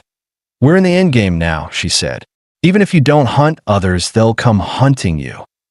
Ouyang Zhe and Yin Zhengxiong from CS City are the top dogs this year. I'd bet anything they already have 4 pendants each. Lan Xiyu fluttered her lashes, her voice dripping with mock sweetness. Need a guide? I'll take you straight to them. No hope of me winning anymore. Might as well toss a few wolves into the pit. Let y'all kill each other, hee. Too bad her plan was dead on arrival. He smiled back just as creepily. That won't be necessary. But you know, that fan of yours looks kind of nice. Lan Xiyu's smirk froze. Oh no, I don't like where this is going. Meanwhile, somewhere in an abandoned city sector, Yin Jingxiong and Ouyang Zhe were leaping effortlessly across the twisted steel ruins. By now, Xian Chun and Lan Xiyu should have reached that side, Yin muttered. Ouyang Zhe smirked. Let them fight. Whoever wins, we'll just take the pendants from them. To me, they're not rivals. They're just temporary storage units. His voice dripped arrogance. But Yin suddenly froze mid-step, eyes narrowing sharply. A's. Look, that corpse. Ouyang Zhe landed silently and followed his gaze. Beneath the center of the cracked street lay a gruesome scene. Xian Chen's body, cleanly sliced in half, tossed like roadkill. Upper and lower halves torn apart, thrown aside without a shred of care. His face was frozen in a twisted mix of anger and disbelief, as if the blade had come so fast he never even had time to feel fear. A few minutes earlier, Xian Chun had been launched dozens of meters by Yi's punch, crashing hard into an abandoned street. That guy is a monster, he muttered, coughing blood. Lan Xiyu's probably down too. He could feel it. There was a mark on him. That lunatic was going to find him. This isn't just some trial anymore. I need to team up with Ouyang Zhe and Yin. This is way past fair. Then it came, the high-pitched screech of steel dragging across pavement. Sharp, slow, soul-piercing. Xian's eyes shot to the far end of the street. A tall figure was walking toward him. He carried a long tang blade. His face was hidden behind a black iron dragon mask. Elegant, menacing, and grotesquely regal. Over 2 meters tall, but disturbingly thin, like a walking corpse. Worst of all were the eyes. Dual pupils point 2 blood-red irises crammed into a single socket. Alien. Unholy. Wrong. Xian Chen gasped. It's the dragon. BZ. The streetlights around them began flickering wildly, as if the electricity itself was afraid. He blinked, and the masked figure was suddenly past him, like a blur. A ghost point 10 meters down the road, the lights behind him went out. When they did, he was gone. No sound. No trace. When the lights returned, Xian Chen's body lay in the street. Cleanly severed in 2, the dragon masked man was already vanishing into the fog, holding a serpent pendant in one hand. Silent. Unstoppable. Why is Xian Chen dead here? In this cut, Ouyang Zhe crouched next to the body, tracing the impossibly clean slash. This was the dragon. One strike. No hesitation. Clean as hell. That's full-on domination. Only one mask out of the 12 could pull this off, the dragon mask. Yin Zhengxiong's eyes widened. But wasn't the dragon only supposed to operate inside the underground parking zone? I went in there with over 20 people just to find you. We ran into that thing. Only the 2 of us made out alive. I didn't even believe it could kill people. Thought it was all just scare tactics. But this is real. The heat from that blood, that wasn't simulated. Ouyang Zhe wiped the sweat from his brow. That memory, the dragon's mask glowing under emergency lights, came back in full force. IT haunted him. Yan's voice snapped him back to reality. So what now? Xian's pendants, they're gone. Ouyang Zhe stood, voice cold and steady. The dragon must have broken free because we triggered something. Maybe enough mask wearers got killed. Maybe someone hit a pendant threshold. Whatever it was, he's no longer confined. And now, just like the others, he hunts us. But not everyone. Just the ones who carry pendants. And the dragon is unbeatable. Ouyang Zhe's gaze sharpened like a blade. We can't let him collect the rest. We'll take them first. All of them. Before he does. No more waiting and no more hiding. I'll call them to me. Let's settle this. One last match. Bloodline Awakening. Golden Winged Dragon Rock, Tier 4, Royal Lineage. Golden light surged from his body, radiant and sharp. Feathers sprouted along his cheeks. A pair of platinum dragon horns coiled from his brow. Then, wings 0.4 meters wide, plated with dragon scales and molten gold feathers. They cracked open like blades of the sky. One flap. He launched into the air, rising high above the ruined city. Then, he screamed a piercing, challenge-soaked screech that tore through the clouds. His war cry, wrapped in golden battle energy, thundered across the entire zone. Ouyang Zhe was calling out every single challenger. Somewhere deep in the dead city, Lu Qingzhu sat slumped against a broken wall, her breathing shallow. She was supposed to be heading to Huada. Yet somehow, she'd been dragged into this hellhole of a place where new students were being slaughtered by that dragon-masked monster. She had seen it. Blood. Screams. Too many never stood a chance. She and another survivor had once run into a teacher that he said he could take only one person out, but she shook her head. I can't go. Not yet. She had something she needed to do. Something important, a warning to that idiot. Someone, Telia, don't come in. She whispered it like a final prayer, but she didn't know if the message ever made it. Until she saw it. The blue blast in the sky, IT lit up the dead city like a crack in heaven. Her heart dropped. He came. That fool actually came in. She didn't even have the strength to move now. But knowing him, with that absurd brute strength of his, as long as he didn't face the dragon, he might just survive this. Lu Qingzhu struggled to her feet, her body still sore and unsteady. But just as she took a few steps, a piercing screech sliced through the sky, echoing in her bones that IT wasn't just any sound. IT was a call from a high-level bloodline. A predator's signal. She froze. He sensed me, even without seeing him. She knew. Someone with a similar avian bloodline had locked on her presence. In her current state, she had no chance of outrunning him. And that pendant she carried? He was definitely coming for it. She never cared about the damn thing. But for some reason, a goofy smile flashed through her mind. He might need it. She couldn't fight. But she could lead him somewhere. Somewhere even monsters feared. The dragon's den. High above the city, Ouyang Zhe hovered in the air, his golden feathers shimmering. Something tugged at his bloodline. A weak, familiar echo. Lu Qingzhu, huh? He smirked. Back during the entrance exam, he'd looked and heard that a girl from the fallen Lu family who'd awakened the Nether Sparrow bloodline. Rare, exotic, and just like his of the divine bird class. Word is she has the ox pendant too. Jackpot. Then he noticed something odd. She was moving, heading toward the underground garage. Is she trying to bait me into the dragon's lair? That's cute. And clueless. Too bad for her. The dragon's already out hunting. He turned to his companion. Zheng Xiong, I'm going to grab a souvenir. Hold position.